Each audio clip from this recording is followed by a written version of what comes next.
नहीं था, आप कुर्सी में कूदा तो शर्म का बात है, नहीं चलेगा। ये 13 तिपरा मौथा का एमएलए, उनका 32 एमएलए से को ऊपर भारी पड़ेगा, आप देखना। एडीसी में फिर से कल बजट निकला है, नो मनी, फिर से पैसा नहीं है पूर्ण। जगदीश बाबू, भवरंजन, डॉली, अनंत बाबू, सोहेल, रुनेल, आप लोग सब ईएम है, लेकिन आपका डिपार्टमेंट में पैसा नहीं है। आप ईएम बन के क्या करेगा? अगर हिम्मत है ना तो रेडी हो जाओ, जाकर गवर्नर के सामने रिजिग्नेशन देकर बोलने के लिए इलेक्शन फिर से करो। जो केजरीवाल ने किया दिल्ली में, अगर हिम्मत है तो करने के लिए मैं चाहूंगा रिजाइन करने सबसे पहले, और चैलेंज करने के लिए प्रेशर रखना पड़ेगा, प्रेशर रखना पड़ेगा, क्योंकि ये फाइट आपका लिए नहीं है, ये फाइट आपके लिए नहीं है, ये फाइट बुबागरा का भी नहीं है, ये हमारा जाति का है, ये हमारा खून का है, हमारा जमीन का है, हमारा गरीब तिपरा का है। कुछ नहीं बदला, कुछ नहीं बदला। और ये लोग थम्स अप तोड़ने का चक्कर में, यहां में माधवबाड़ी में रैली किया ना, हम लोग का ऑफिस तोड़ा, तोड़ो, तोड़ने दो। कौन एक बीजेपी का एमएलए बोल रहा है तिपरालैंड नहीं मिलेगा। मैं माधवबाड़ी से मीडिया को बोलना चाहता हूं, ये मीडिया तो you take it out also, Delhi में भी जाएगा ये मीडिया, एएनआई है, हमेशा लिखता है कि हम रिजाइन कर रहे हैं। एक मेरा बाइट ले जाओ, तिपरालैंड आज नहीं मिला ना, कल नहीं मिला ना, परसों नहीं मिला ना, एक ना एक दिन तो ग्रेटर तिपरालैंड मिलेगा, ये हम लोग का दिल का बात है।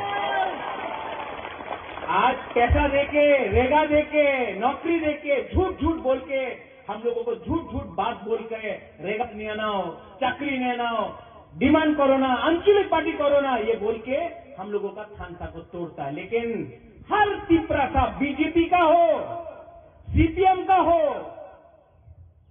कांग्रेस का हो या अपना मौथा का हो, वो उसके दिल के अंदर ग्रेटर तिपरालैंड जिंदा है, और एक ना एक दिन तो मिलेगा।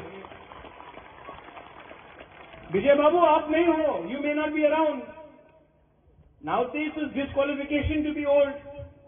जगदीश बाबू आप नहीं रहे, मैं नहीं रहूं, यहां में वो बच्चा लोग है ना, वो एक दिन देखेगा, वो देखेगा।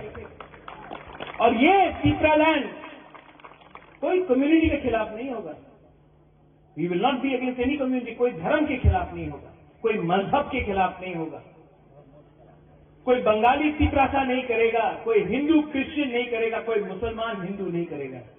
ये अपना अधिकार में, अपना जमीन के लिए बात करेगा, किसी का अधिकार नहीं छीनेगा। आज हमारा अधिकार छीना जाता है। एडीसी में सिर्फ 2% पैसा भेजा गया, सिर्फ 2। क्यों? सबका साथ, सबका विकास। विकास कहां गया? कहां गया विकास? मिनिस्टर बन गया। सबका साथ, सबका विकास, लेकिन विकास सिर्फ एक आदमी को मिला। हमारा प्यारा शुक्लाचरण ग्राउंड से उठा तिपरालैंड बोल के, ग्राउंड से उठा तिपरालैंड होके, यही माधवबाड़ी में बीजेपी का प्रेसिडेंट बोल रहा है तिपरालैंड पावा जावे ना, यहीं से बोला, यहीं से बोला ना, हाँ? यहां से बोला कि नहीं? शुक्ला वहां में बैठा है। कैसा लगता अगर हम यहां में बैठता और बीजेपी का लीडर को बोलता अपना मंदिर होवे ना। ये इनका आईपीएफटी का कॉल डिमांड है, ग्रेटर तिपरालैंड। बीजेपी का कॉल डिमांड है यूसीसी, आर्टिकल 370, राम मंदिर। अगर हम उनका कॉल डिमांड का मजाक उड़ाता तो उनको कैसे लगता? लेकिन उन्होंने हम लोगों का मजाक उड़ाया। मैं यहां से बोलना चाहता हूं, शुक्ला आप बुरा मत मानो, आपको मैं अभी भी बहुत प्यार करता हूं, आप तिपरासा है इसके लिए प्यार करता हूं। लेकिन अगर मेवाड़ और एमसी देवबर्मा स्टेज में बैठा होता तो बीजेपी का राजीव भट्टाचार्य कभी नहीं भूल सकता कि टिपरा लैंड होवे ना। ये सच बात है। अपना आप को हल्का कर दिया है आपने पावर के लिए आपने अपने आप को हल्का किया है। हल्का मत करो, प्रेशर रखो, क्योंकि प्रेशर नहीं होगा तो कुछ नहीं मिलेगा टिपरा का। मैं आज भी आपको बोलना चाहता हूं, 15 और 16 को अपना अधिवेशन है। 15 तारीख 16 तारीख को खुमलुंग में पूरा त्रिपुरा से टिपरा मोथा का अधिवेशन है। और बुबागरा आपको एक बात बोलना चाहता है, बुबागरा चेयरमैन प्रेसिडेंट रहे या ना रहे, बुबागरा टिपरा सा के साथ मरते दम तक फाइट करेगा। इस मंच से मैं आज आपको बोलना चाहता हूं, जब तक दिल में जान है, टिपरा के लिए लास्ट मोमेंट तक फाइट करूंगा, कॉम्प्रोमाइज नहीं करूंगा। कॉम्प्रोमाइज करना चाहिए। आज असेंबली में, कल असेंबली में आपने बात किया, ठीक किया। खतून ठीक किया, सपना, नंदिता, रंजीत ठीक किया।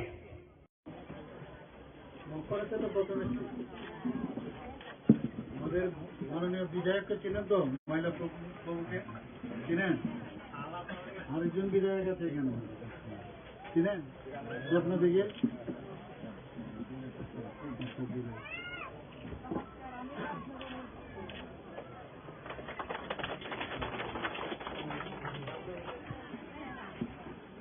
এখানে একজনকে প্রধানমন্ত্রীজির নাম জিজ্ঞেস করেছিলাম, সে তো আরেকজনের নাম বলে দিল। আপনারা জানেন তো প্রধানমন্ত্রীজির নাম কি নাম?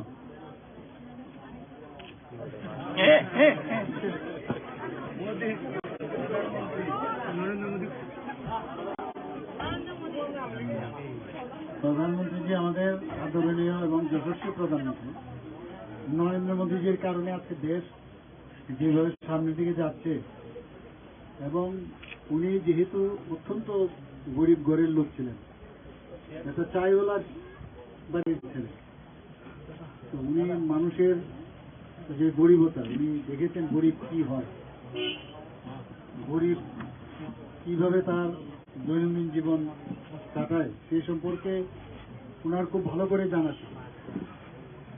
তো ওনার একটা ইচ্ছা সবসময় ছিল যে মানুষের জন্য কিছু করা, দেশের জন্য কিছু করা। তো দেশকে উনি যখন 2014-তে উনি দায়িত্বভার নেন, তার আগে উনি কি ছিলেন? মুখ্যমন্ত্রী ছিলেন। কোথাকার? গুজরাট। তো গুজরাট মডেল বলে। তো গুজরাট মডেলে উনি কি করলেন? গুজরাটে মুখ্যমন্ত্রী হিসেবে অনেক ওনার এক্সপেরিমেন্টের জায়গা ছিল।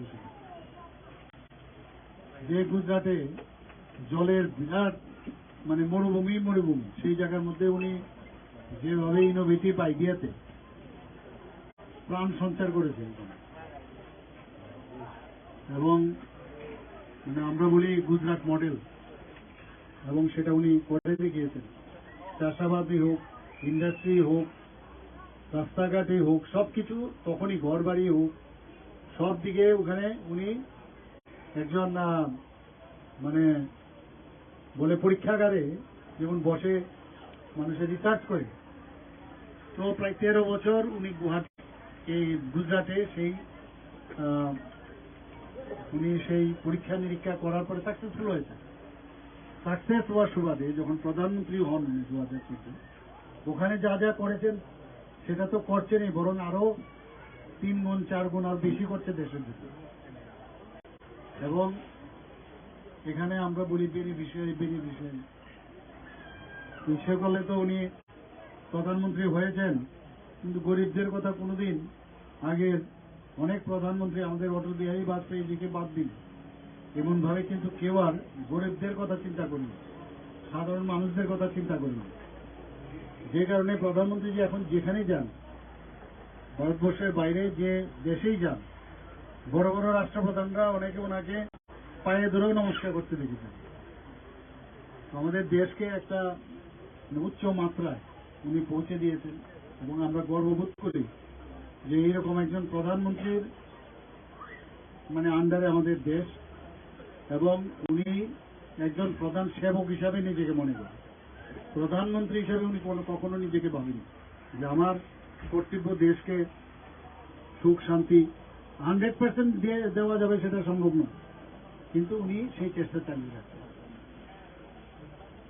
তো তারই আজকে এখানে আমি, যেহেতু আমার এখানে আসা, তো সেই আসার সুবাদে এখানে যারা যারা বেনিফিশিয়ারি, অনেক স্কিম প্রধানমন্ত্রীজির আছে, আমাদের গভর্নমেন্টের, স্টেট গভর্নমেন্টেরও আছে।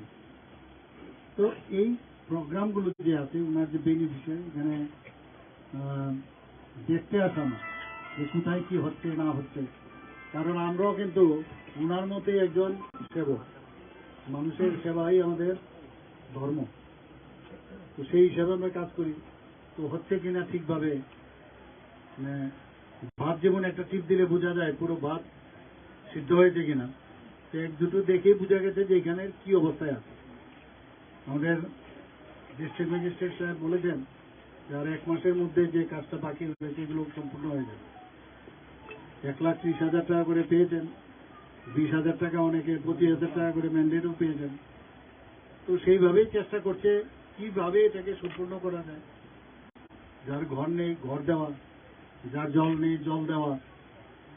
এসএসজি মেম্বার সেখানে অনেকে আছেন, আমাদের এসএসজি মেম্বাররা, আমাদের মা ও বোনেরা অনেকে এখন এসএসজি মেম্বার হচ্ছেন, তারাও কাজ পাচ্ছেন।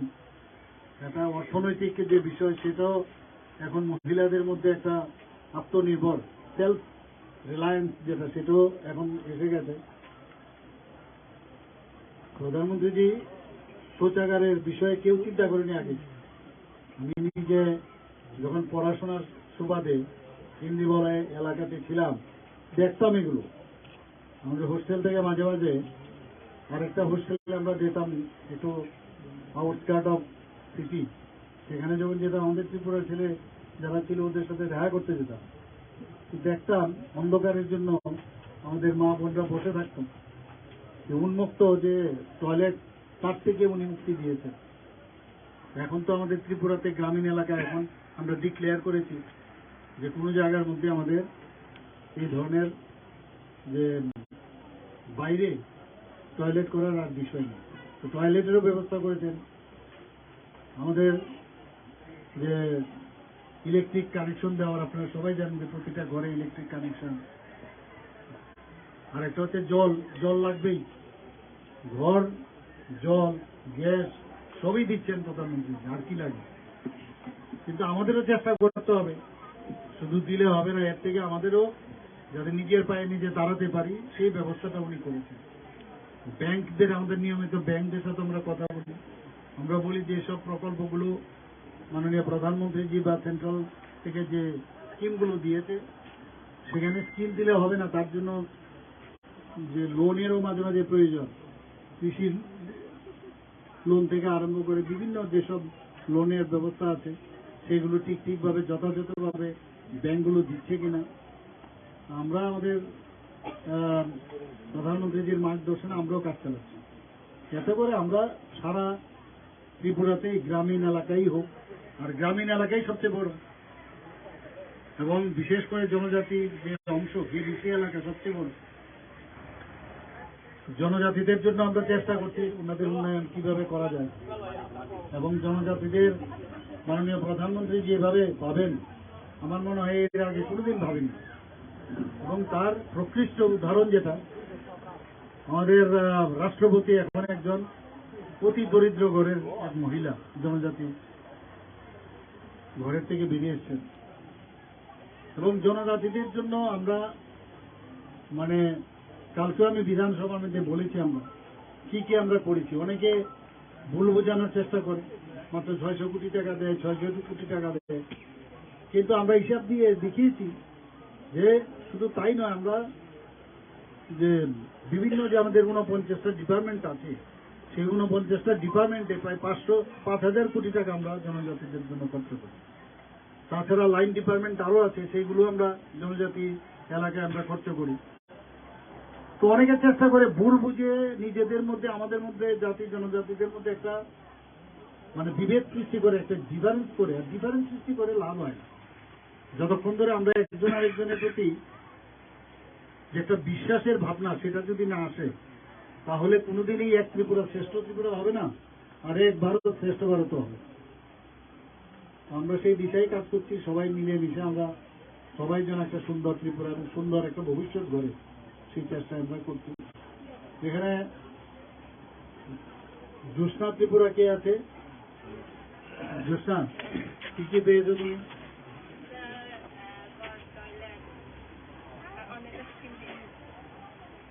নলসে জল পেয়েছ? জল আসে তো? অনেকে বলে জল নল লাগিয়েছে, জল আসে না। বিধানসভাতে খুব করে আমাদের ধরেছে।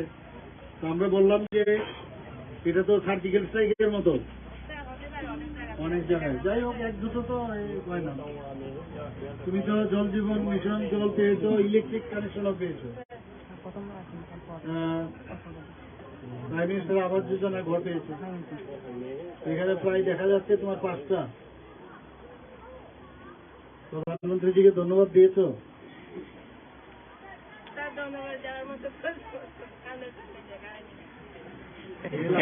শুধু সামনেই হলে হবে নাকি, প্রধানমন্ত্রীজির একটা ছবি চলে, আর ওনাকে রোজ বলবে যে আপনার জন্য আমার মাথার উপর একটা ছাদ হয়েছে। ঠিক আছে, খুশি তো? কেন আরে হাসি দিয়ে বলো না, হাসতে কি পয়সা লাগেনি? দেবিকা রিয়াংকে তুমি কি কি পেলে?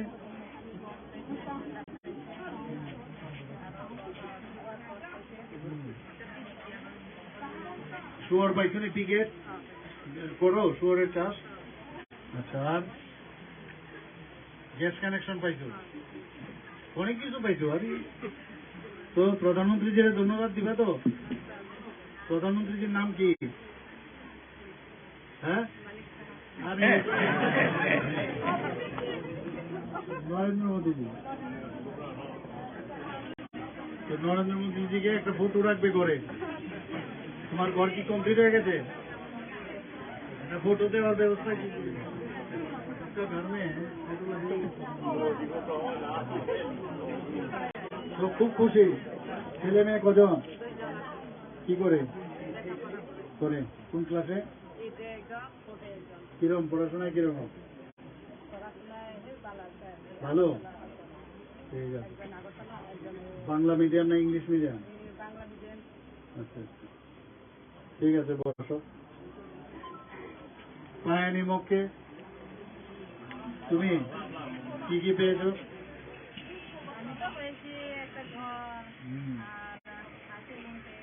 আচ্ছা, বাহ। গ্যাস কানেকশন দিছে? এসএসজি? আচ্ছা আচ্ছা, আরো পাইবা, চিন্তা করবে না। না পাইলেও ভালো। আরে সবকিছু পাইলে কেন হইব? নিজে তো কইরা কইরা করতে হবে না, ঠিক না? পাইলেই ভালো, না পাইলে খারাপ, এটা তো হইতে পারে না। একটা পাইলেও তো ভালো। যেটাই পাইবে এতেই খুশি থাকা উচিত। হ্যাঁ, খুশি থাকাটা সবচেয়ে বড়। হাসি খুশি থাকা, হাসি দিয়ে কথা বলা, একজন তো হাসি দেয় না। তো হাসি খুশি থাকলেই ভালো লাগে। মনে হয় যে না, এই প্রদেশ ভালো চলছে। এখানে আসার মূল উদ্দেশ্য হচ্ছে, আমরা বলি ইংরেজিতে face is the index of mind.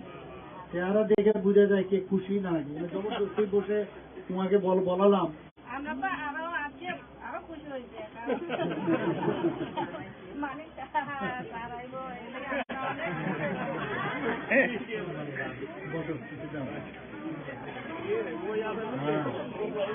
পাই মত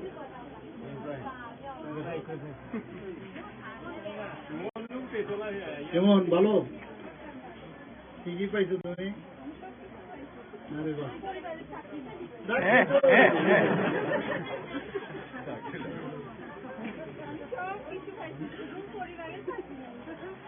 এখন তো প্রধানমন্ত্রীজিরও চাকরি নাই, আমারও চাকরি নাই। চাকরি আছে নি? চাকরি নাই তো।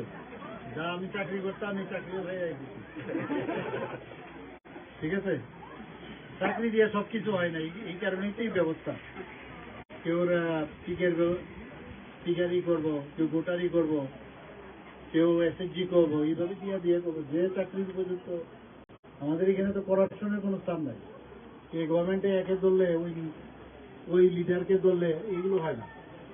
যার যোগ্যতা আছে আর কপালও একটা বিরাট বিষয়, চাকরিও হবে, একদিন বলবে যেন চাকরি হয়েছে। ঠিক আছে, খুশি? প্রধানমন্ত্রীজিকে ধন্যবাদ দেবেন। আর কে আছে এখানে? সিয়ং মগ।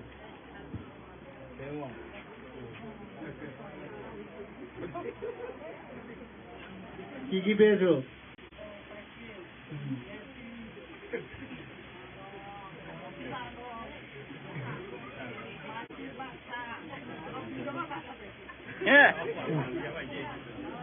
ভালো, এত অনেক কিছু হয়েছে, ভালো, ভেরি গুড। তোমার তো ইয়ারে মাছ চাষও করো না? ওই তো মাছ চাষ করো, মাছ চাষ করো, মাছ চাষ করে নিজেই খাও না বাইরে বিক্রিও করো? মিরে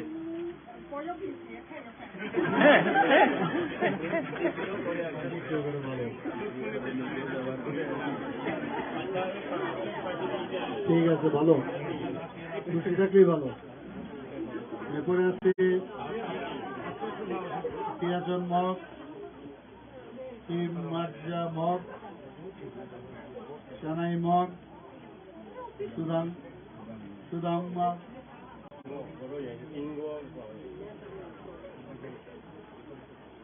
উঁচা মগ। সবাই দাঁড়িয়ে করে বললাম, একজন একজন দাঁড়াও,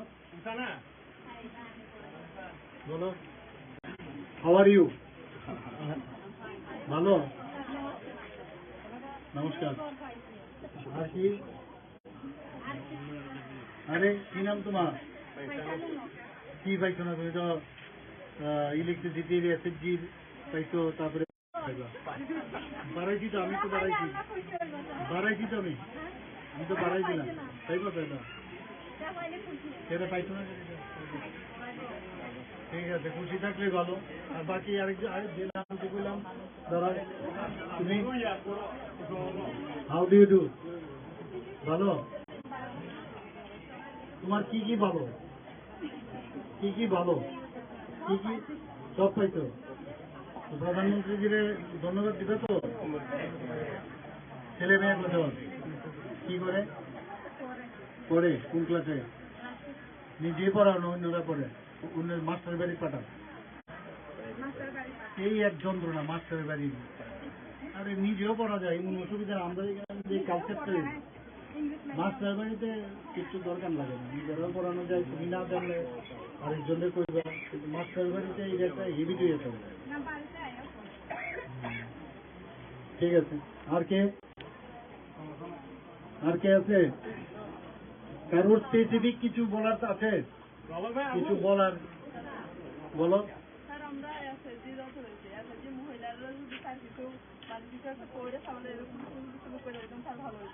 এসএসজির লোক কিন্তু এখন সব চলছে।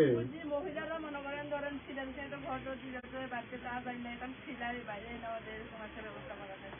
এসএসজি এখন আমাদের সবথেকে যতগুলো স্কিম আছে এর মধ্যে মানে 12 গুণ বাইরে গেছে।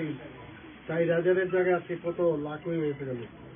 তো এখানের মধ্যে আরো প্রয়োজন হইলে আমরা গোচরে অনলাইনে সেই দেখুন, এগুলো হ্যাঁ করে দেবে বলছে, বলেছে তো করে দেবে। আমরা রিভলভিং ফান্ড দিতেছি, ঠিক না? ব্যাংকের লোন দিতেছি আলাদা, আবার আমরা এখান থেকেও দিতেছি। সব মিললে তো ভালো আছে, এসএসজিগুলো সাকসেসফুল।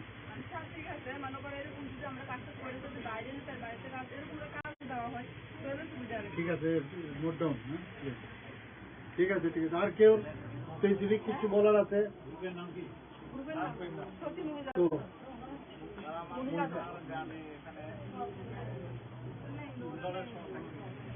জলের তো এখানে যায় না, লাইন যায় না উপরে। ও তাহলে ইনোভেটিভ যে ইয়েটা আছে ওইভাবে যাই কি করে ডিপ টেবল হইব তো হইতে হইব।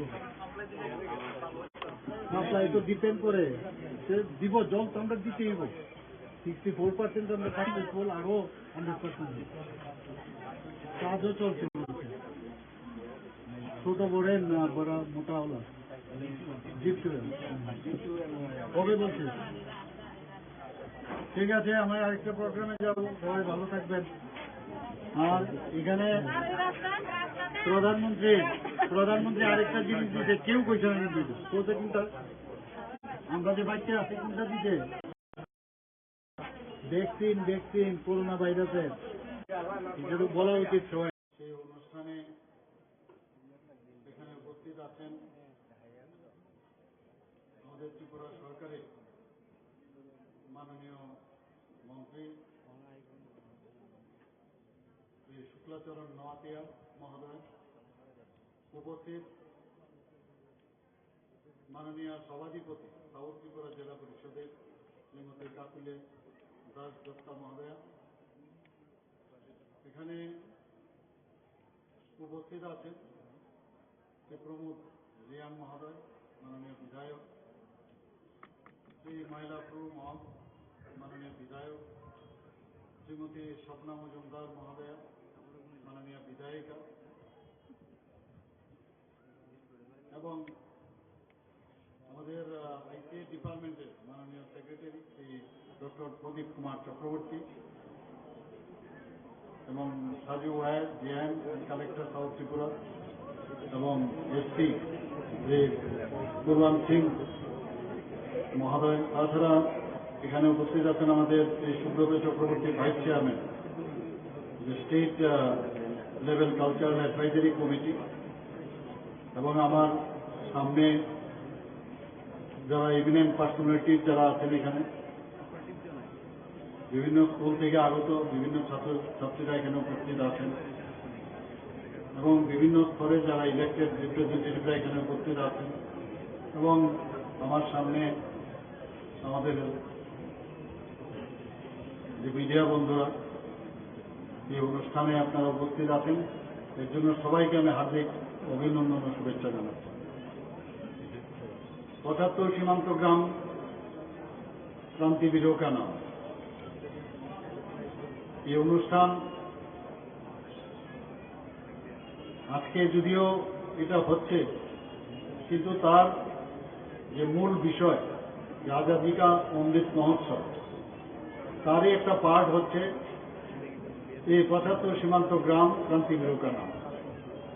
অনেক প্রোগ্রাম এর মধ্যে আমাদের ত্রিপুরাতে হয়ে গেছে, তার কিছুটা এখানে আলোকপাত করেছেন আমাদের সম্মানীয় সেক্রেটারি।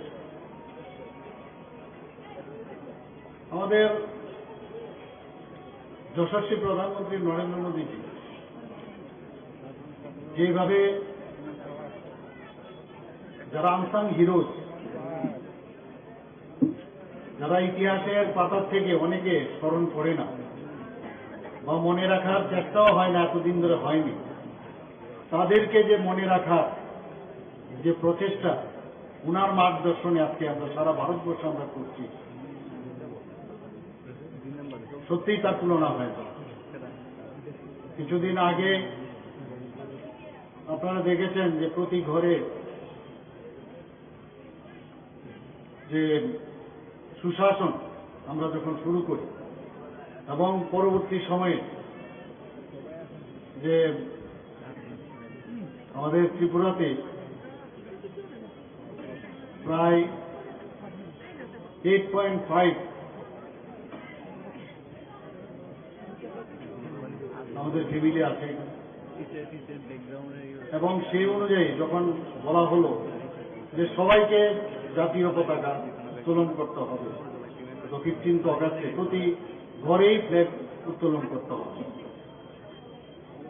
হর ঘর মে তিরঙ্গা, এই যে বিষয়টা যখন আসলো, তখন এই যে হাউস হোল্ড এতগুলো আছে তার হিসাব করে যখন এই প্রোগ্রাম আমাদের দেওয়া হলো, এবং প্রধানমন্ত্রীজি যেভাবে চেয়েছেন যে প্রতিটি ব্যক্তি তার এই ন্যাশনাল ফ্ল্যাগ 15ই আগস্টে উত্তোলন করতে হবে, সবার হাতে থাকতে হবে, যারা স্টুডেন্ট আছে তাদের হাতে থাকতে হবে। সেই নির্দেশিকায় আমাদের তরফ থেকে, সরকারের তরফ থেকে আমরা বিভিন্ন সাইজের আমরা ন্যাশনাল ফ্ল্যাগ তৈরি করেছি এবং সত্যি এক এক সময় অবাক লাগে যে এই যে একটা ভাবনা চিন্তা, এতদিন আমরা 26শে জানুয়ারি বা 15ই আগস্টে আমরা যখন পতাকা উত্তোলন অনেকদিন ধরেই করছি, কিন্তু গত 15ই আগস্টে আমরা যখন এই বিষয়টা যখন আসলো, একটা উন্মাদনা আমরা দেখেছি, আমরা নিজেরাও দেখেছি সমস্ত জায়গায় জায়গায় এই বিষয়ে মানুষের মধ্যে যে একটা আলোড়ন সৃষ্টি হয়েছে, তার মেইন উদ্দেশ্য হচ্ছে দেশ ভক্তির ভাবনা, দেশাত্মক বোধের যে ভাবনা, সেটা কিন্তু আমাদের মধ্যে ছিল, কিন্তু সেটার মধ্যে মনে হচ্ছিল সেই প্রাণটা ছিল না। আমাদের মাননীয় প্রধানমন্ত্রীজির আহ্বানে আমরা যখন এই কার্যক্রমটা আমরা করলাম, আমি ডুম্বুরে তখন সেদিন ছিলাম, ডুম্বুরে লেকের মধ্যে সেই ফ্ল্যাগ নিয়ে আমরা উড়িয়েছি, অদ্ভুত একটা ফিলিং। এবং তার মাধ্যমে প্রধানমন্ত্রীজি যে বিষয়টা বুঝাতে চেয়েছেন, দেশাত্মক বোধের সাথে সাথে যাদের আনসাং হিরোজ, যেসব আমাদের দেশকে স্বাধীন করার জন্য যারা প্রাণ বিসর্জন দিয়েছেন, যারা প্রাণ বলিদান হয়েছেন, তাদেরকে স্মরণ করা। ইতিহাসের পাতায় বোধহয় ওনাদেরকে দেখা যায় না, অনেক যারা স্বাধীনতা সংগ্রামী আছে, তো তাদেরকে স্মরণ করা। তো এখানে বেশিরভাগ আমাদের ত্রিপুরার বেশিরভাগ জায়গায় বাংলাদেশের সীমান্তবর্তী এলাকা, তো এখানে ৭৫টা সীমান্ত গ্রাম আমরা বেছে নিয়েছি আমাদের সরকারের তরফ থেকে, এবং সেখানে বিভিন্ন প্রোগ্রাম রাখা হয়েছে, এবং তাতে করে এই স্বাধীনতা অর্জনের যে গৌরবময় ইতিহাস, সেটাকে যে স্মরণ যাতে আমরা করতে পারি। এবং এটা শুরু হয়েছিল 2021 সালে 12ই মার্চ গুজরাটের সবরমতী থেকে আজাদি কা অমৃত মহোৎসবের সূচনা করেছিলেন আমাদের মাননীয় প্রধানমন্ত্রী নরেন্দ্র মোদী। তো সেইভাবে আজকে এখানে বৃষ্টির মধ্যেও আপনারা সবাই বসেছেন, সবাই বলছিল যে প্রোগ্রামকে একটু কাটছাট করার জন্য, তো সেই বিষয়ে অনেক বক্তা ছিল, সবাই নিজেরাই বলছেন যে আপনি বলে এটাকে আর যাতে বেশি কোন সময় এখানে না ব্যয় করতে হয়, সেভাবে আপনি এই কাজটা করুন। তো আজকে আমরা জানি যে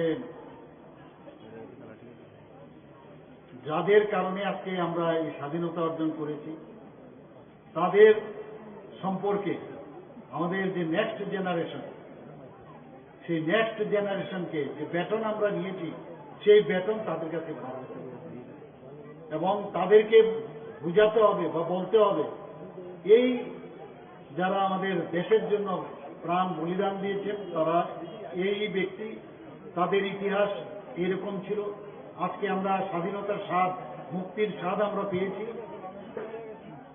সেই উদ্দেশ্যেই কিন্তু আজকের এই এখানের যে অনুষ্ঠান, সেটা হচ্ছে মূল উদ্দেশ্য।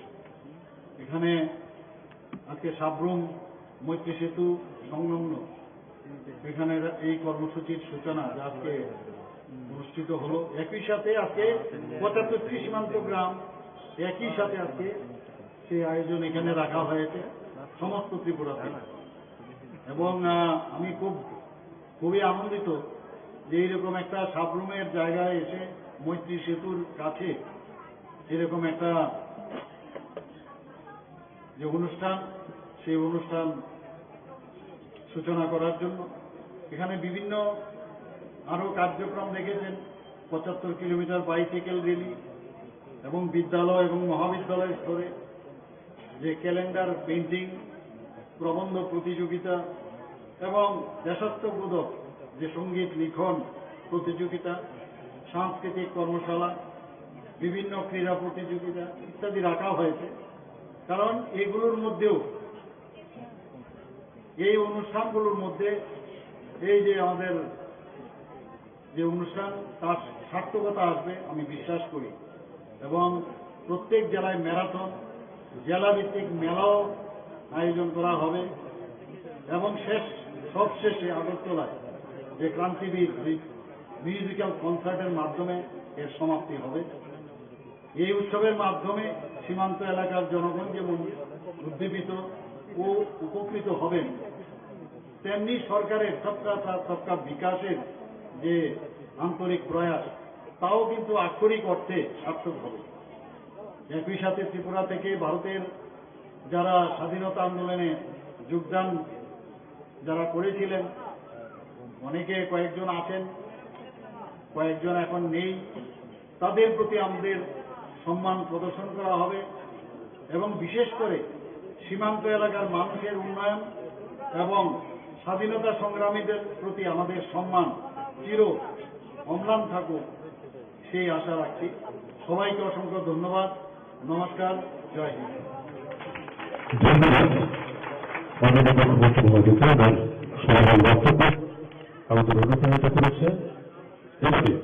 সাউথ ডিস্ট্রিক্টের মাননীয় সভাপতি শ্রী শঙ্কর রায় মহোদয় এবং আমাদের ভারতীয় জনতা পার্টির ত্রিপুরা প্রদেশের যুব মোর্চা স্টেট প্রেসিডেন্ট শ্রী নবাদল বণিক মহাশয় এবং যার সভাপতিত্বে আজকের এই সভা, এই সাংগঠনিক সভা, শ্রী দীপক দত্ত মহোদয় এবং শ্রীমতী কাকলি দাস দত্তা জেলা সভাধিপতি, এবং আমার সামনে একটু আগে বলা হয়েছে বিভিন্ন স্তরের আমাদের পঞ্চায়েত স্তরের সমস্ত প্রতিনিধিগণ এবং প্রধান উপপ্রধান থেকে আরম্ভ করে সমস্ত যারা বুথ প্রেসিডেন্ট এবং এই মণ্ডলের পদাধিকারীগণ, জেলার যারা পদাধিকারীগণ আছেন এবং সব স্তরের সবাই যারা এখানে উপস্থিত আছেন, সবাইকে আমি হার্দিক অভিনন্দন ও শুভেচ্ছা জানাই। বন্ধুগণ, আজকে আমার প্রায় 3টা থেকে 4টা প্রোগ্রাম হয়েছে এখানে সাউথ ডিস্ট্রিক্টে। আমি যেখানেই যাচ্ছি সেখানেই যেভাবে আমি কার্যকর্তাদের যে সারা আমি দেখছি এবং পাচ্ছি, মানে একটা উন্মাদনা আমি দেখতে পাচ্ছি। আর চেহারা দেখলে বা তার যে বডি ল্যাঙ্গুয়েজ, সে বডি ল্যাঙ্গুয়েজ দেখলে বোঝা যায় মনে প্রাণে ভারতীয় জনতা পার্টির আপনারা সবাই কার্যকর্তা, এবং আপনারা যেভাবে প্রদর্শন করছেন আমি নিশ্চিত যে আগামী দিন ভারতীয় জনতা পার্টির এই যে আমরা T20 হয়ে আমরা এবার সরকার গঠন করলাম, সেটার আগামী দিন প্রয়োজন হবে না। অনেক আসন সংখ্যা নিয়েই আমরা ভারতীয় জনতা পার্টির আমি মুখ্যমন্ত্রী হতে পারে, কেউ মন্ত্রী হতে পারে, কেউ অনেক কিছুই হতে পারে, কিন্তু আমরা সবসময় যেটা বলি সেটা হচ্ছে আমরা কার্যকর্তার পার্টি, মুখে না কিন্তু কথায় কথায় না। এবং কার্যকর্তার পার্টি এই কারণে বলছি, আমাদের মাননীয় প্রধানমন্ত্রী নরেন্দ্র মোদীজি সবসময় বলেন আমি দেশের একজন দেশ সেবায় নিয়োজিত, আমি একজন সেবক, প্রধান সেবক, আর সেই দিশায় আমরা সবাই সেবক। আমরা মুখ্যমন্ত্রী হতে পারি বা অন্য মন্ত্রী বা যেই MLA হতে পারে, কিন্তু আলটিমেটলি সংগঠন এবং সংগঠনের যারা এই আজকে যে আমরা এখানে সবাই বসেছি সংগঠন নিয়ে কথাবার্তা বলার জন্য, কিভাবে সংগঠনকে আরো সুদৃঢ় করা যায় এবং তার জন্য যে কার্যকর্তা তাদের ছাড়া কিন্তু কোনোদিনই যে জায়গায় আসীন থাকুক সেটা সম্ভব হবে। আজকে গতকাল যেটা মাননীয় বিধায়কজি বলছিলেন, গতকালই আমাদের বিধানসভা শেষ হয়েছে, বহু কথাবার্তা হয়েছে ওখানে।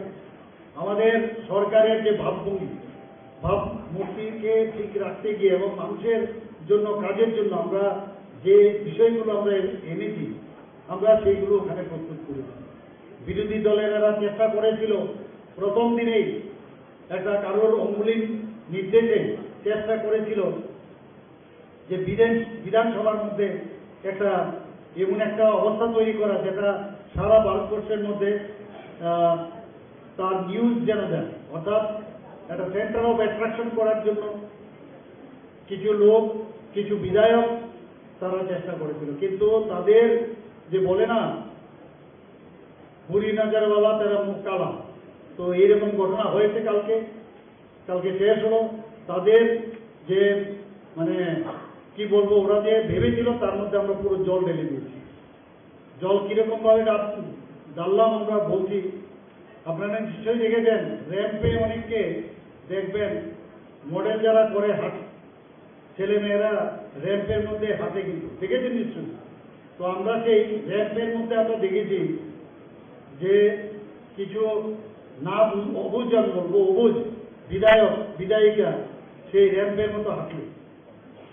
সেটা প্রবলেম না, প্রবলেম হচ্ছে যখন হাঁটছিল যারা ওইখানে কাজ করছিল, যারা আমাদের বিধানসভার যারা এই লেখাপড়ি করেন, তাদের কথা আমি চিন্তা করছিলাম যে ওদের কি অবস্থা হচ্ছে।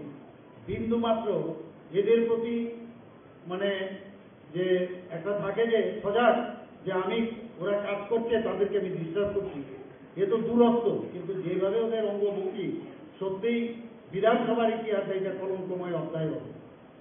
এখানে দেখা গেছে যে পুরনো একজন বহুদিনের পুরনো যে বিধায়ক, ওনাকে দেখলাম টেবিলকে উপরে বলার একটা চেষ্টা করেছিল।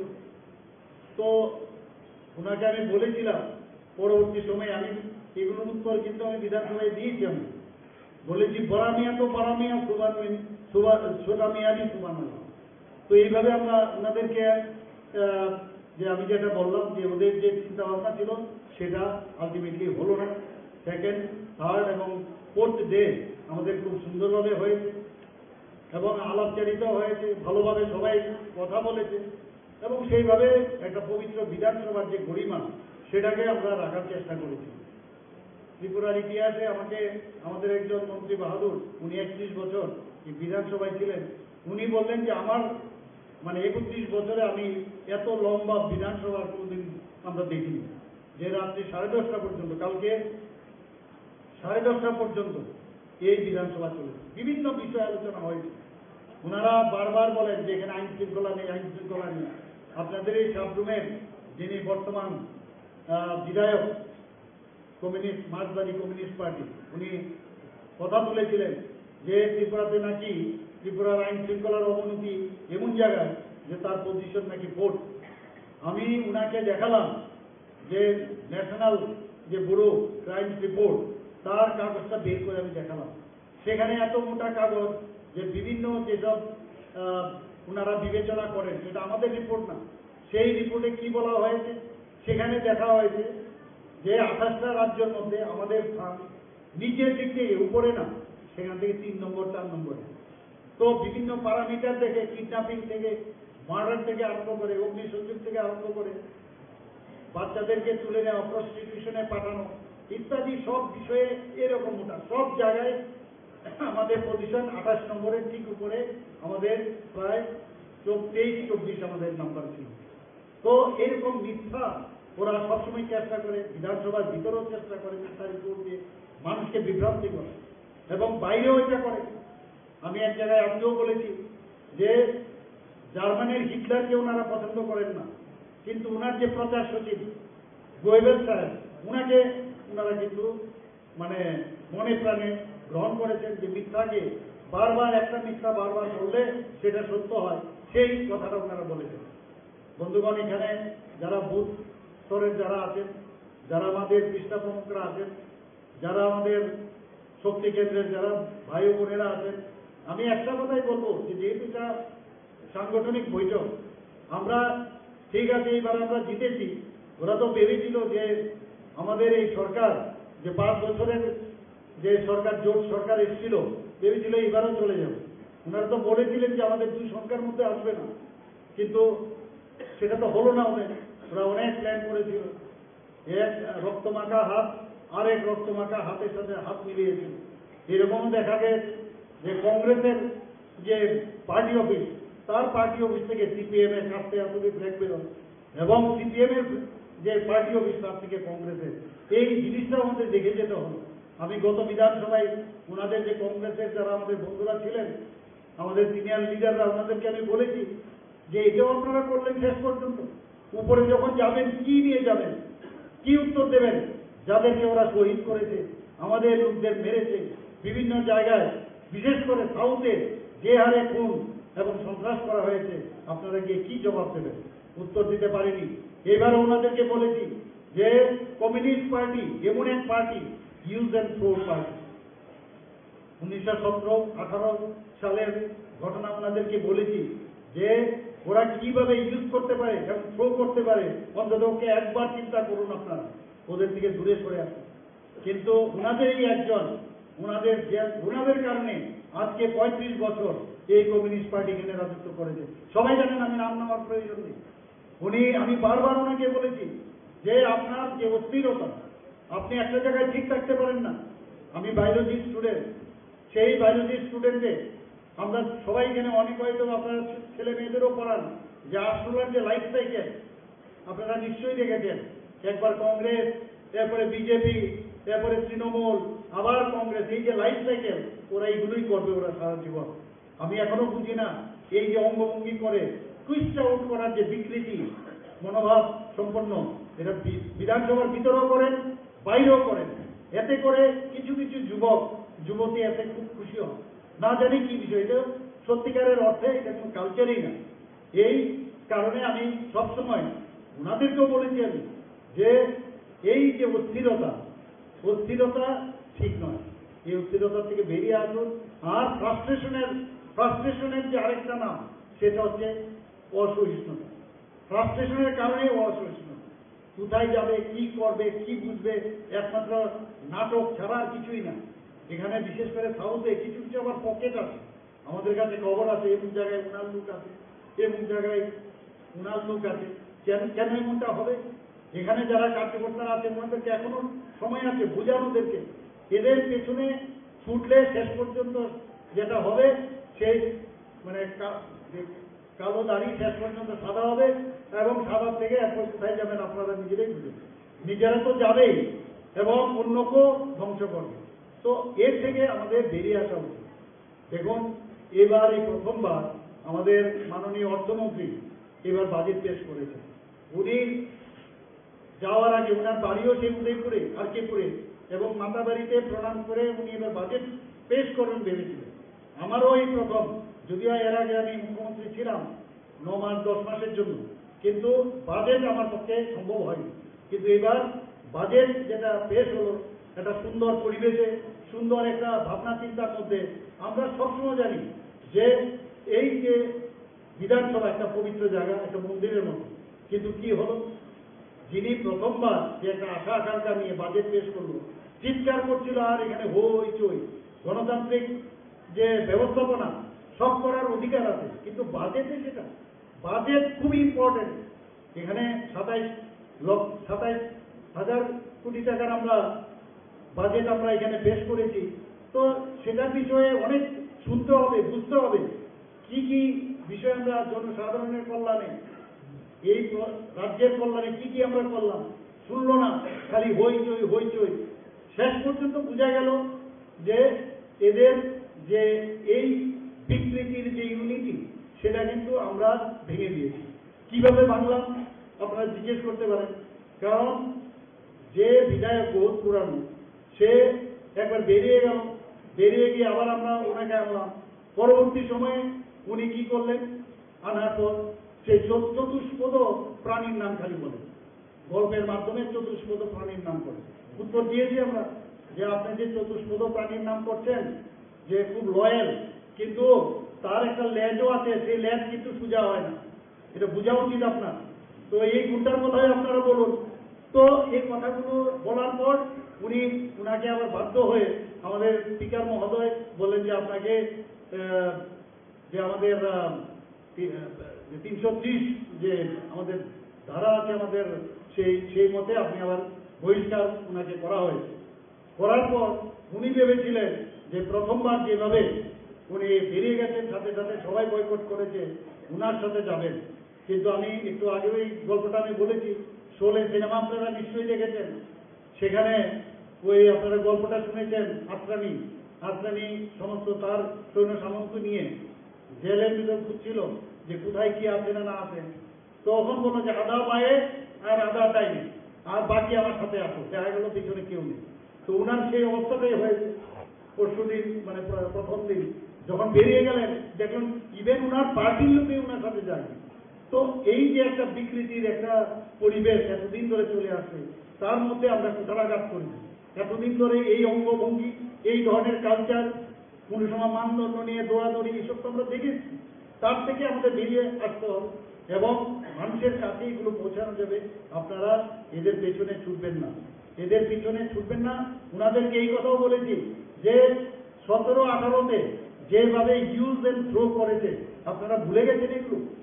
এখন আপনারা ওদের সাথে মিতালি করেছেন এবং এই মিতালির কারণে এই যে অঙ্কে একটু সমস্যা আমাদের হয়েছে, নবটে হয়েছে, আমরা অস্বীকার করার উপায় নেই। কিন্তু এখানে যারা যারা কার্যকর্তারা আছেন, আমি একটা কথাই বলবো যে আমাদের আত্মতৃপ্তিতে ভুগলেই চলবে না। আমাদের যারা বুথে যারা আছে, মাননীয় প্রধানমন্ত্রী কিছুদিন আগে বলেছেন যে রাজনীতি করলেই শুধু রাজনীতি হয় না, রাজনীতি না করলেও কিন্তু রাজনীতি হয়।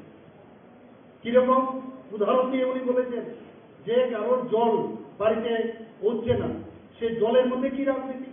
কারোর গ্যাস কানেকশন দেওয়া হবে, সেটা কিসের রাজনীতি? কাউকে পিগারি সুবিধা দেওয়া হবে, ভোটারের সুবিধা দেওয়া হবে, কিসের রাজনীতি? বিজলি দেওয়া হবে, কিসের রাজনীতি? প্রাইম মিনিস্টার আবাস যোজনায় ঘর দেবো, এটার মধ্যে কি রাজনীতি? তো এই যে বিষয়গুলো, এইগুলো মানুষের মৌলিক যে চাহিদা, সেইগুলো যদি আমরা পূরণ করতে পারি, এর চেয়ে বড় রাজনীতি আর কিছুই হয় না। আমি একটু আগে একটা বেনিফিশিয়ারি অনেকগুলো আমাদের বোনেরা ছিল, ভাইয়েরাও ছিল, তাদের সাথে কথা বলছিলাম। দে আর ভেরি হ্যাপি যে প্রধানমন্ত্রীজি যেভাবে ওনাদেরকে সাহায্য করছেন বিভিন্নভাবে, টয়লেট থেকে আরম্ভ করে, আমি যে বিষয়গুলো গ্যাস কানেকশন থেকে আরম্ভ করে, প্রাইম মিনিস্টার আবাস যোজনা, নলতে জল, তো সব বিষয়ে আমাদের এত বেশি মানুষের, কারণ একজন চাইওয়ালার ছেলে আজকে ভারতের পথ নির্দেশক। যেখানে যাচ্ছেন ভারতকে এমন একটা স্তরে পৌঁছে উনি দিয়েছেন, আপনারা সবাই দেখেছেন, যেখানে যান একজন রাষ্ট্রপ্রধান ওনাকে পায়ে ধরে নমস্কার করছেন, যা ওই রাষ্ট্রপ্রধানের কোনো কালচারে নেই। আমাদের কালচার এখন এত সমৃদ্ধ, এতটা মানুষ জানতে পারছে, একমাত্র সেটা মাননীয় প্রধানমন্ত্রীর কারণে। 21শে জুন আপনারা জানেন, যখন উনি বললেন যে রাষ্ট্রসংঘেতে যে 21শে জুন আমাদের সবার সমস্ত পৃথিবীর মধ্যে আমাদের যোগ ব্যায়াম করা প্রয়োজন। কিছু কিছু মুসলিম কান্ট্রি অবজেকশন দিয়েছিল যে এটার মধ্যে হিন্দুত্বর একটা বিষয় দেখা যাচ্ছে, কিন্তু পরবর্তী সময়ে ওনারাই দেখলো যে না, এর মধ্যে যোগ ব্যায়ামের মাধ্যমে আমরা আমাদের নিজেদেরকে আমরা চিনতে পারি। Who am I, who are you? এই যে যোগ ব্যায়াম আমাদের ভারতীয় ভারতবর্ষের একটা পুরনো একটা আমাদের ফিলোসফি, এটা ব্যায়াম করে না, এর মধ্যে মানুষকে নিজেকে জানা এবং এক যে অস্থিরতার এই জীবনে এখন চারিদিকে যে চলছে, তার থেকে নিরাময় হতে গেলে যোগ ব্যায়াম অবশ্যই করতে হবে। এখন সমস্ত জায়গায় আন্তর্জাতিক যোগ ব্যায়াম আমরা করছি এখন 21শে জুন। তো সেইভাবে মাননীয় প্রধানমন্ত্রী দেশকে আজকে ভারতকে সুপ্রতিষ্ঠিত করছে, আমরাও সেই বিষয়ে বলছি। আমাদের বলছি যে ডাবল ইঞ্জিনের সরকার, অনেকে মানে বিভিন্নভাবে আমাদের বলে ডাবল ইঞ্জিনের সরকার। হ্যাঁ, আমরা ডাবল ইঞ্জিনের সরকার না, আমরা আরো বড় সরকার। আমাদের যে এএমসি আগরতলা মিউনিসিপাল কর্পোরেশনের থেকে আরম্ভ করে সমস্ত যে 19টা আরো আমাদের এএমসি বাদ দিলে আমাদের মিউনিসিপালিটি এবং নগর পঞ্চায়েত সবকটাতে আমাদের জয় জয়কার। তাহলে আমাদের ট্রিপল ইঞ্জিনের সরকার, আরেকটু এগিয়ে যান, সমস্ত পঞ্চায়েত, ত্রিস্তরীয় পঞ্চায়েতে আমাদের সরকার। তাহলে আমরা কোন জায়গায় আছি? আমরা সমস্ত জায়গায় আমরা গেছি। কিন্তু বন্ধুগণ, আমার আরেকটা প্রোগ্রাম আছে, আমাদের সবাই চিনেন শঙ্করবাবুর নাম শুনলেই কিন্তু বোঝা যায় শঙ্করবাবুর চেহারাটা সবার কিন্তু চলে আসে। শঙ্করবাবু বলেছেন আপনি বেশি বলবেন না, 10 মিনিটে শেষ করবেন। আমি শুধু একটা কথাই বলবো, এখানে যারা বুথ, আমার বুথ শক্তিশালী বুথ, এই যে বিষয়টা আমরা বলি ঠিকই, কিন্তু অনেক উই আর নট পেইড। পয়সা দিয়ে কার্যকর্তা তৈরি করা যায় না যতক্ষণ ধরে ভিতর থেকে না আসবে। আমরা এখানে পণ্ডিত দীনদয়ালজিকে, আমরা ডক্টর শ্যামাপ্রসাদ মুখার্জি, আমরা ওনাদেরকে স্মরণ করে প্রথমে মাল্যদান করে তারপর কিন্তু আমরা বক্তব্য শুরু করি। কারণ আপনারা ভাবুন যে ডক্টর শ্যামাপ্রসাদ মুখার্জি 33 বছর বয়সে এত বড় ক্যালকাটা ইউনিভার্সিটির ভাইস চ্যান্সেলর হয়েছিলেন। ইচ্ছে করলে আইএসের জীবনযাপন করতে পারতেন, বলিদান হয়েছেন 370 দ্বারা বিলুপের মাধ্যমে। ওনারকে স্মরণ করে আমাদের মাননীয় প্রধানমন্ত্রী ওনাকে শ্রদ্ধার্ঘ্য নিবেদন করেছেন। তো আমাদের সামনে এক একজন ব্যক্তি এমন ইতিহাস, আমাদের সেই ইতিহাসকে সামনে রেখে মাঝে সাঝে আমাদের মধ্যে যদি দেখা যায় এদিক সেদিক বক্রপথে যাওয়ার আমাদের চিন্তা ভাবনা থাকে, তার থেকে সরে মাঝে মাঝে ওনাদের সম্পর্কে জানা। আমাদের পণ্ডিত দীনদয়ালজি যিনি বলেছেন আমাদের ফিলোসফি যেটা আমাদের যে একাত্মক মানববাদ, তার উপর ভিত্তি করে আমাদের অন্তিম ব্যক্তি পর্যন্ত সেই বিষয়ে আমাদের প্রধানমন্ত্রী চলছে, আমরাও চলছি। স্বচ্ছতার সরকার, একটা ট্রান্সপারেন্সির সরকার, এবং সেইভাবে আমাদের ত্রিপুরা সরকারও সেইভাবে চলছে। বিভিন্ন জায়গা থেকে আমাদের খবর আসে যে সিন্ডিকেট হয়, বিভিন্ন জায়গায় এই হয়।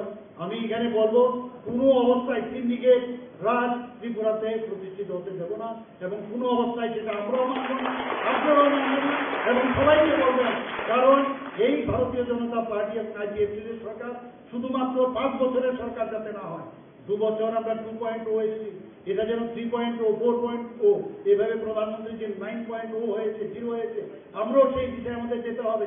তাহলে আমরা আগামী দিন মানুষ কার্যকর্তাদের দেখে বুঝে যে এটা ভারতীয় জনতা পার্টির কার্যকর্তা, সেটাকে সুপ্রতিষ্ঠিত করতে হবে, ঘরে ঘরে যেতে হবে, ঘরে গিয়ে বলতে হবে। রাজনীতি করার দরকার নেই যে আপনার শুনলাম আপনার বাড়ির এরকম ছেলে বা মেয়ে বা মেসমশাই হসপিটালে ভর্তি আছে, একটু খবর নেওয়া, যাওয়া। প্রতিটা বুথের মধ্যে কেউ না কেউ হসপিটালে যাচ্ছে, কেউ স্বর্গবাস হচ্ছে, ওর বাড়িতে যাওয়া, কারণ বিয়ে শাদী হচ্ছে সেখানে যাওয়া, যে কোনো অন্নপ্রাশন হচ্ছে সেখানে যাওয়া। এই যে আমরা বলছি সম্পর্কের যে মাধ্যমে আমরা সমর্থন, সেটা কবেই সম্ভব হবে? ঘরে গেলাম, একটা লিফলেট ধরিয়ে দিলাম যে এই হচ্ছে আমাদের কাজ, আমরা এই করি, তাতে কাজ হবে না। তো এই ধরনের কোনো ছেলে আছে, কোনো, আমরা জানেন মণিপুরের ঘটনা আপনারা নিশ্চয়ই জানেন, রাত্রে 12টার সময় আমাদের গার্জিয়ানরা আমাদের উপর চাপ দিচ্ছিল মণিপুরের ঘটনার সময় যে ওনাদেরকে আনতেই হবে, আনতেই হবে, একদম হাহাকার চারিদিকে। আমি কিন্তু কোনো অবস্থায় এবং আমার সরকার আমরা নীরবে কাজ করে গেছি। রাত্রে 12টার সময় 400 থেকে 450 ছাত্রছাত্রী আমরা মণিপুর থেকে তাদেরকে নিয়ে এসেছি এখানে। এই হচ্ছে আমাদের এই কাজের, এই ধরনের কাজ যদি আমরা করি তাহলে মানুষ আমাদের সহজ হবে। আমাদের সরকারের পয়সা দিয়ে আমরা এনেছি, কিন্তু যে সময়ে যেটা করা দরকার সেটা আমরা করছি। আপনারা দেখেছেন যে এত বড় একটা দুর্ঘটনা ঘটে গেল আমার সাথে। আমি সাথে আমি এবং আমার সাথে আরো অনেকে, আমাদের নবদল বাবুও ছিলেন, আমরা সবাই দৌড়ে গেছি ওখানে রাত্রিবেলা। সে রাত্রে আমি 2:45 সময় এসেছি। তো যাওয়া এখানে এইরকম না দেখানোর জন্য, এই যে গেলাম ট্রেনে চলে গেছি, কারণ এইরকম দুর্ঘটনা ত্রিপুরার ইতিহাসে আর হয়। ওনাদেরকে আমরা টাকা পয়সা দিয়ে তো মানুষকে ফিরিয়ে আনা যাবে না, কিন্তু তারপরে আমাদের ওনাদেরকে যাদের পার্সেন্টেজ হয়, কত পার্সেন্টেজ পুড়েছে আগুনে, ওরা ওইখানে ধসে গেছে, সেই অনুযায়ী আমরা দিয়েছি। কাউকে 4,000 দিয়েছি, কাউকে 2,500 দিয়েছি, কাউকে 74,000 টাকা দিয়েছি। আজকেই আরো 3 জনকে আমরা বাইরে পাঠাচ্ছি যাদের উন্নত চিকিৎসার জন্য। কাউকে হাত কাটতে হবে, আপনারা শুনে অবাক হবে, এখানেও করা যায়। আমার যেহেতু আমি নিজেও ডাক্তার, আমি জানি, এবং আমাদের এক জুনিয়র সে এখন এখানে সার্জারিতে আছে, সে জানে সে এখানেও এই এম্পুটেশন করতে পারে। কিন্তু আমি বললাম না, উন্নত মানের চিকিৎসা দরকার। আগেও আমি কমিটমেন্ট বলেছি তাদেরকে। কালকে আজকেই হয়তো বা গেছে, আমি জানি না, যে গেলে জানতে পারবো, হয়তো বা কালকে ওরা কোথায় যাবে, দিল্লিতে পাঠিয়ে দিচ্ছি ওনাদের, শেষ যাতে ভালো করে ট্রিটমেন্টটা হয়, যাতে এই কথাটা না শুনতে হয় যে এখানে ভালো করে ট্রিটমেন্ট হয়নি। আমাদের মাননীয় প্রধানমন্ত্রীজি যখনই খবরটা শুনলেন, সাথে সাথে উনার তরফ থেকেও আর্থিক সাহায্যের ঘোষণা করলেন, এবং খুব সন্তপ্ত পরিবারের প্রতি সমবেদনা জ্ঞাপন করেছেন। আমাদের প্রধানমন্ত্রীজি এরকম এক প্রধানমন্ত্রী আমরা পেয়েছি, আমাদের হোম মিনিস্টার এরকম একজন নবী সাহায্যের মতো লোক পেয়েছি, আমাদের সর্বভারতীয় সভাপতি জেপি নাড্ডাজি এমন এক ব্যক্তি পেয়েছি যে আমাদের গার্জিয়ান যতক্ষণ ধরে না থাকবে ততক্ষণ ধরে কিন্তু একটা পরিবারের একজন গার্জিয়ান যদি না থাকে প্রপারলি, তাহলে এই পরিবারও চলে না। তো এইরকম পরিবারের আমরা সব সদস্য, কাজে আমাদের কোনো রকম আমাদের আগামী দিন যে উন্নয়নের যে দিশা, সেইগুলো আমরা নিশ্চয়ই আমরা করব। এবং আমি যেটা বলছিলাম, সমস্ত জায়গায় আপনাদের আর কিছু করতে হবে না, এগুলো থাকবে, ধাঁচা তো আছেই, যে কি করতে হবে, বুথের কি কাজ, 31 জনের কমিটি হতে হবে, মন্ডলে এতজনের কমিটি হতে হবে, সব থাকবে। কিন্তু আসল কথা হচ্ছে ওখানে গিয়ে মানুষের পাশে দাঁড়ানো। এবং আপনাদের কাছে একটা সবচেয়ে বড় এখন অ্যাডভান্টেজ আমাদের কাছে, সেই যে আপনি যে রিপ্রেজেন্টেটিভ কাজ, যে এই সরকারের রিপ্রেজেন্টেটিভ হয়ে যাচ্ছে, তাতে করে তাদের মধ্যে কিন্তু যখন কোনো কথা বলবেন যে চিন্তা করবেন না দিদি আমরা দেখছি, তাহলে আপনার প্রতি অনেক বেশি ওদের যে বিশ্বাস সেটা অনেক বাড়বে। রাজনীতি আমরা অনেক সময় আমরা অনেকভাবে আমরা দেখি, এখনো বক্রপথে অনেকে চলার চেষ্টা করে, কিন্তু এমনভাবে আমাদের রাজনীতি করতে হবে, আমাদের পার্টির যে রুল সেই অনুযায়ী আমরা আগামী দিন চলবো, যাতে করে সারা জীবন আর সিপিএম ত্রিপুরায় আর দিন না আসতে পারে। এই ব্যবস্থা করতে হবে। এবং আমি অত্যন্ত খুশি যে আপনাদের, আমি জানি যে এখানে আমাদের মাননীয় বিধায়কজিকে আমি প্রথমেই বলা উচিত ছিল যে উনাকে আপনারা মানে আপনাদের কারণে উনি এখানে জয়ী হয়েছে এবং আপনাদের কারণে মানুষ বুঝতে পেরেছে যে এইভাবে চলবে না। তো এর জন্য সবাই এখানে যারা উপস্থিত আছেন সবাইকে আমি হার্দিক অভিনন্দন ও শুভেচ্ছা জানাচ্ছি। এবং আগামী দিন 303 আমাদের মাননীয় প্রধানমন্ত্রীজির হাতে আমাদের আসন আছে 303 আমাদের লোকসভা, কিন্তু আরো বেশি পরিমাণে যাতে হয়। আমি তো ভাবছি যে এবার 350 না ছেড়ে এর মধ্যে আমাদের উচিত, উনি যেহেতু আমাদের জিতিয়েছেন, আমাদের T20 হোক আর যাই হোক আমরা জিতেছি, সেই জায়গায় আগামী দিন বেশি ভোটে আমাদের যে দুটা সিট আছে লোকসভার আসনে বিপুল ভোটে আপনাদের কেন্দ্রের থেকে জিতানো আপনাদের দায়িত্ব। আমি জানি আপনারা করতে পারবেন, সেই আশা রেখে আমি আমার বক্তব্য এখানে শেষ করছি।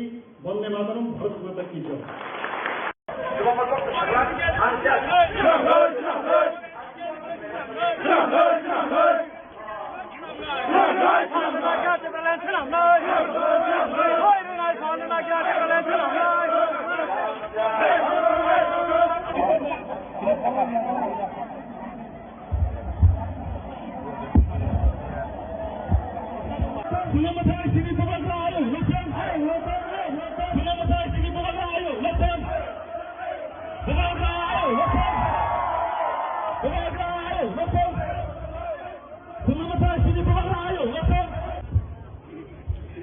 जो गलती आईपीएफटी ने 2018 में किया, गवर्नमेंट ऑफ इंडिया से बिना अग्रीमेंट साइन करके सरकार में बैठ गया, बुबागरा आपको बोल रहा है, एमएलए भी यहां में है, मंत्री नहीं बनना है, मंत्री बनके कमजोर हो जाओगे, पहले कम्युनिटी को कुछ देना है, उसके बाद अपने बारे में सोचो। ये उस टाइम में कांग्रेस में था, यहां में वो सिंडिकेट ग्राउंड में मेवाड़ भी था, वहां में अनंत बाबू आप था वो टाइम वाइस प्रेसिडेंट था आईपीएफटी का। उस टाइम मैंने पहले बार बोला था कोयला जाति उलो पार्टी। यहां से मैं बोल रहा हूं, मैं तीपरा मोथा को इतना प्यार नहीं करता हूं जितना अपना तीपरा सा को प्यार करता हूं। ये लोग प्लानिंग करता है, कॉन्स्पिरेसी करता है हम सबको तोड़ने के लिए,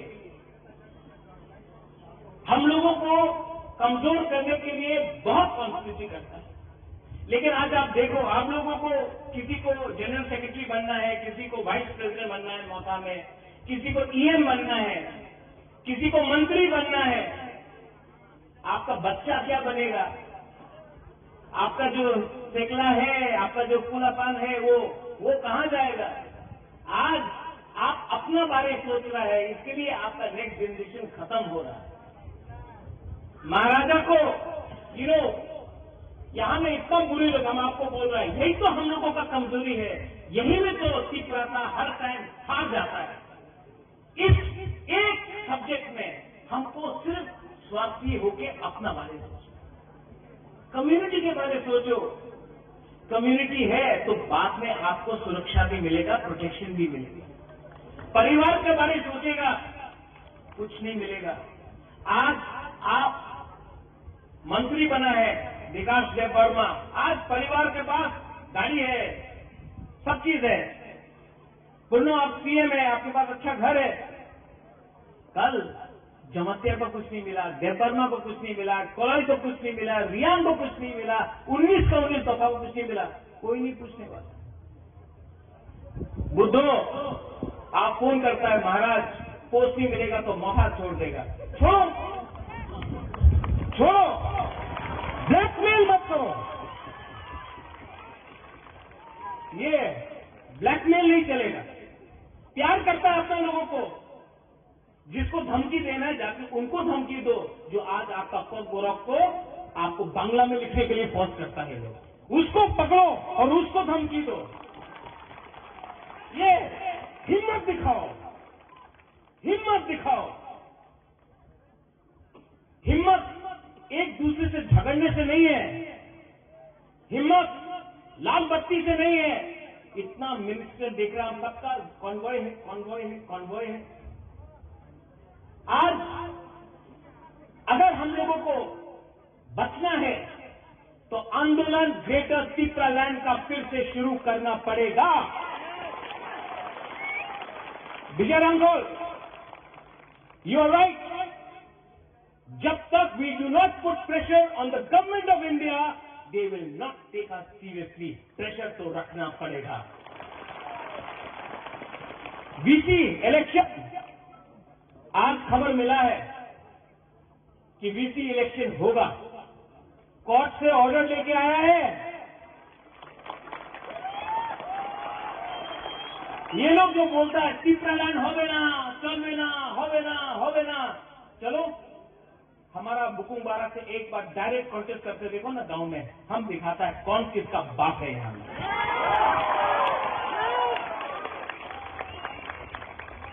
असेंबली में आप लोग फाइट कर रहे हैं, गुड जॉब। हमने ऐसा आज तक नहीं देखा कि अपना एक पहला बार बोलता है कि विश्वजीत आप जम किया टेबल में, तो बोलता कि इतना खराब हुआ।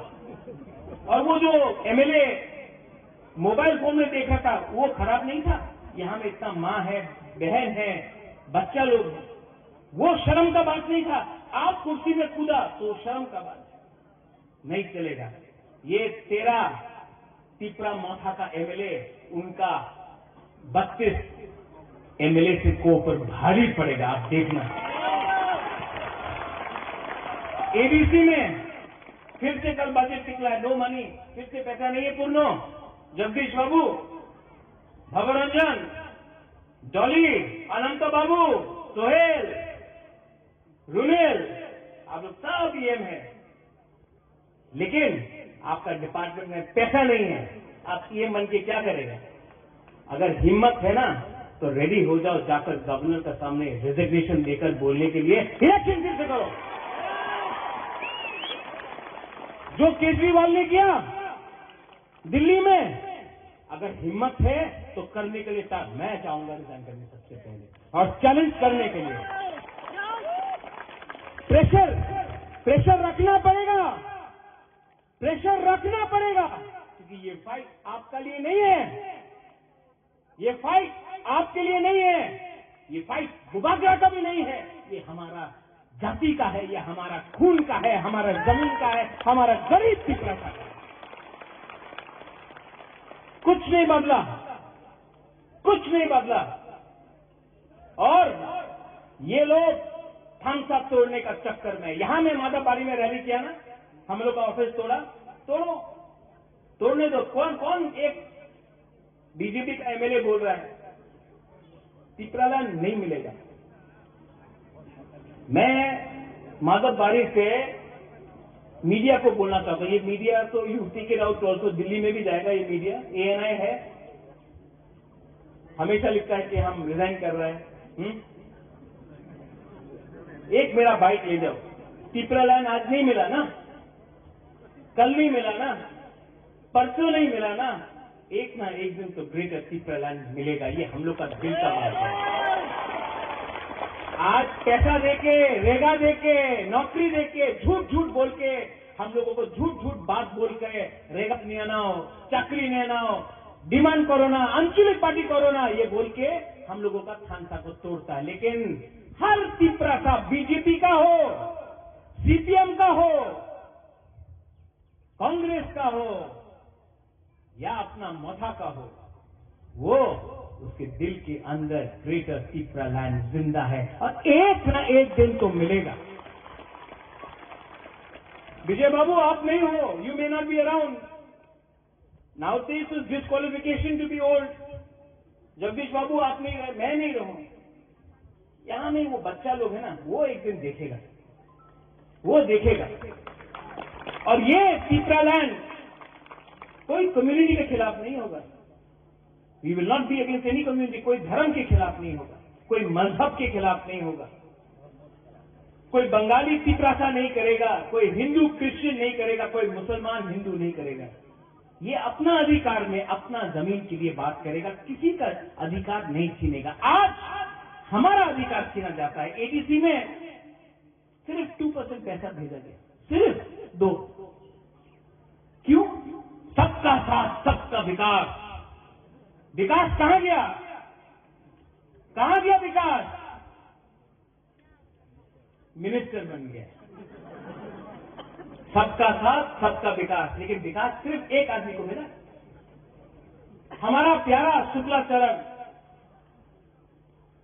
ग्राउंड से उठा पिपरालैंड बोल के, ग्राउंड से उठा पिपरालैंड होके यही माधवबारी में बीजेपी का प्रेसिडेंट बोल रहा है पिपरालैंड पावा जावे ना। यहीं से बोला, यहीं से बोला ना? हाँ, यहां से बोला कि नहीं? शुक्ला वहां में बैठा है। कैसा लगता अगर हम यहां में बैठता और बीजेपी का लीडर को बोलता अपना मंदिर होवे ना। ये इनका आईपीएफटी का कॉल डिमांड है, ग्रेटर पिपरालैंड। बीजेपी का कॉल डिमांड है यूसीसी, आर्टिकल 370, राम मंदिर। अगर हम उनका कॉल डिमांड का मजाक उड़ाता तो उनको कैसे लगता? लेकिन उन्होंने हम लोगों का मजाक उड़ाया। मैं यहां से बोलना चाहता हूं, शुक्ला आप बुरा मत मानो, आपको मैं अभी भी बहुत प्यार करता हूं। आप पिपरासा है इसके लिए प्यार करता हूं।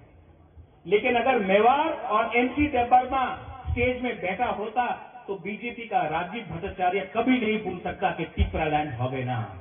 ये सच बात है। अपना आप को हल्का कर दिया है आपने, पावर के लिए, पावर के लिए आपने अपने आप को हल्का किया है। हल्का मत करो, प्रेशर रखो, क्योंकि प्रेशर नहीं होगा तो कुछ नहीं मिलेगा पिपरासा। मैं आज भी आपको बोलना चाहता हूं, 15 और 16 को अपना अधिवेशन है। 15 तारीख 16 तारीख को खुमलुंग में पूरा त्रिपुरा से पिपरा मोथा का अधिवेशन है।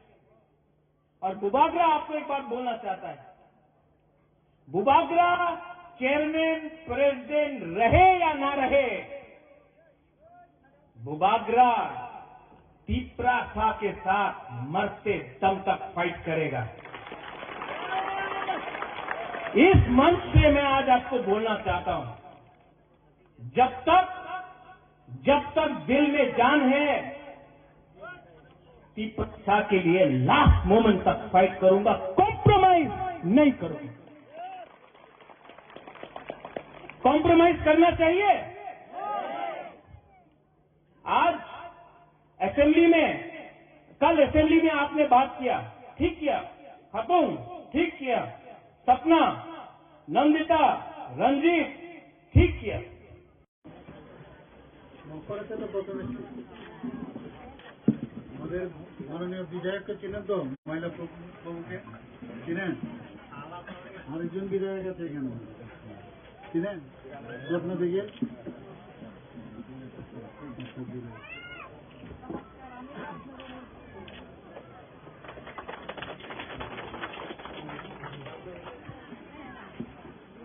এখানে একজনকে প্রধানমন্ত্রীজির নাম জিজ্ঞেস করেছিলাম, কিন্তু আরেকজনের নাম বলে দিল। আপনারা জানেন তো প্রধানমন্ত্রীজির নাম কি নাম?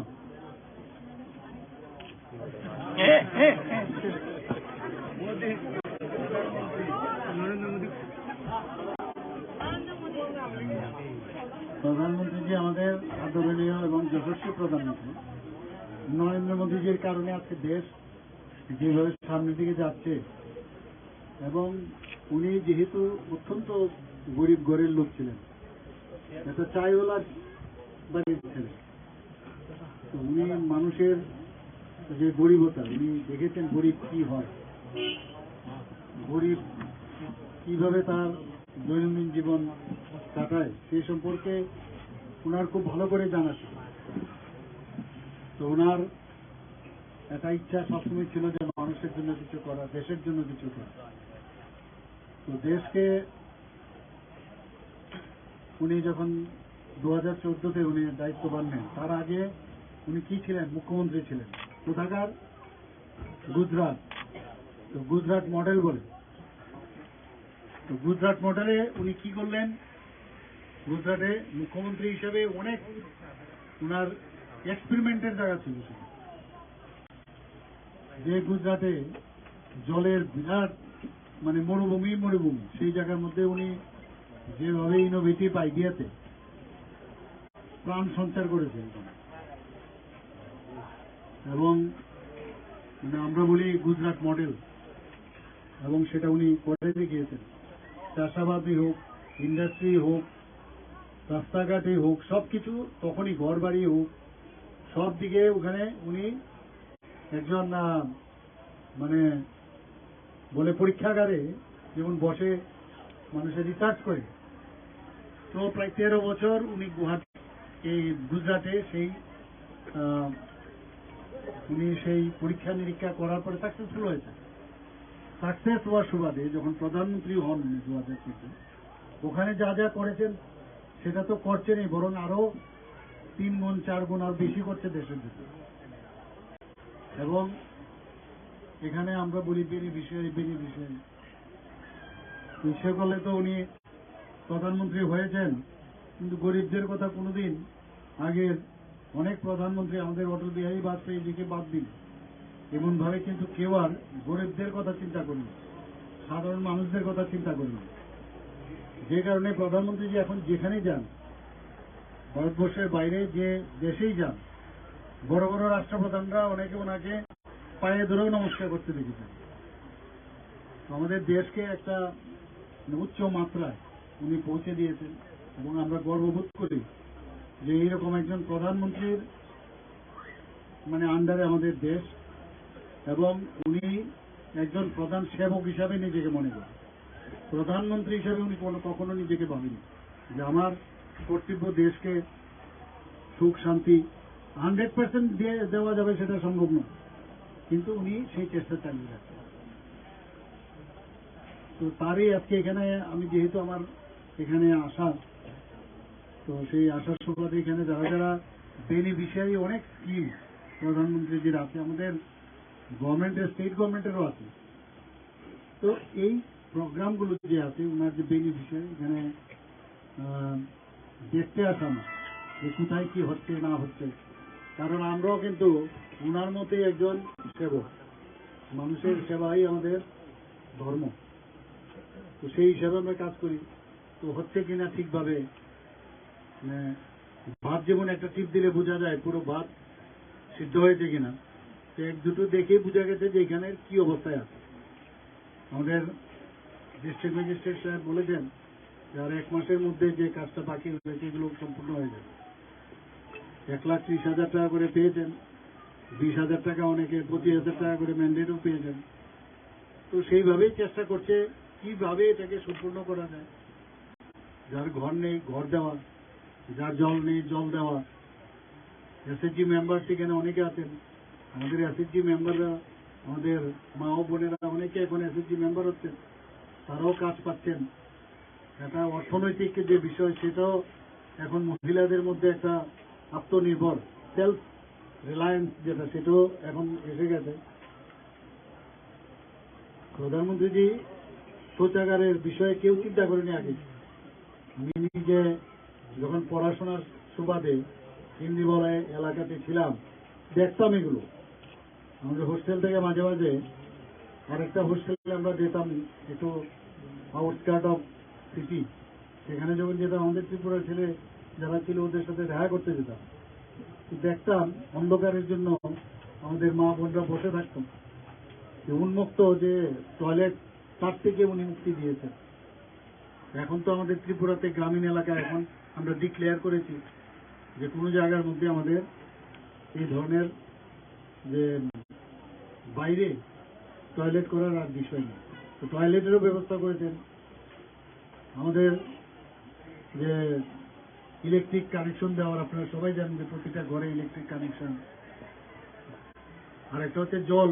জল লাগবেই, ঘর, জল, গ্যাস সবই দিচ্ছেন প্রধানমন্ত্রী, আর কি লাগে। কিন্তু আমাদেরও চেষ্টা করতে হবে, শুধু দিলে হবে না, এর থেকে আমাদেরও যাতে নিজের পায়ে নিজে দাঁড়াতে পারি সেই ব্যবস্থাটা উনি করেছেন। ব্যাংকদের, আমাদের নিয়মিত ব্যাংকদের সাথে আমরা কথা বলি, আমরা বলি যে সব প্রকল্পগুলো মাননীয় প্রধানমন্ত্রীজি বা সেন্ট্রাল থেকে যে স্কিমগুলো দিয়েছে, সেখানে স্কিম দিলে হবে না, তার জন্য যে লোনেরও মাঝে মাঝে প্রয়োজন।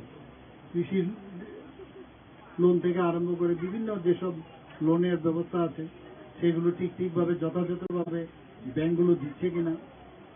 আমরা আমাদের প্রধানমন্ত্রীজির মার্গদর্শনে আমরাও কাজ চালাচ্ছি, যাতে করে আমরা সারা ত্রিপুরাতেই গ্রামীণ এলাকাই হোক, আর গ্রামীণ এলাকাই সবচেয়ে বড়, এবং বিশেষ করে জনজাতির যে অংশ গেবিসি এলাকা সবচেয়ে বড়।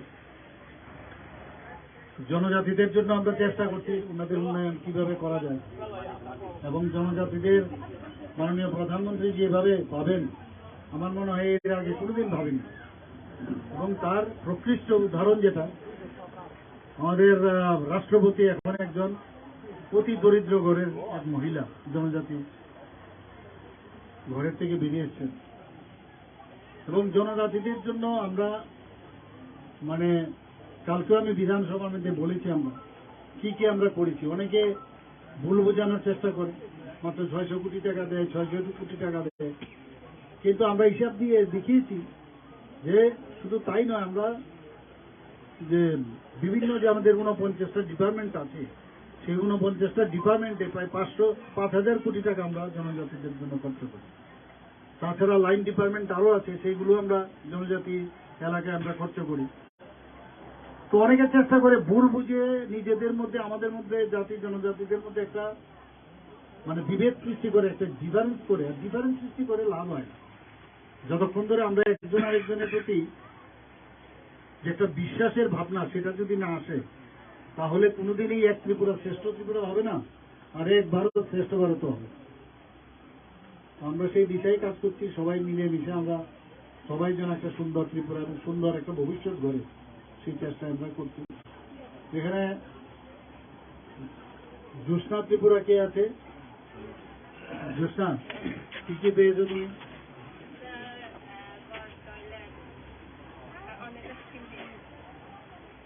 নলসে জল পেয়েছ? জল আছে তো? অনেকে বলে জল নল লাগিয়েছে, জল আসে না, বিধানসভাতে খুব করে আমাদের ধরেছে। তো আমরা বললাম যে এটা তো সার্জিক্যাল স্ট্রাইকের মতো অনেক জায়গায়, যাই হোক এক দুটো তো হয় না। তুমি তো জল জীবন মিশন জল পেয়েছো, ইলেকট্রিক কানেকশনও পেয়েছো, প্রাইম মিনিস্টার আবাস যোজনা ঘর পেয়েছো। এখানে প্রায় দেখা যাচ্ছে তোমার 5টা। প্রধানমন্ত্রীজিকে ধন্যবাদ দিয়েছো?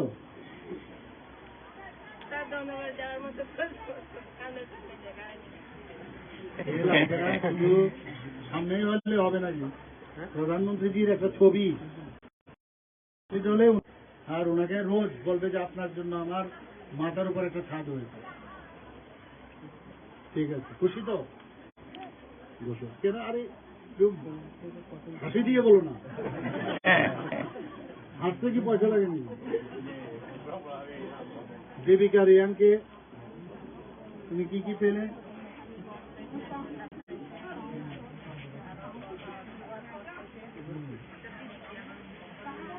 শুয়োর পাইছো নি? টিকেট করো শুয়োরের চাষ। আচ্ছা, আর গ্যাস কানেকশন পাইছো, অনেক কিছু পাইছো। আরে তো প্রধানমন্ত্রীজির ধন্যবাদ দিবে তো? প্রধানমন্ত্রীজির নাম কি? হ্যাঁ, আরে নরেন্দ্র মোদীজি। তো নরেন্দ্র মোদীজিকে একটা ফটো রাখবে ঘরে। তোমার ঘর কি কমপ্লিট হয়ে গেছে?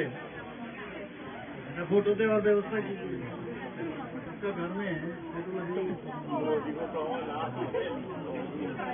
তো খুব খুশি। ছেলে মেয়ে কজন? কি করে করে? কোন ক্লাসে? কিরকম পড়াশোনায়? কিরকম?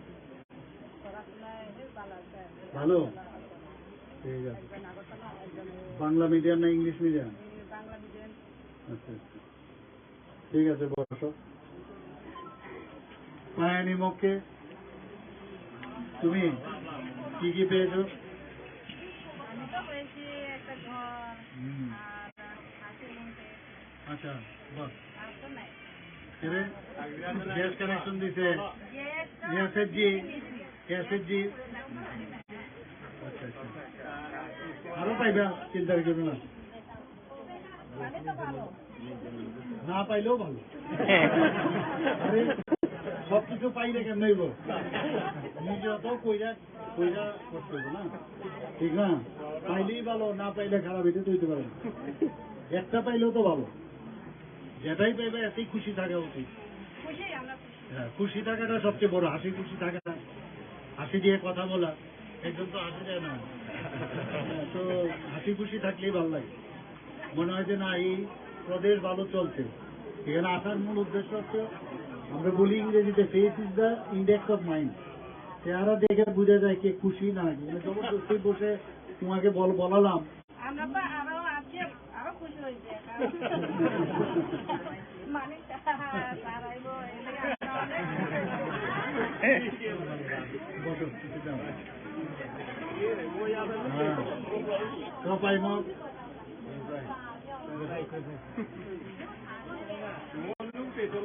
কেমন, ভালো? কি কি পাইছো তুমি? আরে বাহ,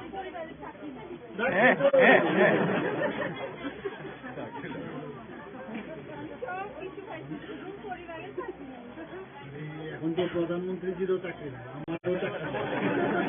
তোমার কি চাকরি আছে নি? চাকরি নাই তো, যা আমি চাকরি করতাম আমি চাকরিও হয়ে যাইছি।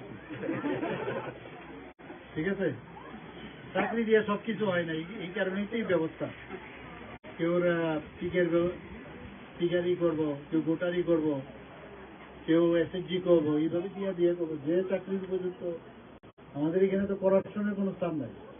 এই গভর্নমেন্টে একে ধরলে ওই লিডারকে ধরলে এইগুলো হয় না। যার যোগ্যতা আছে, আর কপালও একটা বিরাট বিষয়, চাকরিও হবে, একদিন বলবে যেন চাকরি হয়েছে। ঠিক আছে, খুশি? প্রধানমন্ত্রীজিকে ধন্যবাদ দেবেন। আর কে আছে এখানে? চিয়ং মগ,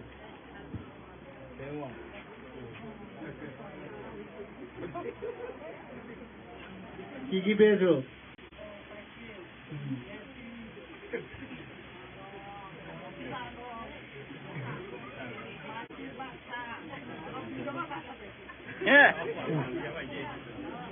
ভালো, এত অনেক কিছু হয়েছে, ভালো, ভেরি গুড। তোমার তো ইয়ারে মাছ চাষও করো না?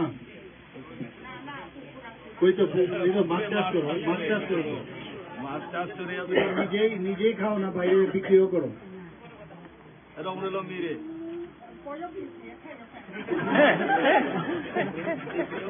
বিক্রিও করো, ভালো।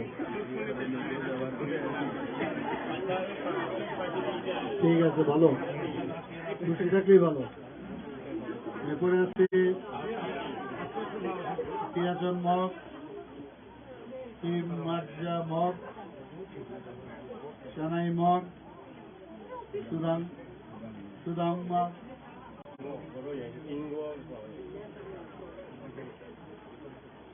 উঁচা মগ।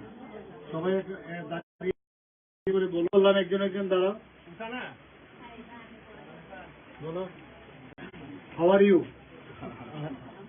ভালো, নমস্কার। আর কি? আরে কি নাম তোমার? কি পাইছো না? তুমি তো ইলেকট্রিসিটির এসএসজির পাইছো, তারপরে বাড়াইছি তো, আমি তো বাড়াইছি তো, আমি তো বাড়াইছি না, তাই কথা না, সেটা পাইছো না। ঠিক আছে, খুশি থাকলে ভালো। আর বাকি আরেকজন যে নামটি বললাম, ধরো তুমি, হাউ ডু ইউ ডু? ভালো। তোমার কি কি ভালো, কি কি ভালো, কি কি সব পাইছো? প্রধানমন্ত্রীজিরে ধন্যবাদ দিবে তো? ছেলে মেয়ে কত, কি করে? কোন ক্লাসে? নিজে পড়ানো অন্যরা পড়ে, অন্য মাস্টার বাড়ি পাঠান। মাস্টার বাড়ি এই এক যন্ত্রণা মাস্টারের বাড়ি। আরে নিজেও পড়া যায়, এমন অসুবিধা আমরা এখানে যে কালচারটা মাস্টার বাড়িতে কিছু দরকার লাগে না, নিজেরাও পড়ানো যায়। তুমি না জানলে আরেকজনের করবে, কিন্তু মাস্টার বাড়িতে এই একটা হেভিট হয়ে যেতে হবে। না বাড়িতে আয়া ঠিক আছে, আর কে আছে? কারোর স্পেসিফিক কিছু বলার আছে? কিছু বলার বলো। স্যার আমরা এসএসজি যত হয়েছে এসএসজি মহিলারা যদি তার কিছু মানে কিছু একটা করে তাহলে এরকম শুরু করে একদম তার ভালো হতো। এসএসজির কিন্তু এখন সব চলছে। যে মহিলারা মনে করেন ধরেন সিলাই একটা ঘর দিতে বাড়িতে কাজ হয় না, এখন সিলাই বাইরে আমাদের এরকম একটা ব্যবস্থা করা যায়। এসএসজি এখন আমাদের সবথেকে যতগুলো স্কিম আছে এর মধ্যে মানে 12 গুণ বাইরে গেছে। 4,000-এর জায়গায় আজকে কত লাখ হয়ে গেছে গেল। তো এইখানের মধ্যে আরো প্রয়োজন হইলে আমরা বছরে অনলাইন নিশ্চয়ই কমে গেল। হ্যাঁ, করে দেবে বলছে, বলেছিল করে দেবে। আমরা রিভলভিং ফান্ড দিতেছি, ঠিক না, ব্যাংকের লোন দিতেছি আলাদা, আবার আমরা এখান থেকেও দিতেছি। সব মিললে তো ভালো আছে, এসএসজিগুলো সাকসেসফুল। ঠিক আছে, মনে করেন এরকম যদি আমরা কাজটা করে যদি বাইরে নিতে বাড়িতে কাজ এরকম কাজ দেওয়া হয় তাহলে সুবিধা হবে। ঠিক আছে, নোট ডাউন। হ্যাঁ, ঠিক আছে ঠিক আছে। আর কেউ স্পেসিফিক কিছু বলার আছে? গ্রুপের নাম সত্যি মহিলা তো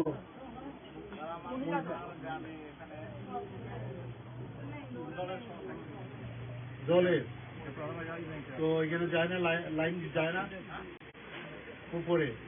ও তাহলে ইনোভেটিভ যে ইয়েটা আছে ওইভাবে যাই কি করে ডিপটেবল হইব তো বুঝতে হইব মাপলাই তো ডিপেন্ড করে সে দিব। জল তো আমরা দিতে হইব। 64% আমরা সাকসেসফুল, আরো 100% কাজও চলছে।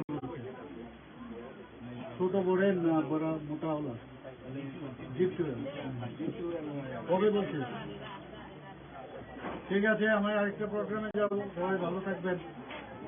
আর এখানে প্রধানমন্ত্রী আরেকটা জিনিস দিতে কেউ কইছে না দিতে, তোদের কিন্তু আমরা যে বাচ্চা আছে কোনটা দিতে ভ্যাকসিন করোনা ভাইরাসের, এটা বলা উচিত সবাই। সেই অনুষ্ঠানে এখানে উপস্থিত আছেন আমাদের ত্রিপুরা সরকারের মাননীয় মন্ত্রী শ্রী শুক্লাচরণ নোয়াতিয়া মহোদয়, উপস্থিত মাননীয় সভাধিপতি সাউথ ত্রিপুরা জেলা পরিষদের শ্রীমতী কাকুলে দাস দত্তা মহোদয়া, এখানে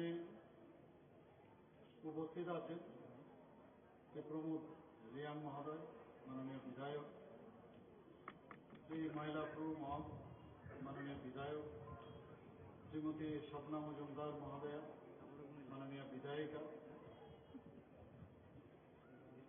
এবং আমাদের আইসিএ ডিপার্টমেন্টের মাননীয় সেক্রেটারি শ্রী ডক্টর প্রদীপ কুমার চক্রবর্তী, এবং সাজু ওয়ার জিএম কালেক্টর সাউথ ত্রিপুরা, এবং এসপি শ্রী কুরবান সিং মহোদয়। তাছাড়া এখানে উপস্থিত আছেন আমাদের Shri Subrata Chakraborty vice chairman, state level cultural advisory committee, এবং আমার সামনে যারা এমিনেন্ট পার্সোনালিটি যারা আছেন এখানে, বিভিন্ন স্কুল থেকে আগত বিভিন্ন ছাত্রছাত্রীরা এখানে উপস্থিত আছেন, এবং বিভিন্ন স্তরে যারা ইলেক্টেড রিপ্রেজেন্টেটিভরা এখানে উপস্থিত আছেন, এবং আমার সামনে আমাদের যে মিডিয়া বন্ধুরা এই অনুষ্ঠানে আপনারা উপস্থিত আছেন, এর জন্য সবাইকে আমি হার্দিক অভিনন্দন ও শুভেচ্ছা জানাচ্ছি। ৭৫ সীমান্ত গ্রাম ক্রান্তি বিরোকা নাম এই অনুষ্ঠান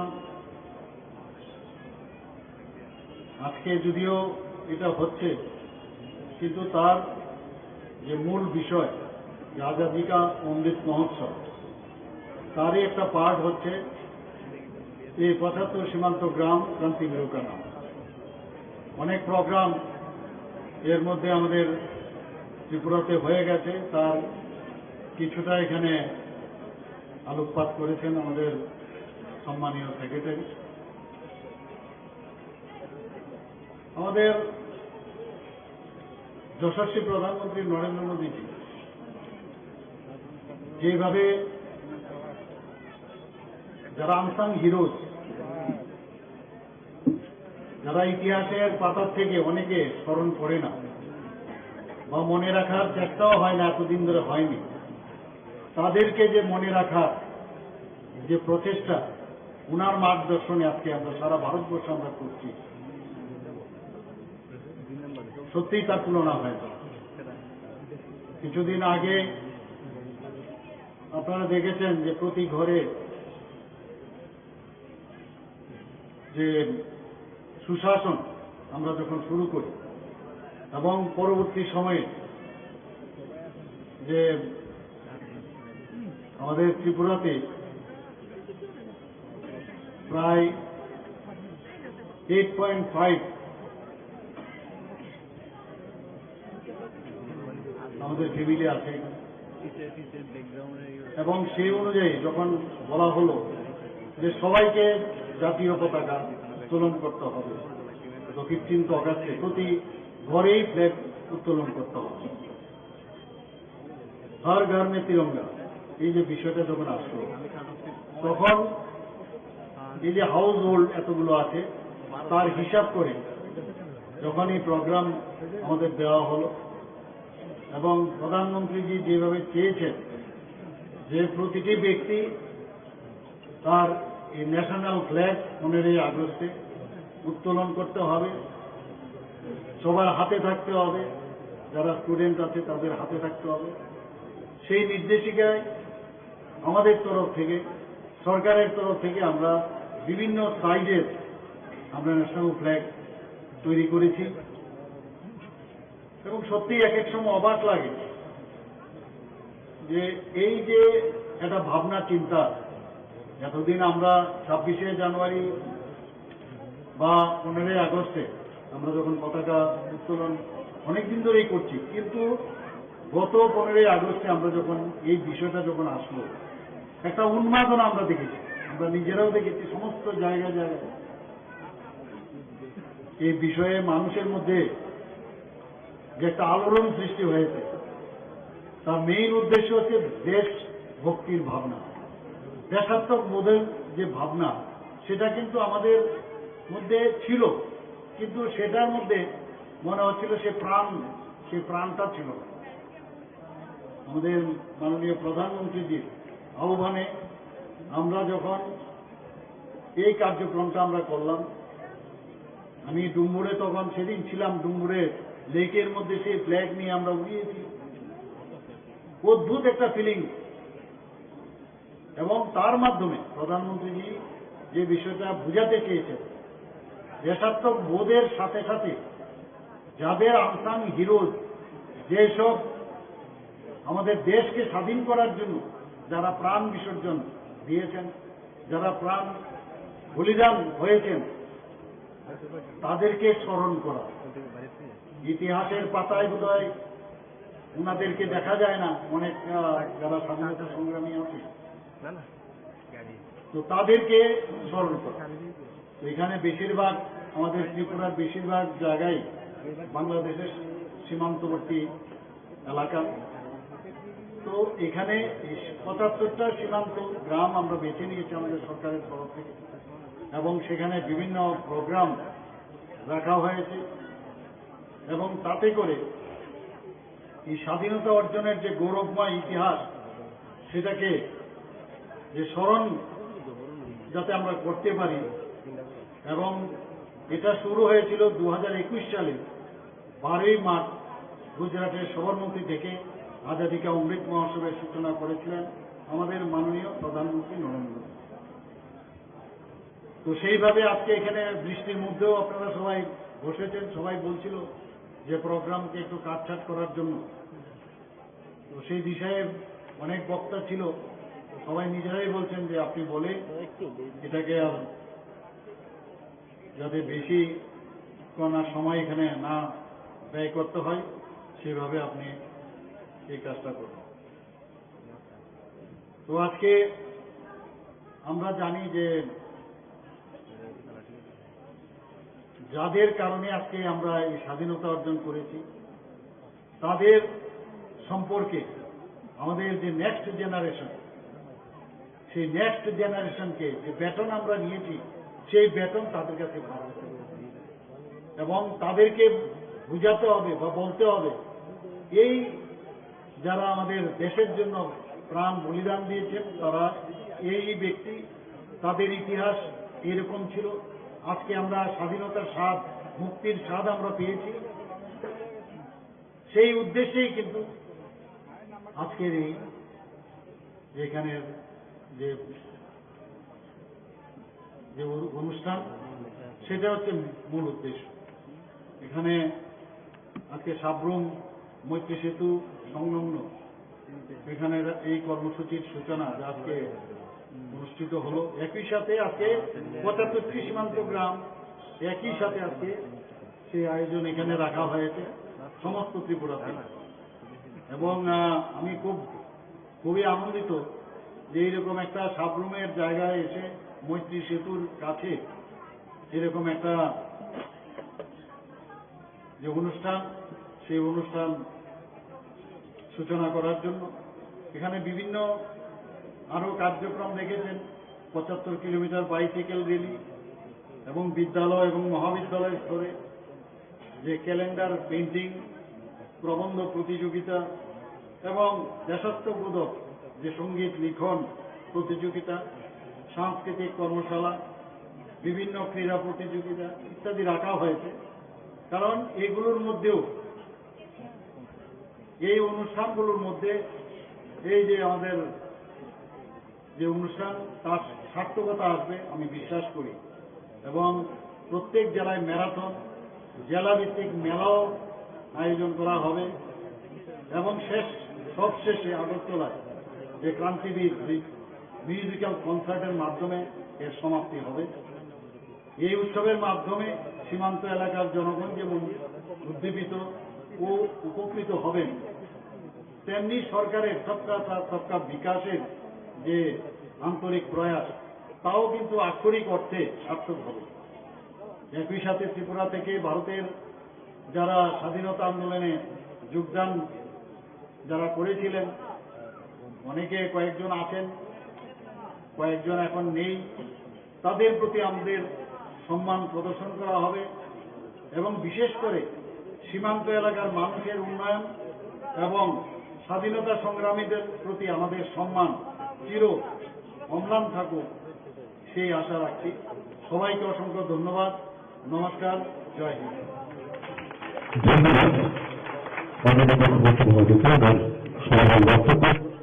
আমাদের অনুপ্রাণিত করেছে সাউথ ডিস্ট্রিক্টের মাননীয় সভাপতি শ্রী শঙ্কর রায় মহোদয় এবং আমাদের ভারতীয় জনতা পার্টির ত্রিপুরা প্রদেশের যুব মোর্চা স্টেট প্রেসিডেন্ট শ্রী নবাদল গরিব মহাশয় এবং যার সভাপতিত্বে আজকের এই সভা, এই সাংগঠনিক সভা, শ্রী দীপক দত্ত মহোদয় এবং শ্রীমতী কাকলি দাস দত্তা জেলা সভাধিপতি এবং আমার সামনে একটু আগে বলা হয়েছে বিভিন্ন স্তরের আমাদের পঞ্চায়েত স্তরের সমস্ত প্রতিনিধিগণ এবং প্রধান উপপ্রধান থেকে আরম্ভ করে সমস্ত যারা বুথ প্রেসিডেন্ট এবং এই মণ্ডলের পদাধিকারীগণ, জেলার যারা পদাধিকারীগণ আছেন এবং সব স্তরের সবাই যারা এখানে উপস্থিত আছেন, সবাইকে আমি হার্দিক অভিনন্দন ও শুভেচ্ছা জানাচ্ছি। বন্ধুগণ, আজকে আমার প্রায় 3টা থেকে 4টা প্রোগ্রাম হয়েছে এখানে সাউথ ডিস্ট্রিক্টে। আমি যেখানে যাচ্ছি সেখানে যেভাবে আমি কার্যকর্তাদের যে সারা আমি দেখছি এবং পাচ্ছি, মানে একটা উন্মাদনা আমি দেখতে পাচ্ছি। কারণ চেহারা দেখলে বা তার যে বডি ল্যাঙ্গুয়েজ, সে বডি ল্যাঙ্গুয়েজ দেখলে বোঝা যায় মনে প্রাণে ভারতীয় জনতা পার্টির আপনারা সবাই কার্যকর্তা এবং আপনারা যেভাবে প্রদর্শন করছেন, আমি নিশ্চিত যে আগামী দিন ভারতীয় জনতা পার্টির এই যে আমরা T20 হয়ে আমরা এবার সরকার গঠন করলাম, সেটার আগামী দিন প্রয়োজন হবে না। অনেক আসন সংখ্যা নিয়েই আমরা ত্রিপুরা সরকার ভারতীয় জনতা পার্টির আমি মুখ্যমন্ত্রী হতে পারি, কেউ মন্ত্রী হতে পারে, কেউ অনেক কিছুই হতে পারে, কিন্তু আমরা সবসময় যেটা বলি সেটা হচ্ছে আমরা কার্যকর্তার পার্টি, মুখে না কিন্তু কথায় কথায় না। এবং কার্যকর্তার পার্টি এই কারণে বলছি, আমাদের মাননীয় প্রধানমন্ত্রী নরেন্দ্র মোদীজি সবসময় বলেন আমি দেশের একজন দেশ সেবায় নিয়োজিত, আমি একজন সেবক, প্রধান সেবক। আর সেই দিশায় আমরাও সবাই সেবক। আমরা মুখ্যমন্ত্রী হতে পারি বা অন্য মন্ত্রী বা যেই এমএলএ হতে পারে, কিন্তু আলটিমেটলি সংগঠন এবং সংগঠনের যারা এই আজকে যে আমরা এখানে সবাই বসেছি সংগঠন নিয়ে কথাবার্তা বলার জন্য, কিভাবে সংগঠনকে আরো সুদৃঢ় করা যায় এবং তার জন্য যে কার্যকর্তা তাদের ছাড়া কিন্তু কোনোদিনই যে যে জায়গায় আসীন থাকুক সেটা সম্ভব হবে না। আজকে গতকাল যেটা মাননীয় বিধায়কজি বলছিলেন, গতকালই আমাদের বিধানসভা শেষ হয়েছে, বহু কথাবার্তা হয়েছে ওখানে। আমাদের সরকারের যে ভাবমূর্তিকে ঠিক রাখতে গিয়ে এবং মানুষের জন্য কাজের জন্য আমরা যে বিষয়গুলো আমরা এনেছি আমরা সেইগুলো ওখানে প্রস্তুত করেছি। বিরোধী দলেরা চেষ্টা করেছিল প্রথম দিনেই একটা কারোর অঙ্গুলির নির্দেশে চেষ্টা করেছিল যে বিধানসভার মধ্যে একটা এমন একটা অবস্থা তৈরি করা যেটা সারা ভারতবর্ষের মধ্যে তার নিউজ যেন দেয়, অর্থাৎ একটা সেন্টার অফ অ্যাট্রাকশন করার জন্য কিছু লোক, কিছু বিধায়ক তারা চেষ্টা করেছিল। কিন্তু তাদের যে বলে না বুড়ি নজরওয়ালা তারা মুখ কালা, তো এইরকম ঘটনা হয়েছে। কালকে শেষ হলো। তাদের যে মানে কি বলবো, ওরা যে ভেবেছিল তার মধ্যে আমরা পুরো জল ঢেলে দিয়েছি। জল কিরকম ভাবে ডাললাম আমরা বলছি, আপনারা নিশ্চয়ই দেখেছেন র্যাম্পে অনেককে দেখবেন মডেল যারা করে হাঁট, ছেলে মেয়েরা র্যাম্পের মধ্যে হাঁটে, কিন্তু দেখেছেন নিশ্চয়ই। তো আমরা সেই র্যাম্পের মধ্যে আমরা দেখেছি যে কিছু না অবুঝ, আমি বলবো অবুঝ বিধায়ক বিধায়িকা সেই র্যাম্পের মতো হাঁটল। সেটা প্রবলেম না, প্রবলেম হচ্ছে যখন হাঁটছিল যারা ওইখানে কাজ করছিল, যারা আমাদের বিধানসভার যারা এই লেখাপড়ি করেন তাদের কথা আমি চিন্তা করছিলাম যে ওদের কি অবস্থা হচ্ছে। বিন্দু মাত্র এদের প্রতি মানে যে একটা থাকে যে সজাগ, যে আমি ওরা কাজ করছে তাদেরকে আমি ডিস্টার্ব করছি, এ তো দূরত্ব। কিন্তু যেভাবে ওদের অঙ্গভঙ্গি, সত্যিই বিধানসভার ইতিহাসে এটা কলঙ্কময় অধ্যায় হবে। এখানে দেখা গেছে যে পুরনো একজন বহুদিনের পুরনো যে বিধায়ক, ওনাকে দেখলাম টেবিলকে উপরে বলার একটা চেষ্টা করেছিল।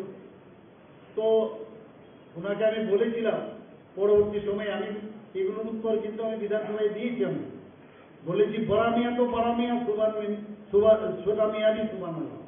তো এইভাবে আমরা ওনাদেরকে যে আমি যেটা বললাম যে ওদের যে চিন্তা ভাবনা ছিল সেটা আলটিমেটলি হলো না। সেকেন্ড, থার্ড এবং ফোর্থ ডে আমাদের খুব সুন্দরভাবে হয়েছে এবং আলাপচারিতা হয়েছে, ভালোভাবে সবাই কথা বলেছে এবং সেইভাবে একটা পবিত্র বিধানসভার যে গরিমা সেটাকে আমরা রাখার চেষ্টা করেছি। ত্রিপুরার ইতিহাসে আমাদের একজন মন্ত্রী বাহাদুর, উনি 31 বছর এই বিধানসভায় ছিলেন, উনি বললেন যে আমার মানে 31 বছরে আমি এত লম্বা বিধানসভার কোনোদিন আমরা দেখিনি, যে রাত্রি 10:30 পর্যন্ত, কালকে 10:30 পর্যন্ত এই বিধানসভা চলেছে। বিভিন্ন বিষয় আলোচনা হয়েছে। ওনারা বারবার বলেন যে এখানে আইন শৃঙ্খলা নেই, আইন শৃঙ্খলা নেই। আপনাদের এই সাবরুমের যিনি বর্তমান বিধায়ক কমিউনিস্ট, মার্ক্সবাদী কমিউনিস্ট পার্টি, উনি কথা তুলেছিলেন যে ত্রিপুরাতে নাকি ত্রিপুরার আইন শৃঙ্খলার অবনতি এমন জায়গায় যে তার পজিশন নাকি ভোট। আমি উনাকে দেখালাম যে ন্যাশনাল যে ব্যুরো ক্রাইমস রিপোর্ট, তার কাগজটা বের করে আমি দেখালাম। সেখানে এত মোটা কাগজ যে বিভিন্ন যেসব ওনারা বিবেচনা করেন, এটা আমাদের রিপোর্ট না, সেই রিপোর্টে কি বলা হয়েছে? সেখানে দেখা হয়েছে যে 28টা রাজ্যের মধ্যে আমাদের স্থান নিচের দিক থেকে, উপরে না, সেখান থেকে 3 নম্বর 4 নম্বরে। তো বিভিন্ন প্যারামিটার দেখে, কিডন্যাপিং থেকে, মার্ডার থেকে আরম্ভ করে, অগ্নিসংযোগ থেকে আরম্ভ করে, বাচ্চাদেরকে তুলে নেওয়া, প্রস্টিটিউশনে পাঠানো ইত্যাদি সব বিষয়ে এরকম ওটা সব জায়গায় আমাদের পজিশন 28 নম্বরের ঠিক উপরে। আমাদের প্রায় 23-24 আমাদের নাম্বার ছিল। তো এরকম মিথ্যা ওরা সবসময় চেষ্টা করে, বিধানসভার ভিতরেও চেষ্টা করে মিথ্যা রিপোর্ট দিয়ে মানুষকে বিভ্রান্তি করে, এবং বাইরেও এটা করে। আমি এক জায়গায় আজকেও বলেছি যে জার্মানির হিটলারকে ওনারা পছন্দ করেন না, কিন্তু ওনার যে প্রচার সচিব গোয়েবেল সাহেব, ওনাকে ওনারা কিন্তু মানে মনে প্রাণে গ্রহণ করেছেন, যে মিথ্যাকে বারবার, একটা মিথ্যা বারবার বললে সেটা সত্য হয়, সেই কথাটা ওনারা বলেছেন। বন্ধুগণ, এখানে যারা বুথ স্তরের যারা আছেন, যারা আমাদের পৃষ্ঠা প্রমুখরা আছেন, যারা আমাদের শক্তি কেন্দ্রের যারা ভাই ও বোনেরা আছেন, আমি একটা কথাই বলবো যে যেহেতু এটা সাংগঠনিক বৈঠক, আমরা ঠিক আছে এইবার আমরা জিতেছি। ওরা তো ভেবেছিল যে আমাদের এই সরকার যে 5 বছরের যে সরকার, জোট সরকার এসেছিল, ভেবেছিল এবারও চলে যাবে। ওনারা তো বলেছিলেন যে আমাদের 2 সংখ্যার মধ্যে আসবে না, কিন্তু সেটা তো হলো না। ওরা অনেক প্ল্যান করেছিল, এক রক্তমাখা হাত আরেক রক্তমাখা হাতের সাথে হাত মিলিয়েছিল। এরকম দেখা গেছে যে কংগ্রেসের যে পার্টি অফিস, তার পার্টি অফিস থেকে সিপিএম এর কাছ থেকে আসলে ফ্ল্যাগ বেরোয়, এবং সিপিএম এর যে পার্টি অফিস তার থেকে কংগ্রেসের, এই জিনিসটা আমাদের দেখে যেতে হলো। আমি গত বিধানসভায় ওনাদের যে কংগ্রেসের যারা আমাদের বন্ধুরা ছিলেন, আমাদের সিনিয়র লিডাররা, ওনাদেরকে আমি বলেছি যে এটাও আপনারা করলেন শেষ পর্যন্ত, উপরে যখন যাবেন কি নিয়ে যাবেন, কি উত্তর দেবেন? যাদেরকে ওরা শহীদ করেছে, আমাদের লোকদের মেরেছে বিভিন্ন জায়গায়, বিশেষ করে সাউথে যে হারে খুন এবং সন্ত্রাস করা হয়েছে, আপনারা গিয়ে কি জবাব দেবেন? উত্তর দিতে পারেনি। এবার ওনাদেরকে বলেছি যে কমিউনিস্ট পার্টি এমন এক party, use and throw party. 1917-18 সালের ঘটনা ওনাদেরকে বলেছি যে ওরা কিভাবে ইউজ করতে পারে এবং থ্রো করতে পারে, অন্তত ওকে একবার চিন্তা করুন আপনারা, ওদের থেকে দূরে সরে আসুন। কিন্তু ওনাদেরই একজন, ওনাদের কারণে আজকে 35 বছর এই কমিউনিস্ট পার্টি এখানে রাজত্ব করেছে। সবাই জানেন, আমি নাম নেওয়ার প্রয়োজন নেই। আমি বারবার ওনাকে বলেছি যে আপনার যে অস্থিরতা, আপনি একটা জায়গায় ঠিক থাকতে পারেন না। আমি বায়োলজি স্টুডেন্ট, সেই বায়োলজি স্টুডেন্টে আমরা সবাই এখানে অনেক, হয়তো আপনার ছেলে মেয়েদেরও পড়ান, যে আর্সুলার যে লাইফ সাইকেল আপনারা নিশ্চয়ই দেখেছেন। একবার কংগ্রেস, এরপরে বিজেপি, এরপরে তৃণমূল, আবার কংগ্রেস, এই যে লাইফ সাইকেল, ওরা এইগুলোই করবে ওরা সারা জীবন। আমি এখনো বুঝি না এই যে অঙ্গভঙ্গি করে টুইস্ট আউট করার যে বিকৃতি মনোভাব সম্পন্ন, এটা বিধানসভার ভিতরেও করেন, বাইরেও করেন। এতে করে কিছু কিছু যুবক যুবতী এতে খুব খুশি হন, না জানি কি বিষয়। এটা সত্যিকারের অর্থে এটা কোনো কালচারই না। এই কারণে আমি সবসময় ওনাদেরকেও বলেছি আমি যে এই যে অস্থিরতা ঠিক নয়, এই অস্থিরতা থেকে বেরিয়ে আসুন। আর ফ্রাস্ট্রেশনের যে আরেকটা নাম, সেটা হচ্ছে অসহিষ্ণুতা। ফ্রাস্ট্রেশনের কারণে অসহিষ্ণুতা। কোথায় যাবে, কি করবে, কি বুঝবে, একমাত্র নাটক ছাড়া আর কিছুই না। এখানে বিশেষ করে সাউথে কিছু কিছু আবার পকেট আছে, আমাদের কাছে খবর আছে এমন জায়গায় উনার লোক আছে, এমন জায়গায় উনার লোক আছে। কেন এমনটা হবে? এখানে যারা কার্যকর্তারা আছে ওনাদেরকে এখনো সময় আছে বোঝানোদেরকে, এদের পেছনে ছুটলে শেষ পর্যন্ত যেটা হবে, সেই মানে কালো দাড়ি শেষ পর্যন্ত সাদা হবে, এবং সাদা থেকে এখন কোথায় যাবেন আপনারা নিজেরাই বুঝবেন। নিজেরা তো যাবেই এবং অন্যকেও ধ্বংস করবে। তো এর থেকে আমাদের বেরিয়ে আসা উচিত। দেখুন, এবার এই প্রথমবার আমাদের মাননীয় অর্থমন্ত্রী এবার বাজেট পেশ করেছেন।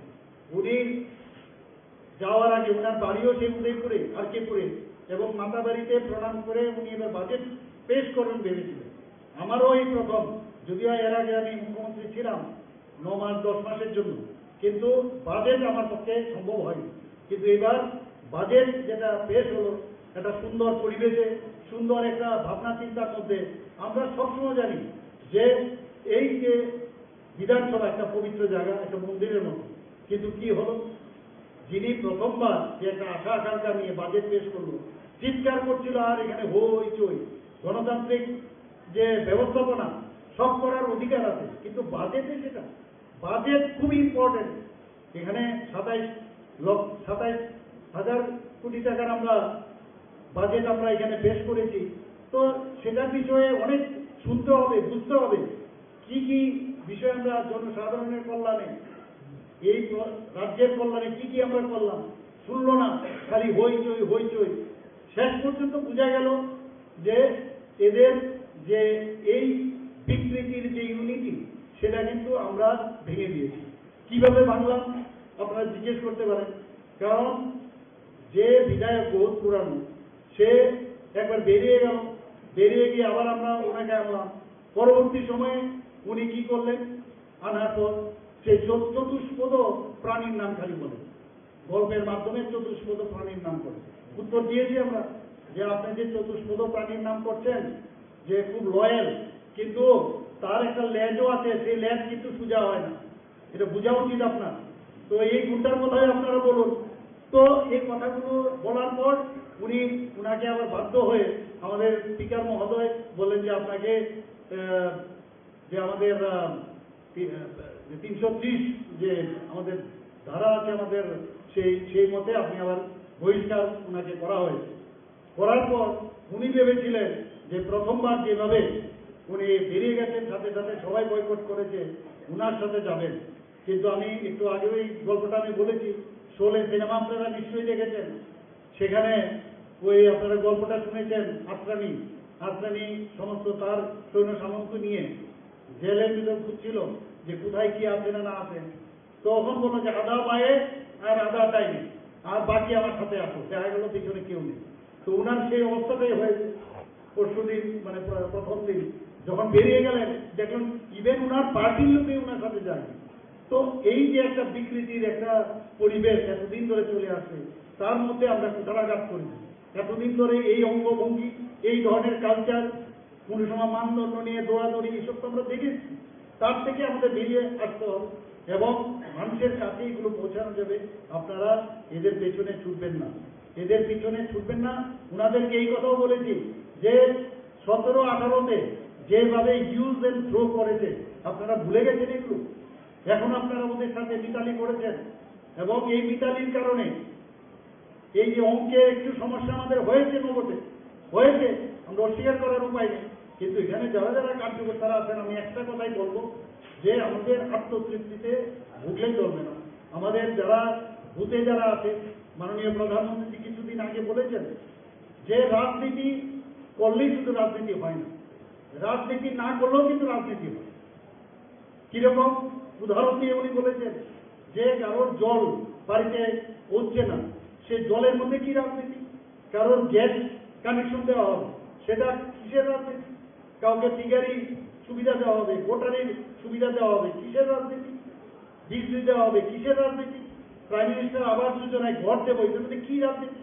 তো এই যে বিষয়গুলো, এইগুলো মানুষের মৌলিক যে চাহিদা, সেইগুলো যদি আমরা পূরণ করতে পারি, এর চেয়ে বড় রাজনীতি আর কিছুই হয় না। আমি একটু আগে একটা বেনিফিশিয়ারি অনেকগুলো আমাদের বোনেরা ছিল, ভাইয়েরাও ছিল, তাদের সাথে কথা বলছিলাম। দে আর ভেরি হ্যাপি যে প্রধানমন্ত্রীজি যেভাবে ওনাদেরকে সাহায্য করছেন বিভিন্নভাবে, টয়লেট থেকে আরম্ভ করে, আমি যে বিষয়গুলো গ্যাস কানেকশন থেকে আরম্ভ করে, প্রাইম মিনিস্টার আবাস যোজনা, নলতে জল, তো সব বিষয়ে আমাদের এত বেশি মানুষের, কারণ একজন চাইওয়ালার ছেলে আজকে ভারতের পথ নির্দেশক, যেখানে যাচ্ছেন ভারতকে এমন একটা স্তরে পৌঁছে উনি দিয়েছেন। আপনারা সবাই দেখেছেন, যেখানে যান একজন রাষ্ট্রপ্রধান ওনাকে পায়ে ধরে নমস্কার করতেন, যা ওই রাষ্ট্রপ্রধানের কোনো কালচারে নেই। আমাদের কালচার এখন এত সমৃদ্ধ, এতটা মানুষ জানতে পারছে, একমাত্র সেটা মাননীয় প্রধানমন্ত্রীদের কারণে। 21শে জুন আপনারা জানেন, যখন উনি বললেন যে রাষ্ট্রসংঘেতে যে 21শে জুন আমাদের সবার সমস্ত পৃথিবীর মধ্যে আমাদের যোগ ব্যায়াম করা প্রয়োজন। কিছু কিছু মুসলিম কান্ট্রি অবজেকশন দিয়েছিল যে এটার মধ্যে হিন্দুত্বর একটা বিষয় দেখা যাচ্ছে, কিন্তু পরবর্তী সময়ে ওনারাই দেখলো যে না, এর মধ্যে যোগ ব্যায়ামের মাধ্যমে আমরা আমাদের নিজেদেরকে আমরা চিনতে পারি। Who am I, who are you? এই যে যোগ ব্যায়াম আমাদের ভারতবর্ষের একটা পুরনো একটা আমাদের ফিলোসফি। এটা ব্যায়াম করে না, এর মধ্যে মানুষকে নিজেকে জানা এবং এক যে অস্থিরতার এই জীবনে এখন চারিদিকে যে চলছে তার থেকে নিরাময় হতে গেলে যোগ ব্যায়াম অবশ্যই করতে হবে। এখন সমস্ত জায়গায় আন্তর্জাতিক যোগ ব্যায়াম আমরা করছি এখন 21শে জুন। তো সেইভাবে মাননীয় প্রধানমন্ত্রী দেশকে আজকে ভারতকে সুপ্রতিষ্ঠিত করছে, আমরাও সেই বিষয়ে বলছি। আমাদের বলছি যে ডাবল ইঞ্জিনের সরকার, অনেকে মানে বিভিন্নভাবে আমাদের বলে ডাবল ইঞ্জিনের সরকার। হ্যাঁ, আমরা ডাবল ইঞ্জিনের সরকার না, আমরা আরো বড় সরকার। আমাদের যে এএমসি আগরতলা মিউনিসিপাল কর্পোরেশনের থেকে আরম্ভ করে সমস্ত যে 19টা আরো আমাদের এএমসি বাদ দিলে আমাদের মিউনিসিপালিটি এবং নগর পঞ্চায়েত সবকটাতে আমাদের জয় জয়কার। তাহলে আমাদের ট্রিপল ইঞ্জিনের সরকার আরেকটু এগিয়ে যান, সমস্ত পঞ্চায়েত ত্রিস্তরীয় পঞ্চায়েতে আমাদের সরকার। তাহলে আমরা কোন জায়গায় আছি? আমরা সমস্ত জায়গায় আমরা গেছি। কিন্তু বন্ধুগণ, আমার আরেকটা প্রোগ্রাম আছে, আমাদের সবাই চিনেন শঙ্করবাবুর নাম শুনলেই কিন্তু বোঝা যায় শঙ্করবাবুর চেহারাটা সবার কিন্তু চলে আসে। শঙ্করবাবু বলেছেন আপনি বেশি বলবেন না, 10 মিনিটে শেষ করবেন। আমি শুধু একটা কথাই বলবো, এখানে যারা বুথ, আমার বুথ শক্তিশালী বুথ, এই যে বিষয়টা আমরা বলি ঠিকই, কিন্তু অনেক উই আর নট পেইড। পয়সা দিয়ে কার্যকর্তা তৈরি করা যায় না যতক্ষণ ধরে ভিতর থেকে না আসবে। আমরা এখানে পণ্ডিত দীনদয়ালজিকে, আমরা ডক্টর শ্যামাপ্রসাদ মুখার্জি, আমরা ওনাদেরকে স্মরণ করে প্রথমে মাল্যদান করে তারপর কিন্তু আমরা বক্তব্য শুরু করি। কারণ আপনারা ভাবুন যে ডক্টর শ্যামাপ্রসাদ মুখার্জি 33 বছর বয়সে এত বড় ক্যালকাটা ইউনিভার্সিটির ভাইস চ্যান্সেলর হয়েছিলেন। ইচ্ছে বলে আইএসের জীবনযাপন করতে পারতেন, বলিদান হয়েছেন 370 দ্বারা বিলুপের মাধ্যমে। ওনারকে স্মরণ করে আমাদের মাননীয় প্রধানমন্ত্রী ওনাকে শ্রদ্ধার্ঘ নিবেদন করেছেন। তো আমাদের সামনে এক একজন ব্যক্তি এমন ইতিহাস, আমাদের সেই ইতিহাসকে সামনে রেখে মাঝে সাঝে আমাদের মধ্যে যদি দেখা যায় এদিক সেদিক বক্রপথে যাওয়ার আমাদের চিন্তা ভাবনা থাকে, তার থেকে সরে মাঝে মাঝে ওনাদের সম্পর্কে জানা। আমাদের পণ্ডিত দীনদয়ালজি যিনি বলেছেন আমাদের ফিলোসফি যেটা আমাদের যে একাত্মক মানববাদ, তার উপর ভিত্তি করে আমাদের অন্তিম ব্যক্তি পর্যন্ত সেই বিষয়ে আমাদের প্রধানমন্ত্রী চলছে, আমরাও চলছি। স্বচ্ছতার সরকার, একটা ট্রান্সপারেন্সির সরকার, এবং সেইভাবে আমাদের ত্রিপুরা সরকারও সেইভাবে চলছে। বিভিন্ন জায়গা থেকে আমাদের খবর আসে যে সিন্ডিকেট হয়, বিভিন্ন জায়গায় এই হয়। আমি এখানে বলবো কোনো অবস্থায় সিন্ডিকেট রাজ ত্রিপুরাতে প্রতিষ্ঠিত হতে দেব না, এবং কোনো অবস্থায় সেটা আমরাও মানব না, আপনারাও মানবেন না, এবং সবাইকে বলবেন। কারণ এই ভারতীয় জনতা পার্টি এবং আইপিএফটির সরকার শুধুমাত্র 5 বছরের সরকার যাতে না হয়, 2 বছর আমরা 2.0 এসেছি, এটা যেন 3.0, 4.0, এভাবে প্রধানমন্ত্রী যে 9.0 হয়েছে, 0 হয়েছে, আমরাও সেই বিষয়ে আমাদের যেতে হবে। তাহলে আমরা আগামী দিন মানুষ কার্যকর্তাদের দেখে বুঝে যে এটা ভারতীয় জনতা পার্টির কার্যকর্তা, সেটাকে সুপ্রতিষ্ঠিত করতে হবে। ঘরে ঘরে যেতে হবে, ঘরে গিয়ে বলতে হবে। রাজনীতি করার দরকার নেই যে আপনার শুনলাম আপনার বাড়ির এরকম ছেলে বা মেয়ে বা মেসমশাই হসপিটালে ভর্তি আছে, একটু খবর নেওয়া, যাওয়া। প্রতিটা বুথের মধ্যে কেউ না কেউ হসপিটালে যাচ্ছে, কেউ স্বর্গবাস হচ্ছে, ওর বাড়িতে যাওয়া, কারণ বিয়ে শাদী হচ্ছে সেখানে যাওয়া, যে কোনো অন্নপ্রাশন হচ্ছে সেখানে যাওয়া। এই যে আমরা বলছি সম্পর্কের যে মাধ্যমে আমরা সমর্থন, সেটা কবেই সম্ভব হবে? ঘরে গেলাম, একটা লিফলেট ধরিয়ে দিলাম যে এই হচ্ছে আমাদের কাজ, আমরা এই করি, তাতে কাজ হবে না। তো এই ধরনের কোনো ছেলে আছে, কোনো, আমরা জানেন মণিপুরের ঘটনা আপনারা নিশ্চয়ই জানেন, রাত্রে 12টার সময় আমাদের গার্জিয়ানরা আমাদের উপর চাপ দিচ্ছিল মণিপুরের ঘটনার সময় যে ওনাদেরকে আনতেই হবে, একদম হাহাকার চারিদিকে। আমি কিন্তু কোনো অবস্থা এবং আমার সরকার আমরা নীরবে কাজ করে গেছি। রাত্রে 12টার সময় 400 থেকে 450 ছাত্রছাত্রী আমরা মণিপুর থেকে তাদেরকে নিয়ে এসেছি এখানে। এই হচ্ছে আমাদের এই কাজের, এই ধরনের কাজ যদি আমরা করি তাহলে আমাদের সরকারের পয়সা দিয়ে আমরা এনেছি, কিন্তু যে সময়ে যেটা করা দরকার সেটা আমরা করছি। আপনারা দেখেছেন যে এত বড় একটা দুর্ঘটনা ঘটে গেল আমবাসাতে। আমি সাথে আমি এবং আমার সাথে আরো অনেকে, আমাদের নবদল বাবুও ছিলেন, আমরা সবাই দৌড়ে গেছি ওখানে রাত্রিবেলা। সে রাত্রে আমি 2:45 সময় এসেছি। তো যাওয়া এখানে এইরকম না দেখানোর জন্য, এই যে গেলাম ট্রেনে চলে গেছি, কারণ এইরকম দুর্ঘটনা ত্রিপুরার ইতিহাসে আর হয়। ওনাদেরকে আমরা টাকা পয়সা দিয়ে তো মানুষকে ফিরিয়ে আনা যাবে না, কিন্তু তারপরে আমাদের ওনাদেরকে যাদের পার্সেন্টেজ হয়, কত পার্সেন্টেজ পড়েছে আগুনে, ওরা ওইখানে ধসে গেছে, সেই অনুযায়ী আমরা দিয়েছি। কাউকে 4,000 দিয়েছি, কাউকে 2,500 দিয়েছি, কাউকে 74,000 টাকা দিয়েছি। আজকেই আরো 3 জনকে আমরা বাইরে পাঠাচ্ছি যাদের উন্নত চিকিৎসার জন্য। কাউকে হাত কাটতে হবে, আপনারা শুনে অবাক হবে। এখানেও করা যায়। আমার যেহেতু আমি নিজেও ডাক্তার, আমি জানি, এবং আমাদের এক জুনিয়র সে এখন এখানে সার্জারিতে আছে, সে জানে যে এখানেও এই এম্পুটেশন করতে পারে। কিন্তু আমি বললাম না, উন্নত মানের চিকিৎসা দরকার, আগে অনেক কমিটমেন্ট বলেছি তাদেরকে। কালকে আজকেই হয়তো বা গেছে, আমি জানি না, যে গেলে জানতে পারবো, হয়তো বা কালকে ওরা কোথায় যাবে, দিল্লিতে পাঠিয়ে দিচ্ছি ওনাদের, শেষ যাতে ভালো করে ট্রিটমেন্টটা হয়, যাতে এই কথাটা না শুনতে হয় যে এখানে ভালো করে ট্রিটমেন্ট হয়নি। আমাদের মাননীয় প্রধানমন্ত্রীজি যখনই খবরটা শুনলেন, সাথে সাথে উনার তরফ থেকেও আর্থিক সাহায্যের ঘোষণা করলেন এবং মানে খুব সন্তপ্ত পরিবারের প্রতি সমবেদনা জ্ঞাপন করেছেন। আমাদের প্রধানমন্ত্রীজি এরকম এক প্রধানমন্ত্রী আমরা পেয়েছি, আমাদের হোম মিনিস্টার এরকম একজন নবী সাহায্যের মতো লোক পেয়েছি, আমাদের সর্বভারতীয় সভাপতি জেপি নাড্ডাজি এমন এক ব্যক্তি পেয়েছি যে আমাদের মানে গার্জিয়ান যতক্ষণ ধরে না থাকবে ততক্ষণ ধরে কিন্তু একটা পরিবারে দেখবেন গার্জিয়ান যদি না থাকে প্রপারলি, তাহলে এই পরিবারও চলে না। তো এইরকম পরিবারের আমরা সব সদস্য, কাজে আমাদের কোনো রকম আমাদের আগামী দিন যে উন্নয়নের যে দিশা, সেইগুলো আমরা নিশ্চয়ই আমরা করব। এবং আমি যেটা বলছিলাম, সমস্ত জায়গায় আপনাদের আর কিছু করতে হবে না, এগুলো থাকবে, ধাঁচা তো আছেই, যে কি করতে হবে, বুথের কি কাজ, 31 জনের কমিটি হতে হবে, মন্ডলে এত জনের কমিটি হতে হবে, সব থাকবে।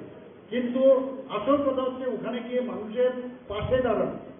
এবং আপনাদের কাছে একটা সবচেয়ে বড় এখন অ্যাডভান্টেজ আমাদের কাছে, সেই যে আপনি যে রিপ্রেজেন্টেটিভ কাজ, যে এই সরকারের রিপ্রেজেন্টেটিভ হয়ে যাচ্ছে, তাতে করে তাদের মধ্যে কিন্তু যখন কোনো কথা বলবেন, যে চিন্তা করবেন না দিদি আমরা দেখছি, তাহলে আপনার প্রতি অনেক বেশি ওদের যে বিশ্বাস, সেটা অনেক বাড়বে। রাজনীতি আমরা অনেক সময় আমরা অনেকভাবে আমরা দেখি, এখনো বক্রপথে অনেকে চলার চেষ্টা করে, কিন্তু এমনভাবে আমাদের রাজনীতি করতে হবে, আমাদের পার্টির যে রুল সেই অনুযায়ী আমরা আগামী দিন চলবো, যাতে করে সারা জীবন আর সিপিএম ত্রিপুরায় কি আর কোনদিন না আসতে পারে। এই ব্যবস্থা করতে হবে। এবং আমি অত্যন্ত খুশি যে আপনাদের, আমি জানি যে এখানে আমাদের মাননীয় বিধায়কজিকে আমি প্রথমেই বলা উচিত ছিল যে উনাকে আপনারা মানে আপনাদের কারণে উনি এখানে জয়ী হয়েছে এবং আপনাদের কারণে মানুষ বুঝতে পেরেছে যে এইভাবে চলবে না। তো এর জন্য সবাই এখানে যারা উপস্থিত আছেন সবাইকে আমি হার্দিক অভিনন্দন ও শুভেচ্ছা জানাচ্ছি। এবং আগামী দিন 303 আমাদের মাননীয় প্রধানমন্ত্রীজির হাতে আমাদের আসন আছে 303 আমাদের লোকসভা, কিন্তু আরো বেশি পরিমাণে যাতে হয়। আমি তো ভাবছি যে এবার 350 না ছেড়ে এর মধ্যে আমাদের উচিত, উনি যেহেতু আমাদের জিতিয়েছেন, আমাদের T20 হোক আর যাই হোক আমরা জিতেছি, সেই জায়গায় আগামী দিন বেশি ভোটে আমাদের যে দুটা সিট আছে লোকসভার আসনে বিপুল ভোটে আপনাদের কেন্দ্রের থেকে জিতানো আপনাদের দায়িত্ব। আমি জানি আপনারা করতে পারবেন, সেই আশা রেখে আমি আমার বক্তব্য এখানে শেষ করছি। বন্দে মাতরম, ভারত মাতা কি জয়।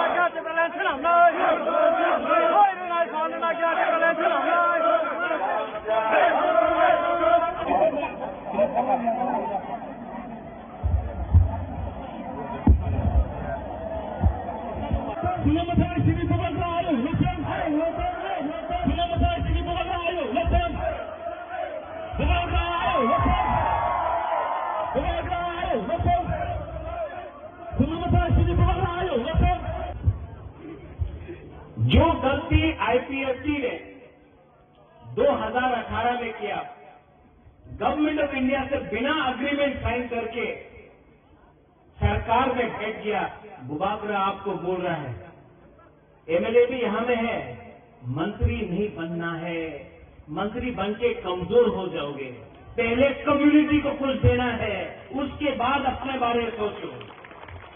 ये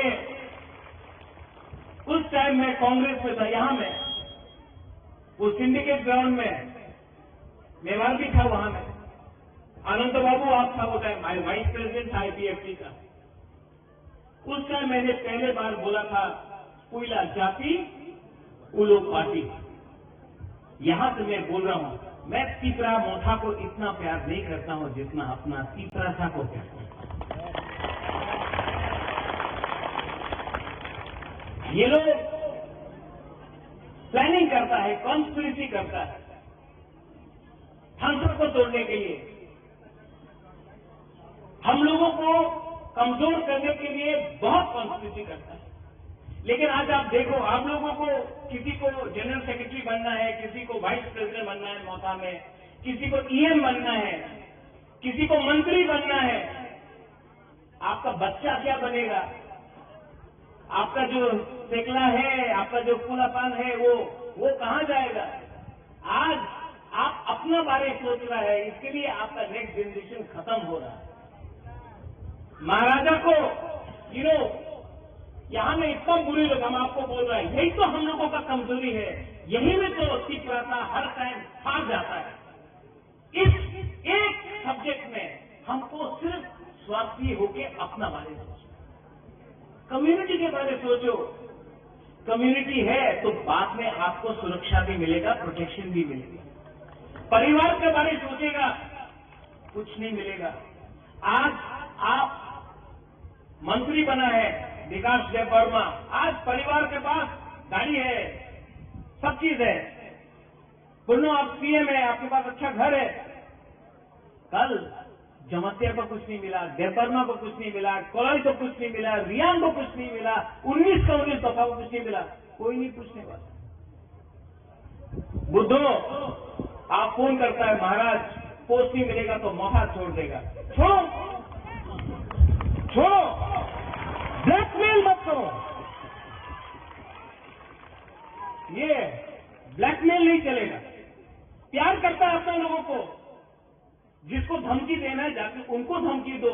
जो आज आपका पग गोरख को आपको बांग्ला में लिखने के लिए फोर्स करता है लोग, उसको पकड़ो और उसको धमकी दो।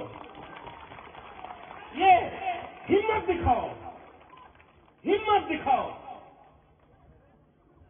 हिम्मत एक दूसरे से झगड़ने से नहीं है, हिम्मत लाल बत्ती से नहीं है। इतना मिनिस्टर देख रहा, हम सबका कॉन्वॉय है, कॉन्वॉय है, कॉन्वॉय है। आज अगर हम लोगों को बचना है तो आंदोलन ग्रेटर तीप्रालैंड का फिर से शुरू करना पड़ेगा। Vijay Ramgol, you are right.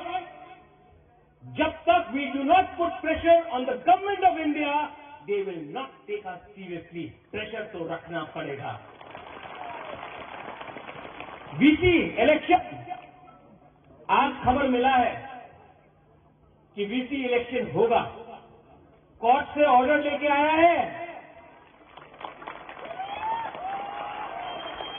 ये लोग जो बोलता है तीप्रालैंड होवे ना, चलवे ना, होवे ना, होवे ना, चलो हमारा बुकुंग बारा से एक बार डायरेक्ट कॉन्टेस्ट करते देखो ना गांव में, हम दिखाता है कौन किसका बाप है। यहां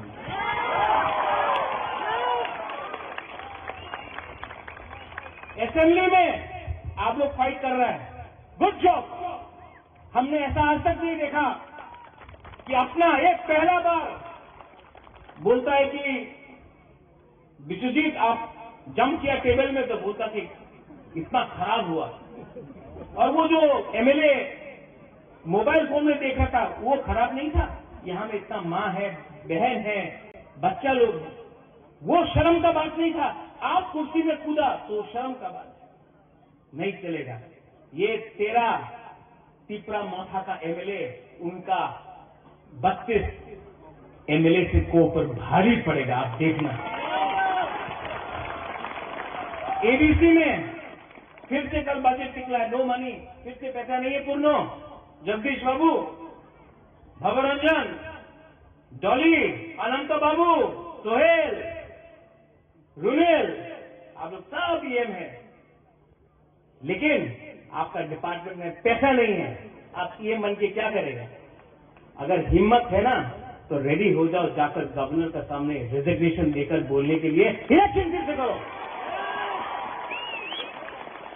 जो केजरीवाल ने किया दिल्ली में, अगर हिम्मत है तो करने के लिए मैं चाहूंगा रिजाइन करने सबसे पहले और चैलेंज करने के लिए।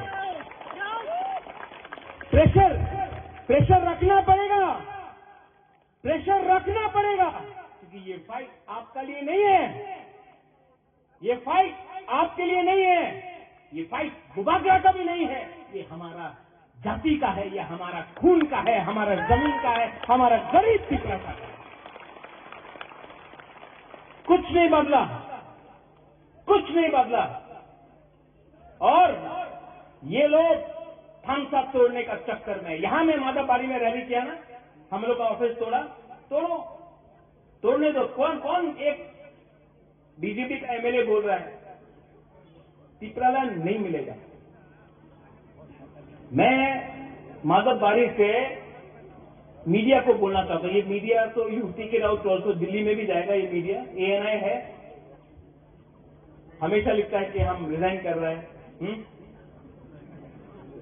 एक मेरा बाइक ले जाओ, पिपरालैंड आज नहीं मिला ना, कल नहीं मिला ना, परसों नहीं मिला ना, एक ना एक दिन तो ग्रेटर पिपरालैंड मिलेगा, ये हम लोग का दिल का बात है।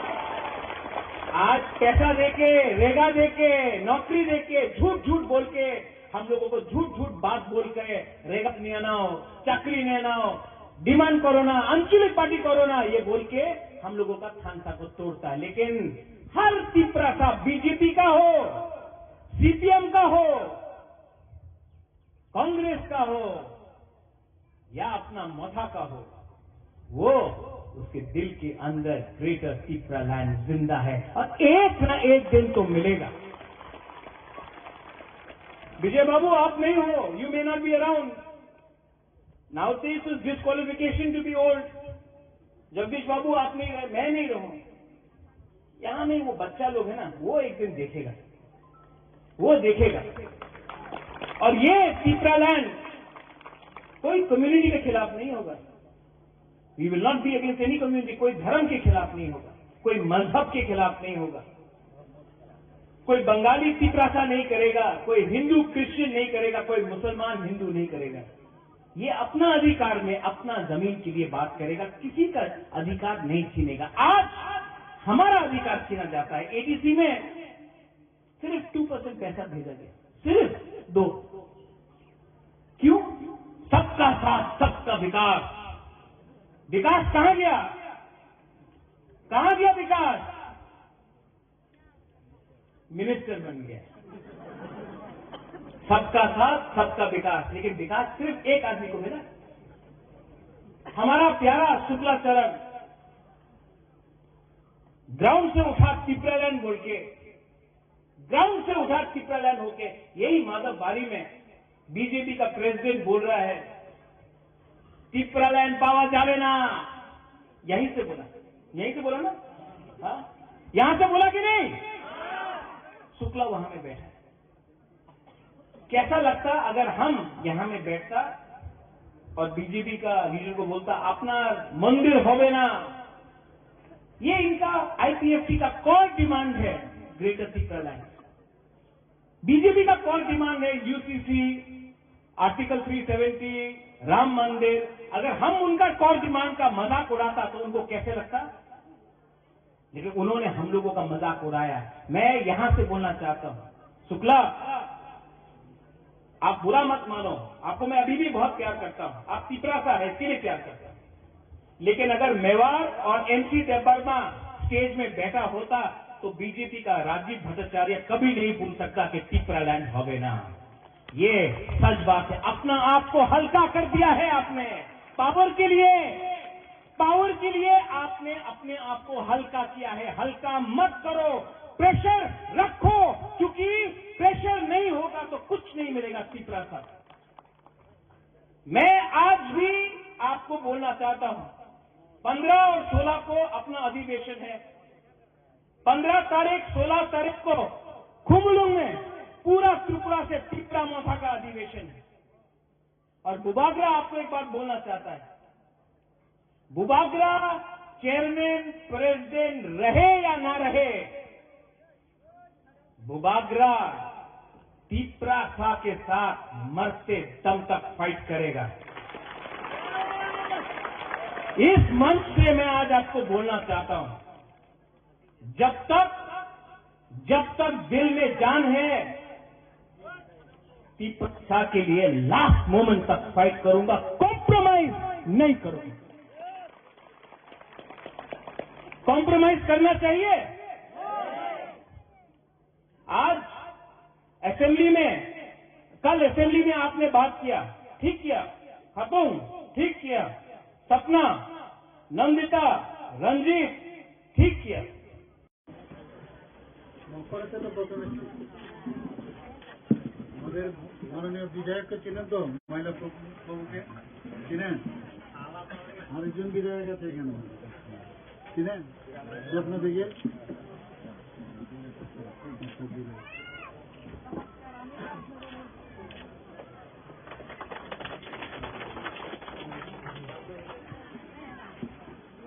এখানে একজনকে প্রধানমন্ত্রীজির নাম জিজ্ঞেস করেছিলাম, সে তো আরেকজনের নাম বলে দিল। আপনারা জানেন তো প্রধানমন্ত্রীজির নাম কি নাম?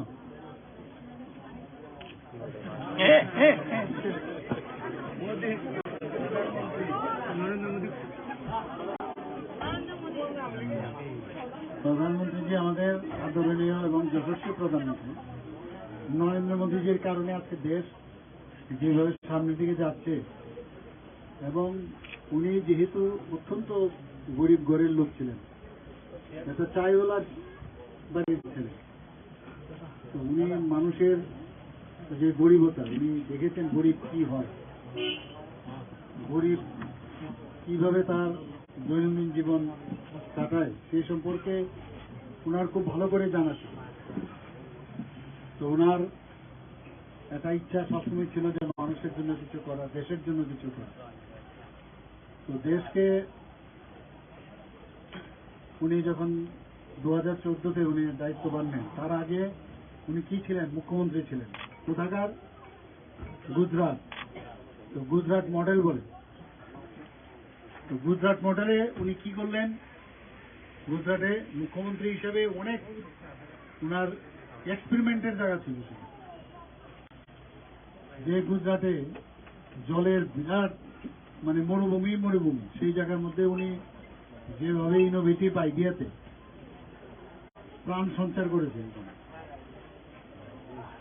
এবং আমরা বলি গুজরাট মডেল, এবং সেটা উনি করে দেখিয়েছেন।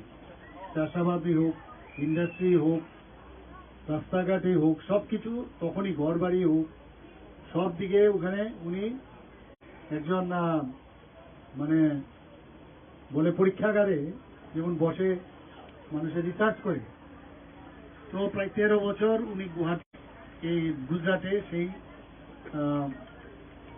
উনি সেই পরীক্ষা নিরীক্ষা করার পরে সাকসেসফুল হয়েছে। সাকসেস হওয়ার সুবাদে যখন প্রধানমন্ত্রী হন 2014, ওখানে যা যা করেছেন সেটা তো করছেনই, বরং আরো 3 গুণ 4 গুণ আর বেশি করছে দেশের জন্য। এবং এখানে আমরা বলি বেনিফিশিয়ারি, ইচ্ছে করলে তো উনি প্রধানমন্ত্রী হয়েছেন, কিন্তু গরিবদের কথা কোনোদিন আগে অনেক প্রধানমন্ত্রী, আমাদের অটল বিহারী বাজপেয়ীজিকে বাদ দিন, এমন ভাবে কিন্তু কেউ আর গরিবদের কথা চিন্তা করেন, সাধারণ মানুষদের কথা চিন্তা করেন। যে কারণে প্রধানমন্ত্রীজি এখন যেখানেই যান, ভারতবর্ষের বাইরে যে দেশেই যান, বড় বড় রাষ্ট্রপ্রধানরা অনেকে ওনাকে পায়ে ধরেও নমস্কার করতে দেখেছেন। আমাদের দেশকে একটা উচ্চ মাত্রায় উনি পৌঁছে দিয়েছেন, এবং আমরা গর্ববোধ করি যে এইরকম একজন প্রধানমন্ত্রীর মানে আন্ডারে আমাদের দেশ, এবং উনি একজন প্রধান সেবক হিসাবে নিজেকে মনে করেন। প্রধানমন্ত্রী হিসাবে উনি কখনো নিজেকে ভাবেনি যে আমার কর্তব্য দেশকে সুখ শান্তি 100% দেওয়া যাবে, সেটা সম্ভব নয়, কিন্তু উনি সেই চেষ্টা চালিয়ে যাচ্ছেন। তো তারই আজকে এখানে আমি, যেহেতু আমার এখানে আসা, তো সেই আসার সুবাদে এখানে যারা যারা বেনিফিশিয়ারি, অনেক স্কিম প্রধানমন্ত্রীজির আছে, আমাদের গভর্নমেন্টের, স্টেট গভর্নমেন্টেরও আছে। তো এই প্রোগ্রামগুলো যে আছে, ওনার যে বেনিফিশিয়ারি, এখানে দেখতে আসা না যে কোথায় কি হচ্ছে না হচ্ছে, কারণ আমরাও কিন্তু ওনার মতোই একজন সেবক, মানুষের সেবাই আমাদের ধর্ম। তো সেই হিসাবে আমরা কাজ করি। তো হচ্ছে কিনা ঠিকভাবে, মানে ভাত যেমন একটা টিপ দিলে বোঝা যায় পুরো ভাত সিদ্ধ হয়েছে কিনা, তো এক দুটো দেখেই বোঝা গেছে যে এখানে কি অবস্থায় আছে। আমাদের ডিস্ট্রিক্ট ম্যাজিস্ট্রেট সাহেব বলেছেন যে আর 1 মাসের মধ্যে যে কাজটা বাকি রয়েছে এগুলো সম্পূর্ণ হয়ে যাবে। 1,30,000 টাকা করে পেয়েছেন, 20,000 টাকা অনেকে, 25,000 টাকা করে ম্যান্ডেটও পেয়েছেন। তো সেইভাবেই চেষ্টা করছে কিভাবে এটাকে সম্পূর্ণ করা যায়। যার ঘর নেই ঘর দেওয়া, যার জল নেই জল দেওয়া। এসএসজি মেম্বার সেখানে অনেকে আছেন, আমাদের এসএসজি মেম্বাররা, আমাদের মা ও বোনেরা অনেকে এখন এসএসজি মেম্বার হচ্ছেন, তারাও কাজ পাচ্ছেন।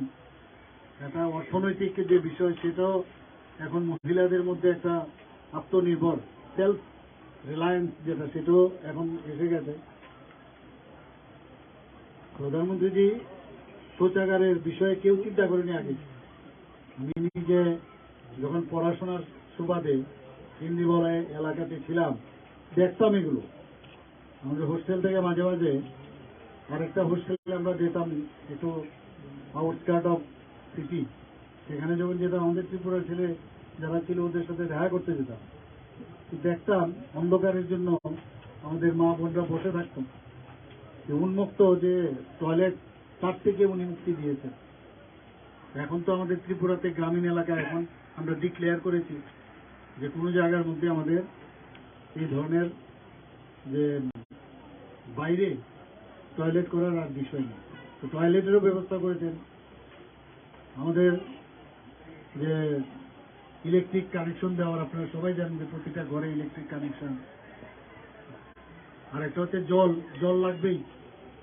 ঘর, জল, গ্যাস সবই দিচ্ছেন প্রধানমন্ত্রী, আর কি লাগে।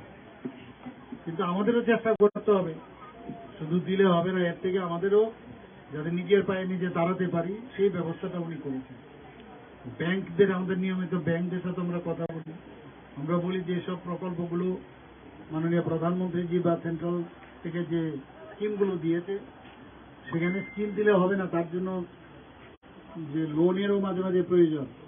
কৃষির লোন থেকে আরম্ভ করে বিভিন্ন যেসব লোনের ব্যবস্থা আছে সেগুলো ঠিকভাবে যথাযথভাবে ব্যাংকগুলো দিচ্ছে কিনা।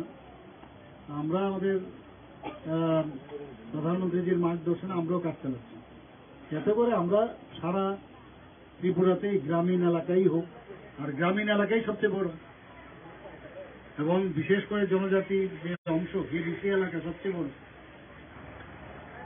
জনজাতিদের জন্য আমরা চেষ্টা করছি ওনাদের উন্নয়ন কিভাবে করা যায়, এবং জনজাতিদের মাননীয় প্রধানমন্ত্রী যেভাবে ভাবেন আমার মনে হয় এর আগে কোনোদিন ভাবেনি। এবং তার প্রকৃষ্ট উদাহরণ যেটা, আমাদের রাষ্ট্রপতি এখন একজন অতি দরিদ্র ঘরের এক মহিলা, জনজাতি ঘরের থেকে বেরিয়ে এসছেন। এবং জনজাতিদের জন্য আমরা মানে কালকে আমি বিধানসভার মধ্যে বলেছি আমরা কি আমরা করেছি। অনেকে ভুল বোঝানোর চেষ্টা করে, মাত্র 600 কোটি টাকা দেয়, 600 কোটি টাকা দেয়, কিন্তু আমরা হিসাব দিয়ে দেখিয়েছি যে শুধু তাই নয়, আমরা যে বিভিন্ন যে আমাদের 49টা ডিপার্টমেন্ট আছে সেই 49টা ডিপার্টমেন্টে প্রায় 5,000 কোটি টাকা আমরা জনজাতিদের জন্য খরচ করি। তাছাড়া লাইন ডিপার্টমেন্ট আরো আছে, সেইগুলো আমরা জনজাতি এলাকায় আমরা খরচ করি। তো অনেকে চেষ্টা করে ভুল বুঝিয়ে নিজেদের মধ্যে, আমাদের মধ্যে জাতি জনজাতিদের মধ্যে একটা মানে বিভেদ সৃষ্টি করে, একটা ডিফারেন্স করে, আর ডিফারেন্স সৃষ্টি করে লাভ হয়। যতক্ষণ ধরে আমরা একজন আরেকজনের প্রতি যে একটা বিশ্বাসের ভাবনা সেটা যদি না আসে, তাহলে কোনোদিনই এক ত্রিপুরা শ্রেষ্ঠ ত্রিপুরা হবে না, আর এক ভারত শ্রেষ্ঠ ভারত হবে। আমরা সেই দিশায় কাজ করছি, সবাই মিলে মিশে আমরা সবাই যেন একটা সুন্দর ত্রিপুরা এবং সুন্দর একটা ভবিষ্যৎ গড়ে সেই চেষ্টা আমরা করছি। এখানে জ্যোৎস্না ত্রিপুরা কে আছে? জ্যোৎস্না, কি কি পেয়েছো তুমি?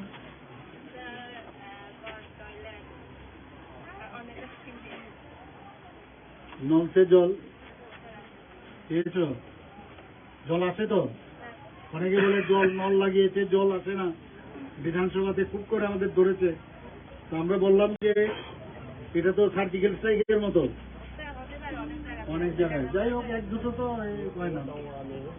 তুমি তো জল জীবন মিশন জল পেয়েছো, ইলেকট্রিক কানেকশনও পেয়েছো, প্রাইম মিনিস্টার আবাস যোজনা ঘর পেয়েছো। এখানে প্রায় দেখা যাচ্ছে তোমার 5টা। প্রধানমন্ত্রীজিকে ধন্যবাদ দিয়েছো?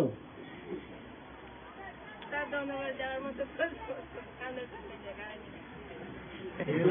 শুধু সামনেই হলে হবে না, প্রধানমন্ত্রীজির একটা ছবি চলে, আর ওনাকে রোজ বলবে যে আপনার জন্য আমার মাথার উপর একটা ছাদ হয়েছে। ঠিক আছে, খুশি তো? কেন আরে হাসি দিয়ে বলো না, হাসতে কি পয়সা লাগেনি? দেবিকা রিয়াংকে তুমি কি কি পেলে?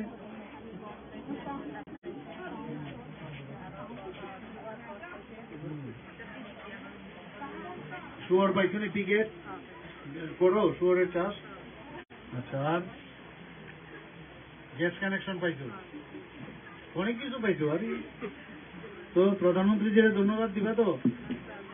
প্রধানমন্ত্রীজির নাম কি? হ্যাঁ, আরে নরেন্দ্র মোদীজি। তো নরেন্দ্র মোদীজিকে একটা ফটো রাখবে ঘরে। তোমার ঘর কি কমপ্লিট হয়ে গেছে? একটা ফটো দেওয়ার ব্যবস্থা কি? घर में তো খুব খুশি। ছেলে মেয়ে কজন? কি করে করে কোন ক্লাসে? কিরকম পড়াশোনায়? কিরকম? ভালো। ঠিক আছে। বাংলা মিডিয়াম না ইংলিশ মিডিয়াম? আচ্ছা আচ্ছা, ঠিক আছে, বসো। পায়নি মক্কে তুমি কি কি পেয়েছো? আমি তো পেয়েছি একটা ঘর আর আচ্ছা, বস। আর তো নাই। গ্যাস কানেকশন দিছে এসএসজি। আচ্ছা আচ্ছা, আরো পাইবা, চিন্তা করো না। না পাইলেও ভালো। আরে সবকিছু পাইলে কেন হইব? নিজে তো কইরা কইরা করতে হইব না, ঠিক না? পাইলেই ভালো, না পাইলে খারাপ, এটা তো হইতে পারে না। একটা পাইলেও তো ভালো। যেটাই পাইবে এতেই খুশি থাকা উচিত।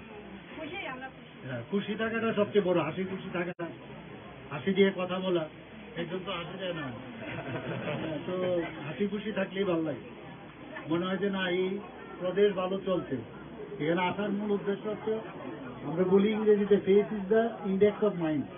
চেহারা দেখে বোঝা যায় কে খুশি না। জবরদস্তি বসে তোমাকে বলালাম, আমরা তো আরো খুশি হয়েছে। মানুষ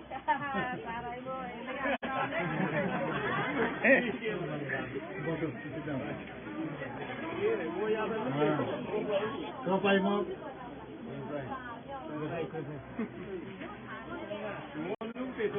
কেমন? ভালো। কি কি পাইছো তুমি? আরে বাহ,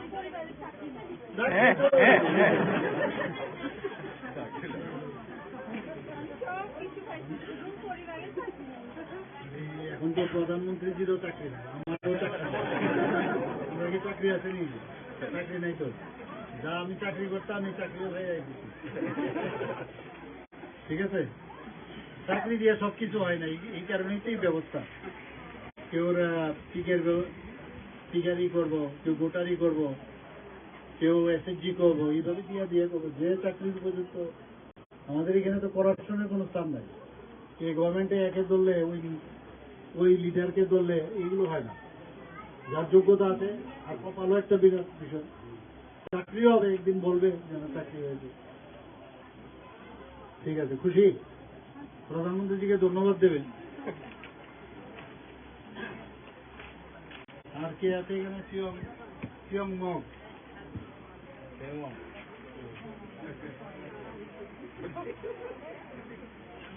কি কি পেয়েছো?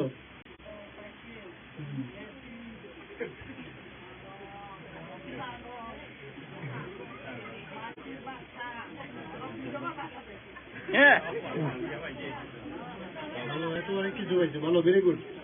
তোমার তো ইয়ারে মাছ চাষও করো না?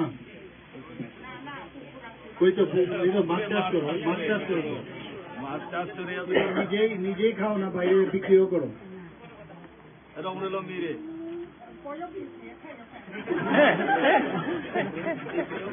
বিক্রিও করো, ভালো। ঠিক আছে, ভালো, খুশি থাকলেই ভালো। এরপরে আছে পিয়াজন মগ, মার্জা মগ,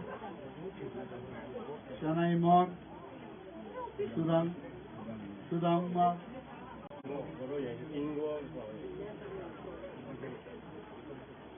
উঁচা মগ। সবাই দাঁড়িয়ে করে বললাম, একজন একজন দাঁড়াও, বলো, হাউ আর ইউ? ভালো,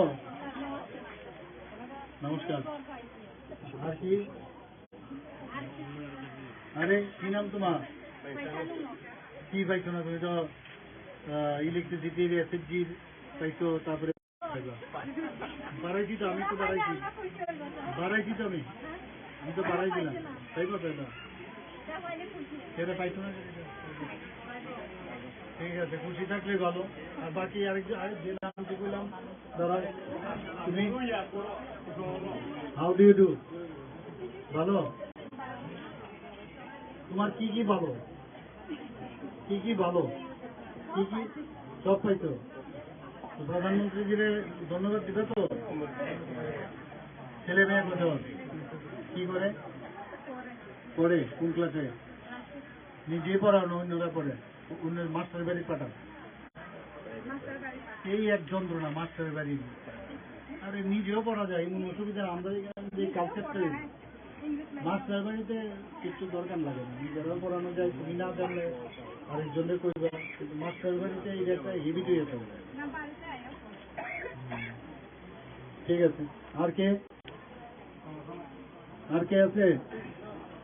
কারোর স্পেসিফিক কিছু বলার আছে? কিছু বলার বলো।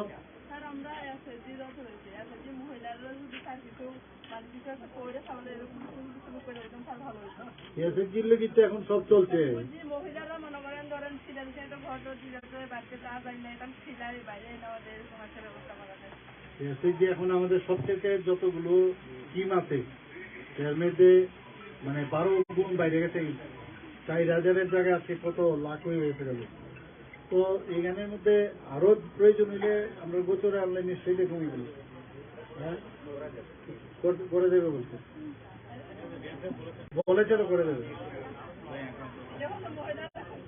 আমরা রিভলভিং ফান্ড দিতেছি, ঠিক না? ব্যাংকের লোন দিতেছি আলাদা, আবার আমরা এখান থেকেও দিতেছি। সব মিললে তো ভালো আছে, সাকসেসফুল। ঠিক আছে, মনে করেন এরকম যদি আমরা কাজটা করে যদি বাইরে বাড়িতে কাজের পুরো কাজ দেওয়া হয় তাহলে সুবিধা হবে। ঠিক আছে, নোট ডাউন। ঠিক আছে, ঠিক আছে। আর কেউ স্পেসিফিক কিছু বলার আছে? তো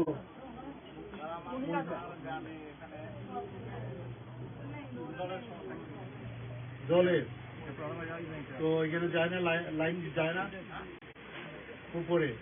ও তাহলে ইনোভেটিভ যে ইয়েটা আছে ওইভাবে যাই কি করে ডিপটেবল হইব তো বুঝতে হইব আপনার তো ডিপেন্ড করে দিব। জল তো আমরা দিতেই হইব। 64% আমরা সাকসেসফুল, আরো 100% কাজও চলছে। ছোট বড়েন না বড় মোটা হলো ডিপটেবল কবে বলছে? ঠিক আছে, আমরা আরেকটা প্রোগ্রামে যাবো। সবাই ভালো থাকবেন। আর এখানে প্রধানমন্ত্রী আরেকটা জিনিস দিতে কেউ কইছে না দিতে। কোথা কোনটা আমরা যে বাচ্চা আছে কোনটা দিতে? ভ্যাকসিন করোনা ভাইরাসের, যেটা বলা উচিত সবাই। সেই অনুষ্ঠানে এখানে উপস্থিত আছেন আমাদের ত্রিপুরা সরকারের মাননীয় মন্ত্রী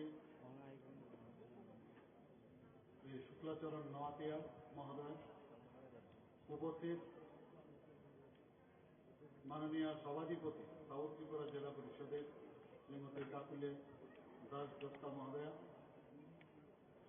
এখানে উপস্থিত আছেন শ্রী প্রমোদ রিয়াং মহোদয়, মাননীয় বিধায়ক, শ্রী মাইলাপুর মাননীয় বিধায়ক, শ্রীমতী স্বপ্না মজুমদার মহোদয়া, মাননীয় বিধায়িকা,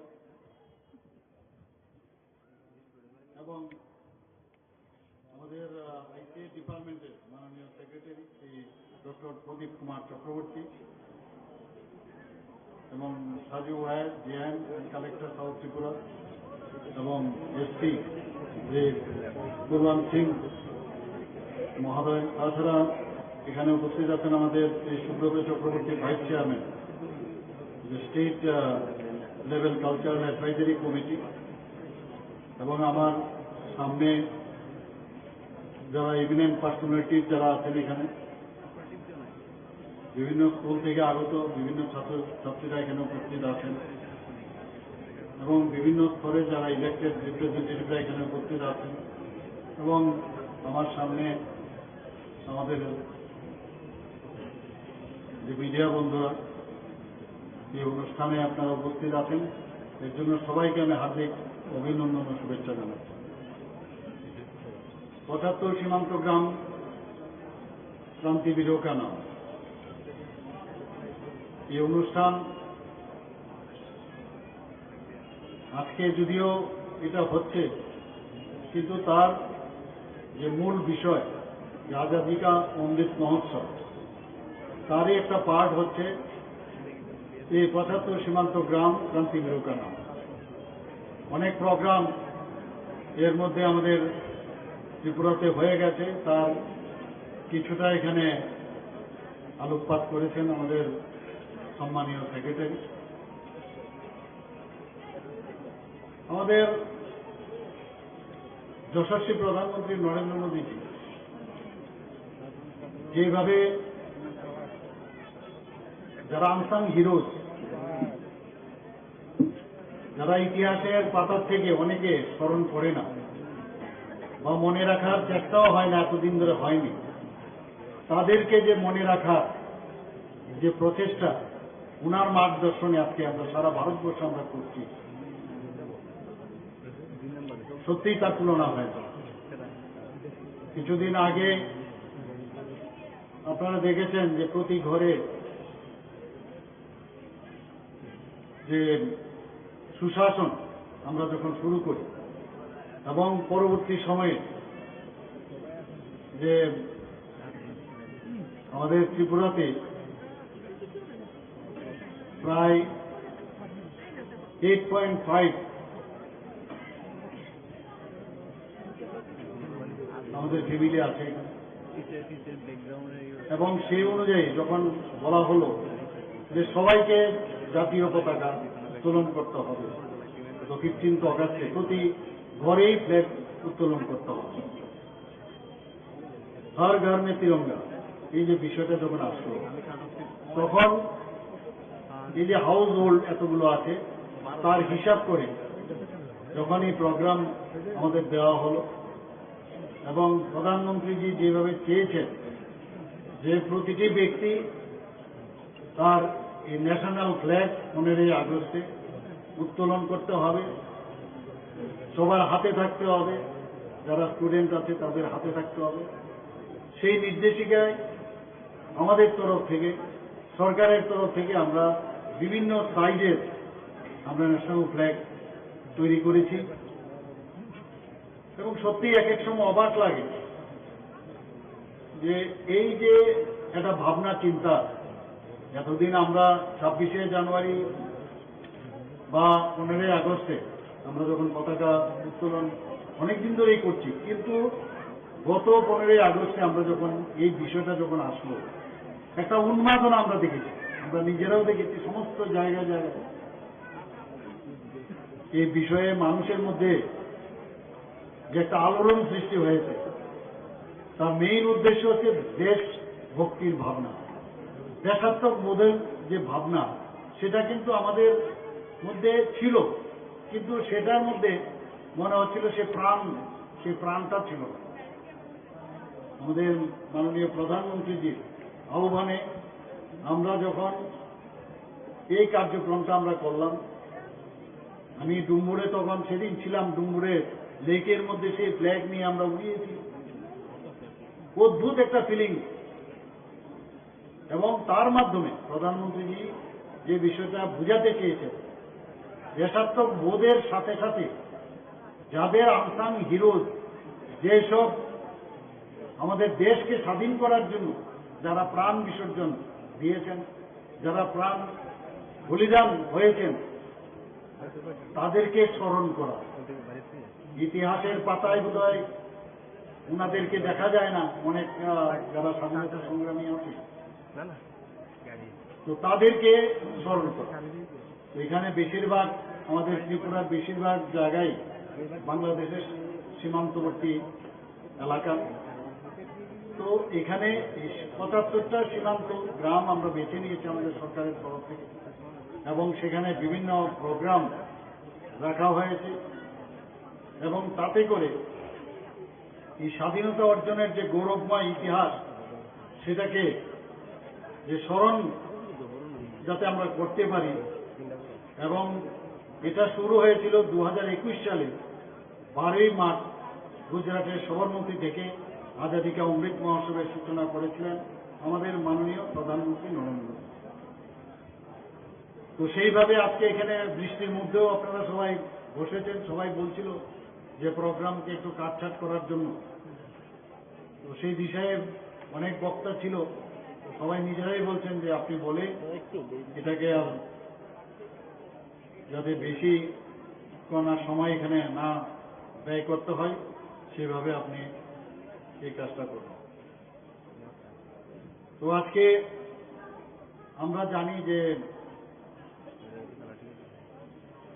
যাদের কারণে আজকে আমরা এই স্বাধীনতা অর্জন করেছি, তাদের সম্পর্কে আমাদের যে নেক্সট জেনারেশন, সেই নেক্সট জেনারেশনকে যে বেতন আমরা নিয়েছি, সেই বেতন তাদের কাছে ভালো, এবং তাদেরকে বুঝাতে হবে বা বলতে হবে এই যারা আমাদের দেশের জন্য প্রাণ বলিদান দিয়েছেন, তারা এই ব্যক্তি, তাদের ইতিহাস এরকম ছিল। আজকে আমরা স্বাধীনতার স্বাদ, মুক্তির স্বাদ আমরা পেয়েছি। সেই উদ্দেশ্যেই কিন্তু আজকের এই এখানের যে অনুষ্ঠান, সেটা হচ্ছে মূল উদ্দেশ্য। এখানে আজকে সাবরুম মৈত্রী সেতু সংলগ্ন এখানে এই কর্মসূচির সূচনা আজকে অনুষ্ঠিত হলো। একই সাথে আজকে ৭৫টি সীমান্ত গ্রাম একই সাথে আজকে সেই আয়োজন এখানে রাখা হয়েছে সমস্ত ত্রিপুরাতে। এবং আমি খুবই আনন্দিত যে এইরকম একটা সাবরুমের জায়গায় এসে মৈত্রী সেতুর কাছে এরকম একটা যে অনুষ্ঠান, সেই অনুষ্ঠান সূচনা করার জন্য এখানে বিভিন্ন আরো কার্যক্রম দেখেছেন। ৭৫ কিলোমিটার বাইসাইকেল র্যালি এবং বিদ্যালয় এবং মহাবিদ্যালয় স্তরে যে ক্যালেন্ডার পেইন্টিং, প্রবন্ধ প্রতিযোগিতা এবং দেশাত্মবোধক যে সঙ্গীত লিখন প্রতিযোগিতা, সাংস্কৃতিক কর্মশালা, বিভিন্ন ক্রীড়া প্রতিযোগিতা ইত্যাদি রাখা হয়েছে। কারণ এগুলোর মধ্যেও, এই অনুষ্ঠানগুলোর মধ্যে এই যে আমাদের যে অনুষ্ঠান, তার সার্থকতা আসবে আমি বিশ্বাস করি।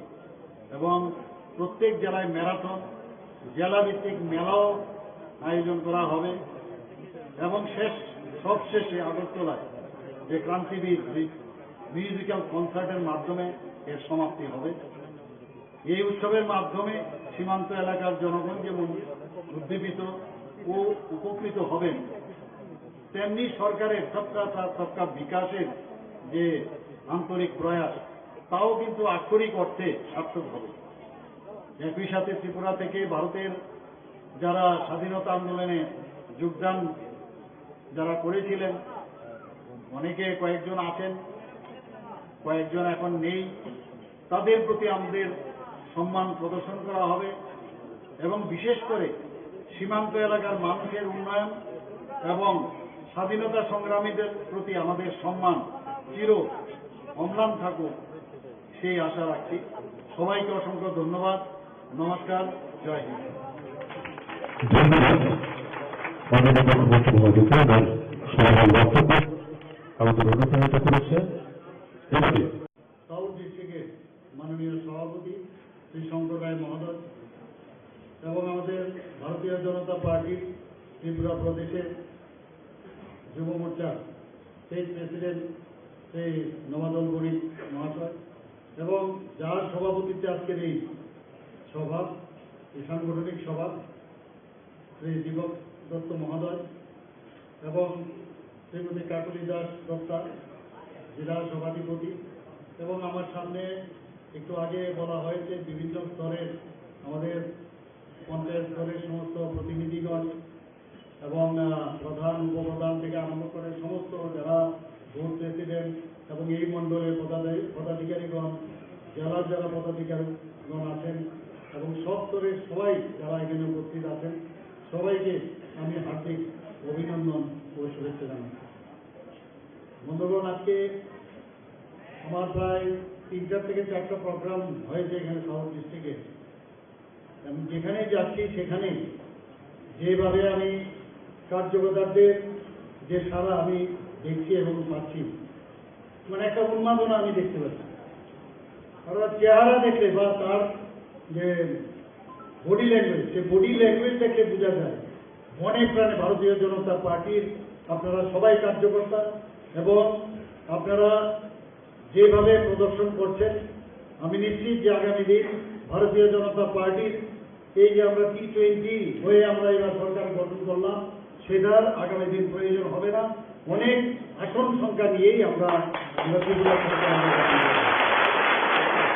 ভারতীয় জনতা পার্টির আমি মুখ্যমন্ত্রী হতে পারি, কেউ মন্ত্রী হতে পারে, কেউ অনেক কিছুই হতে পারে, কিন্তু আমরা সবসময় যেটা বলি সেটা হচ্ছে আমরা কার্যকর্তার পার্টি, মুখে না কিন্তু কথায় কথায় না। এবং কার্যকর্তার পার্টি এই কারণে বলছি, আমাদের মাননীয় প্রধানমন্ত্রী নরেন্দ্র মোদীজি সবসময় বলেন আমি দেশের একজন দেশ সেবায় নিয়োজিত, আমি একজন সেবক, প্রধান সেবক। আর সেই দিশায় আমরাও সবাই সেবক।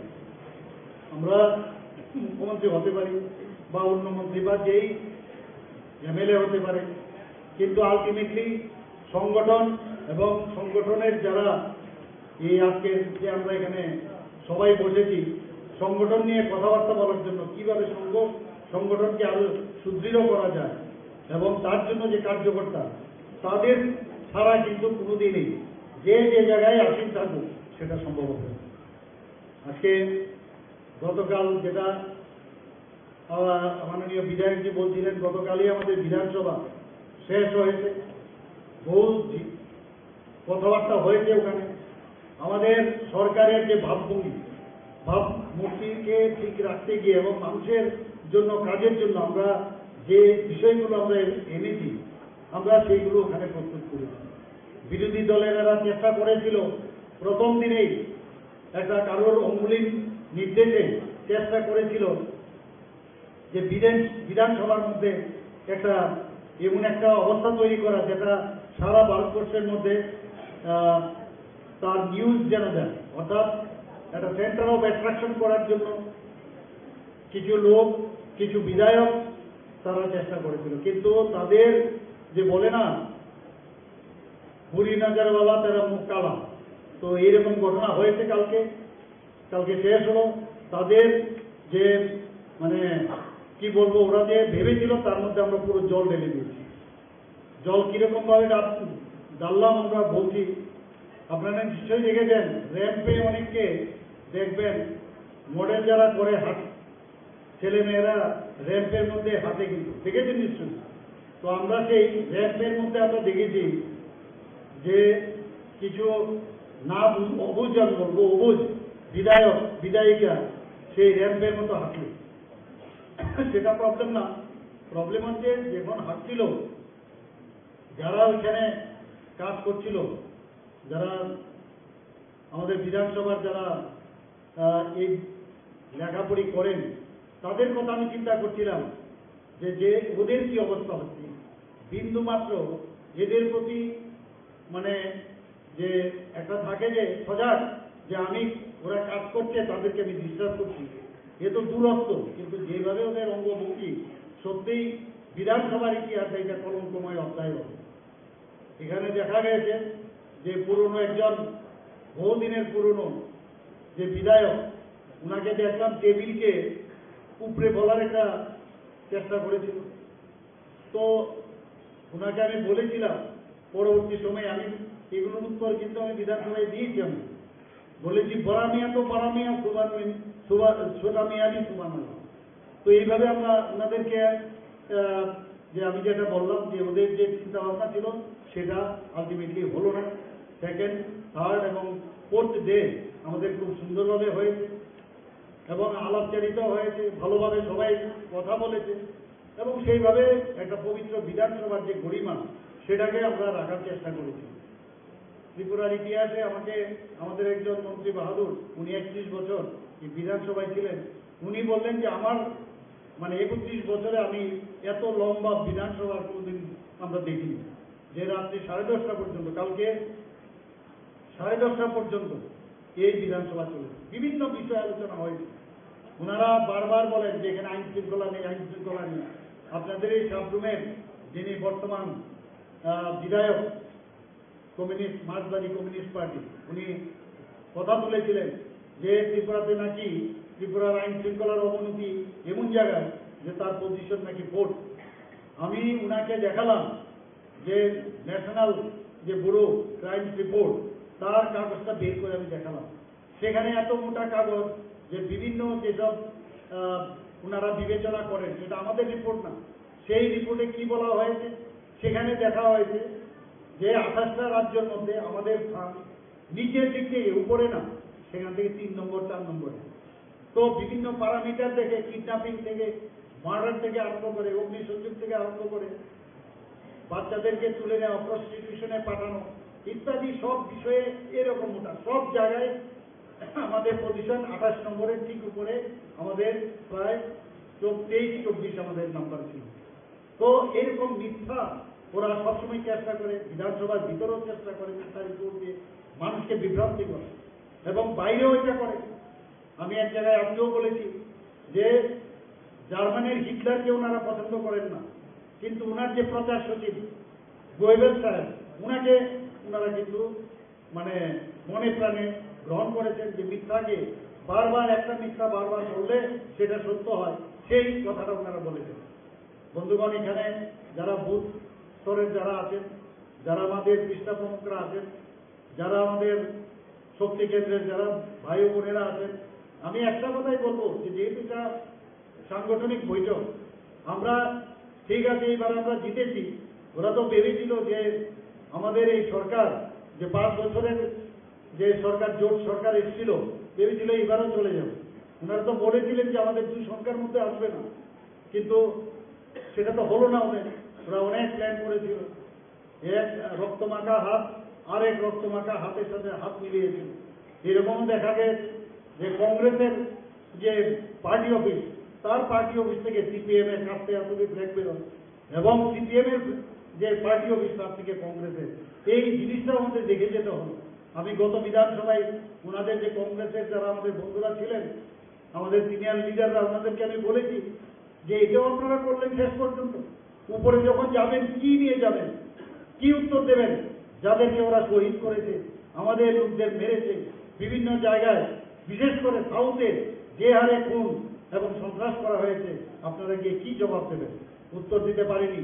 এবার ওনাদেরকে বলেছি যে কমিউনিস্ট পার্টি এমন এক party, use and throw party. 1917-18 সালের ঘটনা ওনাদেরকে বলেছি যে ওরা কিভাবে ইউজ করতে পারে এবং থ্রো করতে পারে, অন্তত ওকে একবার চিন্তা করুন আপনারা, ওদের থেকে দূরে সরে আসুন। কিন্তু ওনাদের এই একজন, ওনাদের কারণে আজকে 35 বছর এই কমিউনিস্ট পার্টি এখানে রাজত্ব করেছে। সবাই জানেন, আমি নাম নেওয়ার প্রয়োজন নেই। আমি বারবার ওনাকে বলেছি যে আপনার যে অস্থিরতা, আপনি একটা জায়গায় ঠিক থাকতে পারেন না। আমি বায়োলজি স্টুডেন্ট, সেই বায়োলজি স্টুডেন্টে আমরা সবাই এখানে অনেক, হয়তো আপনার ছেলে মেয়েদেরও পড়ান যে আর্টসুলার যে লাইফ সাইকেল আপনারা নিশ্চয়ই দেখেছেন, একবার কংগ্রেস, এরপরে বিজেপি, এরপরে তৃণমূল, আবার কংগ্রেস, এই যে লাইফ সাইকেল, ওরা এইগুলোই করবে ওরা সারা জীবন। আমি এখনো বুঝি না এই যে অঙ্গভঙ্গি করে টুইস্ট আউট করার যে বিকৃতি মনোভাব সম্পন্ন, এটা বিধানসভার ভিতরেও করেন, বাইরেও করেন। এতে করে কিছু কিছু যুবক যুবতী এতে খুব খুশি হন, না জানি কি বিষয়, এটা সত্যিকারের অর্থে এটা কোনো কালচারই না। এই কারণে আমি সবসময় ওনাদেরকেও বলেছি আমি যে এই যে অস্থিরতা ঠিক নয়, এই অস্থিরতা থেকে বেরিয়ে আসুন। আর ফ্রাস্ট্রেশনের যে আরেকটা নাম, সেটা হচ্ছে অসহিষ্ণুতা। ফ্রাস্ট্রেশনের কারণে অসহিষ্ণুতা। কোথায় যাবে, কি করবে, কি বুঝবে, একমাত্র নাটক ছাড়া আর কিছুই না। এখানে বিশেষ করে সাউথে কিছু কিছু আবার পকেট আছে, আমাদের কাছে খবর আছে এমন জায়গায় উনার লোক আছে, এমন জায়গায় উনার লোক আছে। কেন এমনটা হবে? এখানে যারা কার্যকর্তারা আছে ওনাদেরকে এখনো সময় আছে বোঝানোদেরকে। এদের পেছনে ছুটলে শেষ পর্যন্ত যেটা হবে, সেই মানে কালো দাড়ি শেষ পর্যন্ত সাদা হবে, এবং সাদা থেকে এখন কোথায় যাবেন আপনারা নিজেরাই বুঝবেন। নিজেরা তো যাবেই এবং অন্যকেও ধ্বংস করবে। তো এর থেকে আমাদের বেরিয়ে আসা উচিত। দেখুন, এবার এই প্রথমবার আমাদের মাননীয় অর্থমন্ত্রী এবার বাজেট পেশ করেছেন। উনি যাওয়ার আগে ওনার বাড়িও সেই উদয়পুরে আরকেপুরে, এবং মাতা বাড়িতে প্রণাম করে উনি এবার বাজেট পেশ করবেন ভেবেছিলেন। আমারও এই প্রথম, যদিও এর আগে আমি মুখ্যমন্ত্রী ছিলাম 9 মাস 10 মাসের জন্য, কিন্তু বাজেট আমার পক্ষে সম্ভব হয়নি। কিন্তু এবার বাজেট যেটা পেশ হলো, একটা সুন্দর পরিবেশে, সুন্দর একটা ভাবনা চিন্তার মধ্যে। আমরা সবসময় জানি যে এই যে বিধানসভা একটা পবিত্র জায়গা, একটা মন্দিরের মতো, কিন্তু কি হলো, যিনি প্রথমবার যে একটা আশা আকাঙ্ক্ষা নিয়ে বাজেট পেশ করলো, চিৎকার করছিল আর এখানে হই চই, গণতান্ত্রিক যে ব্যবস্থাপনা সব করার অধিকার আছে, কিন্তু বাজেটে যেটা, বাজেট খুব ইম্পর্টেন্ট। এখানে 27,000 কোটি টাকার আমরা বাজেট আমরা এখানে পেশ করেছি। তো সেটার বিষয়ে অনেক শুনতে হবে, বুঝতে হবে কি কি বিষয় আমরা জনসাধারণের কল্যাণে, এই রাজ্যের কল্যাণে কি কি আমরা করলাম। শুনলো না, খালি হইচই। শেষ পর্যন্ত বোঝা গেল যে এদের যে এই বিকৃতির যে ইউনিটি, সেটা কিন্তু আমরা ভেঙে দিয়েছি। কিভাবে ভাঙলাম আপনারা জিজ্ঞেস করতে পারেন। কারণ যে বিধায়ক বহুত পুরানো, সে একবার বেরিয়ে গেল, বেরিয়ে গিয়ে আবার আমরা ওনাকে আনলাম। পরবর্তী সময়ে উনি কি করলেন, আনার পর সেই চতুষ্পদ প্রাণীর নাম খালি বলে, গল্পের মাধ্যমে চতুষ্পদ প্রাণীর নাম করে। উত্তর দিয়েছি আমরা যে আপনি যে চতুষ্পদ প্রাণীর নাম করছেন, যে খুব লয়াল, কিন্তু তার একটা লেজও আছে, সেই লেজ কিন্তু সোজা হয় না, এটা বোঝা উচিত আপনার। তো এই গুণটার কথাই আপনারা বলুন। তো এই কথাগুলো বলার পর উনাকে আবার বাধ্য হয়ে আমাদের স্পিকার মহোদয় বললেন যে আপনাকে যে আমাদের 330 যে আমাদের ধারা আছে আমাদের, সেই মতে আপনি আবার বহিষ্কার উনাকে করা হয়েছে। করার পর উনি ভেবেছিলেন যে প্রথমবার যেভাবে উনি বেরিয়ে গেছেন, সাথে সাথে সবাই বয়কট করেছে, উনার সাথে যাবেন। কিন্তু আমি একটু আগে ওই গল্পটা আমি বলেছি, শোলে সিনেমা আপনারা নিশ্চয়ই দেখেছেন। সেখানে ওই আপনারা গল্পটা শুনেছেন, আত্রানি সমস্ত তার সৈন্য সামন্ত নিয়ে জেলের ভিতর খুঁজছিল যে কোথায় কি আছে না আছে। তখন বললো যে আধা পায়ে আর আধা টাইমে, আর বাকি আমার সাথে আসো। দেখা গেল পিছনে কেউ নেই। তো উনার সেই অবস্থাটাই হয়েছে পরশুদিন, মানে প্রথম দিন যখন বেরিয়ে গেলেন, দেখলেন ইভেন উনার পার্টির লোকে উনার সাথে যায়। তো এই যে একটা বিকৃতির একটা পরিবেশ এতদিন ধরে চলে আসছে, তার মধ্যে আমরা কুঠারাঘাত করি। এতদিন ধরে এই অঙ্গভঙ্গি, এই ধরনের কালচার, কোন সময় মানদণ্ড নিয়ে দৌড়াদৌড়ি, এসব তো আমরা দেখেছি। তার থেকে আমাদের বেরিয়ে আসতে হবে এবং মানুষের কাছে এগুলো পৌঁছানো যাবে। আপনারা এদের পেছনে ছুটবেন না, ওনাদেরকে এই কথাও বলেছি যে 17-18-তে যেভাবে ইউজ এন্ড থ্রো করেছে, আপনারা ভুলে গেছেন এগুলো। এখন আপনারা ওদের সাথে মিতালি করেছেন, এবং এই মিতালির কারণে এই যে অঙ্কের একটু সমস্যা আমাদের হয়েছে, হয়েছে, আমরা অস্বীকার করার উপায় নেই। কিন্তু এখানে যারা যারা কার্যকর্তারা আছেন, আমি একটা কথাই বলবো যে আমাদের আত্মতৃপ্তিতে ভুগলেই চলবে না। আমাদের যারা বুথে যারা আছে মাননীয় প্রধানমন্ত্রী কিছুদিন আগে বলেছেন যে রাজনীতি করলেই শুধু রাজনীতি হয় না, রাজনীতি না করলেও কিন্তু রাজনীতি হয়। কিরকম উদাহরণ দিয়ে উনি বলেছেন যে কারোর জল বাড়িতে হচ্ছে না, সে জলের মধ্যে কি রাজনীতি? কারোর গ্যাস কানেকশন দেওয়া হবে, সেটা কিসের রাজনীতি? কাউকে ফিগারি সুবিধা দেওয়া হবে, ভোটারের সুবিধা দেওয়া হবে, কিসের রাজনীতি? বিজলি দেওয়া হবে, কিসের রাজনীতি? প্রাইম মিনিস্টার আবাস যোজনায় ঘর দেবো, এটার মধ্যে কি রাজনীতি?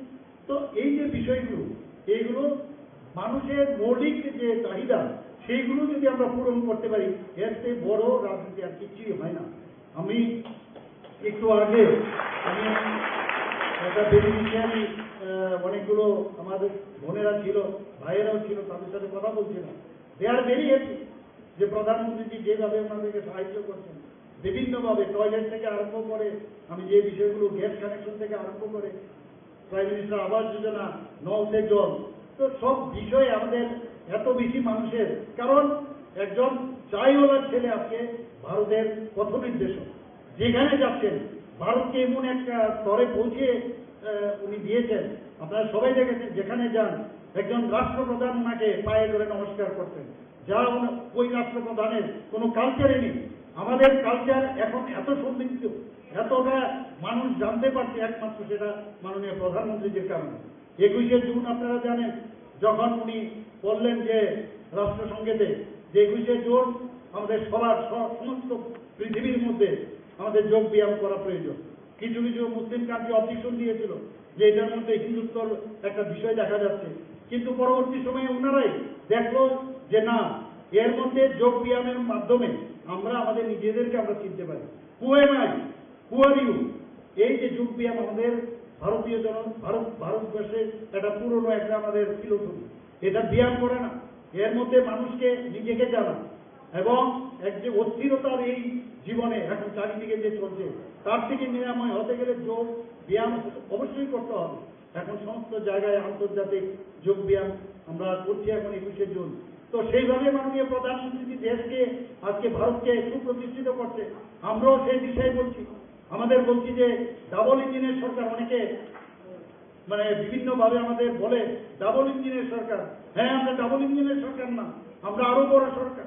আমাদের যে এএমসি আগরতলা মিউনিসিপাল কর্পোরেশনের থেকে আরম্ভ করে সমস্ত যে 19টা আরো আমাদের এএমসি বাদ দিলে আমাদের মিউনিসিপালিটি এবং নগর পঞ্চায়েত সবকটাতে আমাদের জয় জয়কার। তাহলে আমাদের ট্রিপল ইঞ্জিনের সরকার, আরেকটু এগিয়ে যান, সমস্ত পঞ্চায়েত, ত্রিস্তরীয় পঞ্চায়েতে আমাদের সরকার। তাহলে আমরা কোন জায়গায় আছি? আমরা সমস্ত জায়গায় আমরা গেছি। কিন্তু বন্ধুগণ, আমার আরেকটা প্রোগ্রাম আছে, আমাদের সবাই চিনেন শঙ্করবাবুর নাম শুনলেই কিন্তু বোঝা যায় শঙ্করবাবুর চেহারাটা সবার কিন্তু চলে আসে। শঙ্করবাবু বলেছেন আপনি বেশি বলবেন না, 10 মিনিটে শেষ করবেন। আমি শুধু একটা কথাই বলবো, এখানে যারা বুথ, আমার বুথ শক্তিশালী বুথ, এই যে বিষয়টা আমরা বলি ঠিকই, কিন্তু অনেক উই আর নট পেইড। পয়সা দিয়ে কার্যকর্তা তৈরি করা যায় না যতক্ষণ ধরে ভিতর থেকে না আসবে। আমরা এখানে পণ্ডিত দীনদয়ালজিকে, আমরা ডক্টর শ্যামাপ্রসাদ মুখার্জি, আমরা ওনাদেরকে স্মরণ করে প্রথমে মাল্যদান করে তারপর কিন্তু আমরা বক্তব্য শুরু করি। কারণ আপনারা ভাবুন যে ডক্টর শ্যামাপ্রসাদ মুখার্জি 33 বছর বয়সে এত বড় ক্যালকাটা ইউনিভার্সিটির ভাইস চ্যান্সেলর হয়েছিলেন। ইচ্ছে বলে আইএসের জীবনযাপন করতে পারতেন, বলিদান হয়েছেন 370 দ্বারা বিলুপের মাধ্যমে। ওনারকে স্মরণ করে আমাদের মাননীয় প্রধানমন্ত্রী ওনাকে শ্রদ্ধার্ঘ্য নিবেদন করেছেন। তো আমাদের সামনে এক একজন ব্যক্তি এমন ইতিহাস, আমাদের সেই ইতিহাসকে সামনে রেখে মাঝে সাঝে আমাদের মধ্যে যদি দেখা যায় এদিক সেদিক বক্রপথে যাওয়ার আমাদের চিন্তা ভাবনা থাকে, তার থেকে সরে মাঝে মাঝে ওনাদের সম্পর্কে জানা।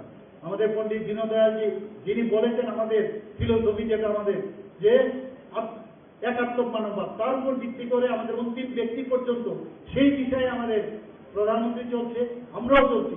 স্বচ্ছতার সরকার, একটা ট্রান্সপারেন্সির সরকার, এবং সেইভাবে আমাদের ত্রিপুরা সরকারও সেইভাবে চলছে। বিভিন্ন জায়গা থেকে আমাদের খবর আসে যে সিন্ডিকেট হয়, বিভিন্ন জায়গায় এই হয়। আমি এখানে বলবো, কোনো অবস্থায় সিন্ডিকেট রাজ ত্রিপুরাতে প্রতিষ্ঠিত হতে দেব না, এবং কোনো অবস্থায় সেটা আমরাও মানব না, আপনারাও মানবেন না, এবং সবাইকে বলবেন। কারণ এই ভারতীয় জনতা পার্টি এবং আইপিএফটির সরকার শুধুমাত্র 5 বছরের সরকার যাতে না হয়। 2 বছর আমরা 2.0 এসেছি, এটা যেন 3.0, 4.0 এভাবে প্রধানমন্ত্রী যে 9.0 হয়েছে, 0 হয়েছে, আমরাও সেই দিশায় আমাদের যেতে হবে। তাহলে আমরা আগামী দিন মানুষ কার্যকর্তাদের দেখে বুঝে যে এটা ভারতীয় জনতা পার্টির কার্যকর্তা, সেটাকে সুপ্রতিষ্ঠিত করতে হবে, ঘরে ঘরে যেতে হবে, ঘরে গিয়ে বলতে হবে। রাজনীতি করার দরকার নেই যে আপনার শুনলাম আপনার বাড়ির এরকম ছেলে বা মেয়ে বা মেসমশাই হসপিটালে ভর্তি আছে, একটু খবর নেওয়া, যাওয়া। প্রতিটা বুথের মধ্যে কেউ না কেউ হসপিটালে যাচ্ছে, কেউ স্বর্গবাস হচ্ছে, ওর বাড়িতে যাওয়া, কারণ বিয়ে শাদী হচ্ছে সেখানে যাওয়া, যে কোনো অন্নপ্রাশন হচ্ছে সেখানে যাওয়া।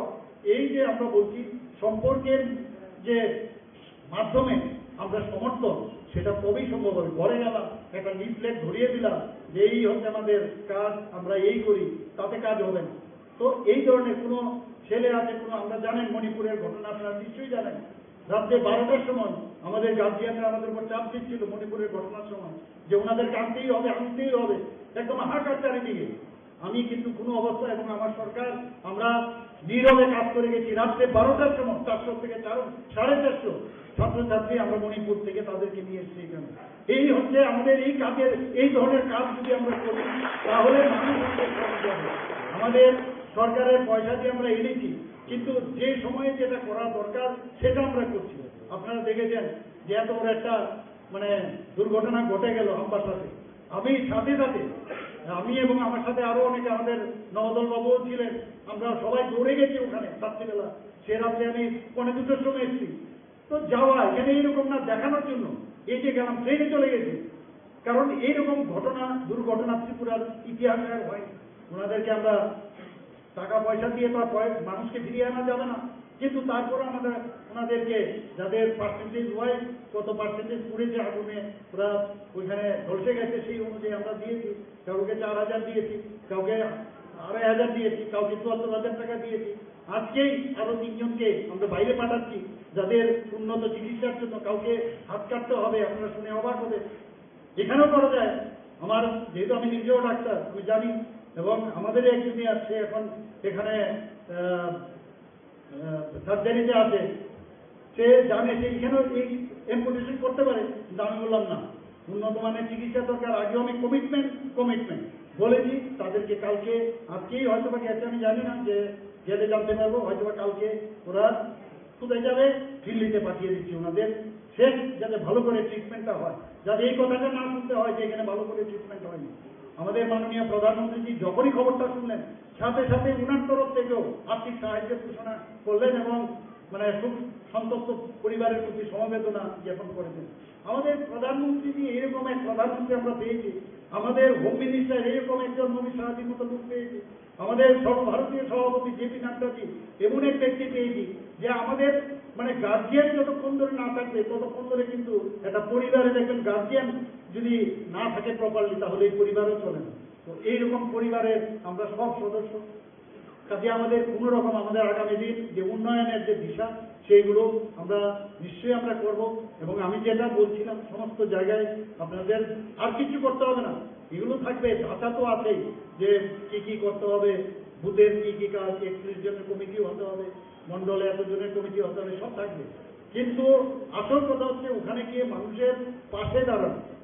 এবং আপনাদের কাছে একটা সবচেয়ে বড় এখন অ্যাডভান্টেজ আমাদের কাছে, সেই যে আপনি যে রিপ্রেজেন্টেটিভ কাজ, যে এই সরকারের রিপ্রেজেন্টেটিভ হয়ে যাচ্ছে, তাতে করে তাদের মধ্যে কিন্তু যখন কোনো কথা বলবেন যে চিন্তা করবেন না দিদি আমরা দেখছি, তাহলে আপনার প্রতি অনেক বেশি ওদের যে বিশ্বাস সেটা অনেক বাড়বে। রাজনীতি আমরা অনেক সময় আমরা অনেকভাবে আমরা দেখি, এখনো বক্রপথে অনেকে চলার চেষ্টা করে, কিন্তু এমনভাবে আমাদের রাজনীতি করতে হবে, আমাদের পার্টির যে রুল সেই অনুযায়ী আমরা আগামী দিন চলবো, যাতে করে সারা জীবন আর সিপিএম ত্রিপুরায় আর কোনদিন না আসতে পারে। এই ব্যবস্থা করতে হবে।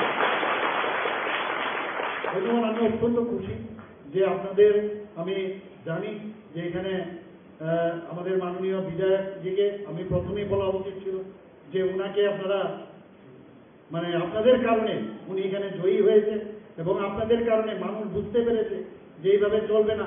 তো এর জন্য সবাই এখানে যারা উপস্থিত আছেন সবাইকে আমি হার্দিক অভিনন্দন ও শুভেচ্ছা জানাচ্ছি। এবং আগামী দিন 303 আমাদের মাননীয় প্রধানমন্ত্রীজির হাতে আমাদের আসন আছে, 303 আমাদের লোকসভা, কিন্তু আরো বেশি পরিমাণে যাতে হয়, আমি তো ভাবছি যে এবার 350 না ছেড়ে না। এর মধ্যে আমাদের উচিত, উনি যেহেতু আমাদের জিতিয়েছেন, আমাদের T20 হোক আর যাই হোক আমরা জিতেছি, সেই জায়গায় আগামী দিন বেশি ভোটে আমাদের যে দুটা সিট আছে লোকসভার আসনে, বিপুল ভোটে আপনাদের কেন্দ্রের থেকে জিতানো আপনাদের দায়িত্ব। আমি জানি আপনারা করতে পারবেন, সেই আশা রেখে আমি আমার বক্তব্য এখানে শেষ করছি। বন্দে মাতরম, ভারত মাতা কি জয়।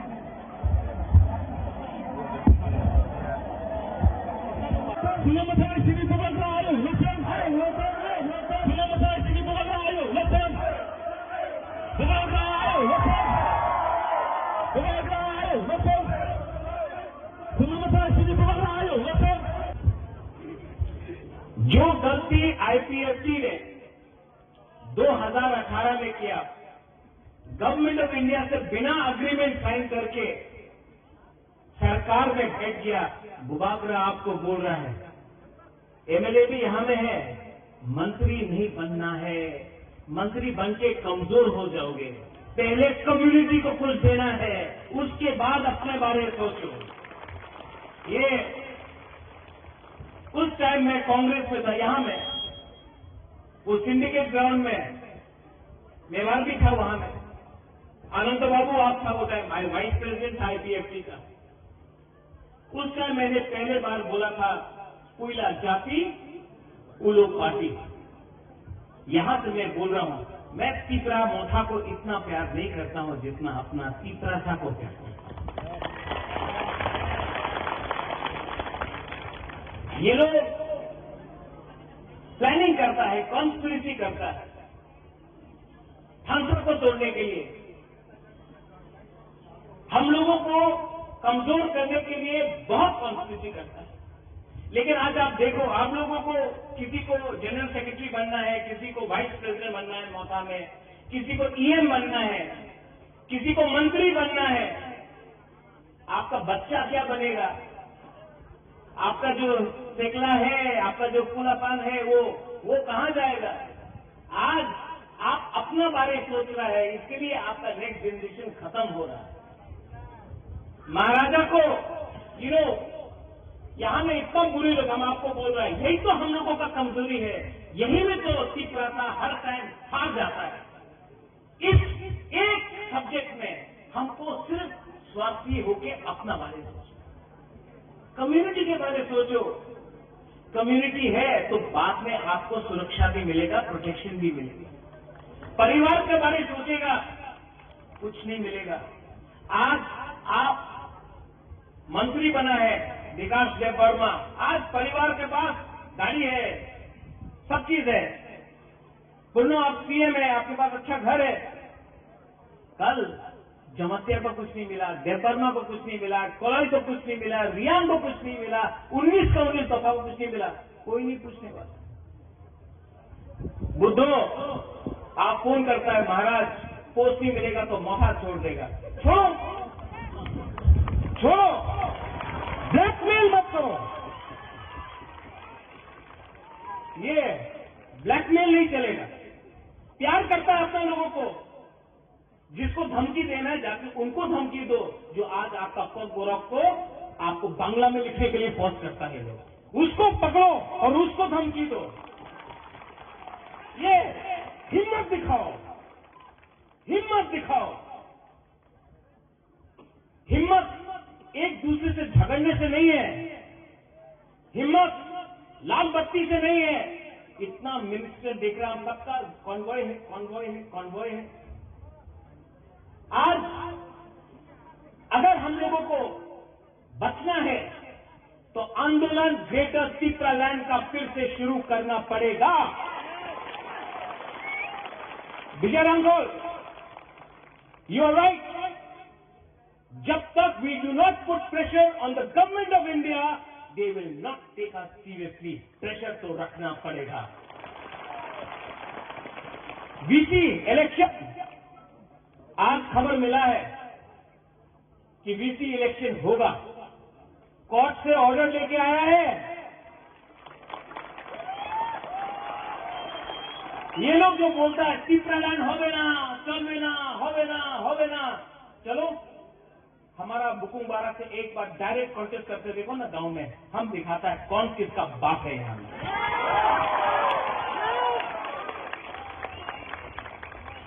असेंबली में आप लोग फाइट कर रहे हैं, गुड जॉब।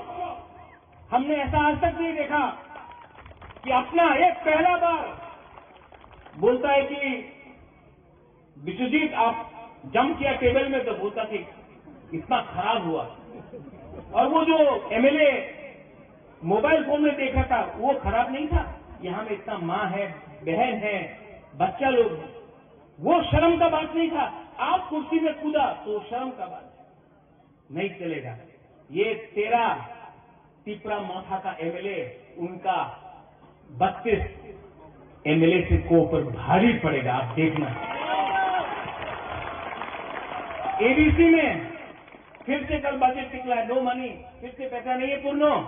जगदीश बाबू, भवरंजन, डॉली, अनंत बाबू, सोहेल, रुनेल, आप लोग सब ईएम है, लेकिन आपका डिपार्टमेंट में पैसा नहीं है।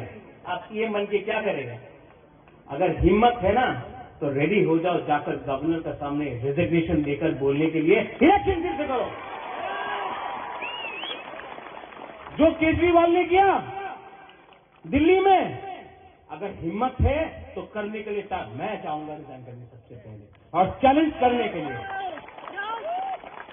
प्रेशर रखना पड़ेगा, प्रेशर रखना पड़ेगा, क्योंकि ये फाइट आपके लिए नहीं है, ये फाइट आपके लिए नहीं है, ये फाइट बुबागरा का भी नहीं है, ये हमारा जाति का है, ये हमारा खून का है, हमारा जमीन का है, हमारा गरीब टिपरा का है। कुछ नहीं बदला, कुछ नहीं बदला। और ये लोग थामसा तोड़ने का चक्कर में, यहां में मादाबारी में रैली किया ना, हम लोग का ऑफिस तोड़ा, तोड़ने दो। कौन एक बीजेपी का एमएलए बोल रहा है टिपरालैंड नहीं मिलेगा। मैं माधवबाड़ी से मीडिया को बोलना चाहता हूं, ये मीडिया तो यूपी के राउत ऑल्सो दिल्ली में भी जाएगा, ये मीडिया एएनआई है, हमेशा लिखता है कि हम रिजाइन कर रहे हैं। एक मेरा बाइट ले जाओ, टिपरालैंड आज नहीं मिला ना, कल नहीं मिला ना, परसों नहीं मिला ना, एक ना एक दिन तो ग्रेटर टिपरालैंड मिलेगा, ये हम लोग का दिल का बात है। आज पैसा देके, रेगा देके, नौकरी देके, झूठ बोल के, हम लोगों को झूठ बात बोल के रेगा नहीं आनाओ, चाकरी नहीं आनाओ, डिमांड करो ना, आंचलिक पार्टी करो ना, ये बोल के हम लोगों का थानसा को तोड़ता है। लेकिन हर टिपरा का, बीजेपी का हो, सीपीएम का हो, कांग्रेस का हो या अपना मोथा का हो, वो उसके दिल के अंदर ग्रेटर टिपरालैंड जिंदा है, और एक ना एक दिन तो मिलेगा। विजय बाबू आप नहीं हो, you may not be around now, this is disqualification to be old. Jagdish बाबू आप नहीं रहे, मैं नहीं रहूं, यहां में वो बच्चा लोग है ना, वो एक दिन देखेगा, वो देखेगा। और ये टिपरालैंड कोई कम्युनिटी के खिलाफ नहीं होगा, we will not be against any community, कोई धर्म के खिलाफ नहीं होगा, कोई मजहब के खिलाफ नहीं होगा, कोई बंगाली टिपरासा नहीं करेगा, कोई हिंदू क्रिश्चियन नहीं करेगा, कोई मुसलमान हिंदू नहीं करेगा। ये अपना अधिकार में, अपना जमीन के लिए बात करेगा, किसी का अधिकार नहीं छीनेगा। आज हमारा अधिकार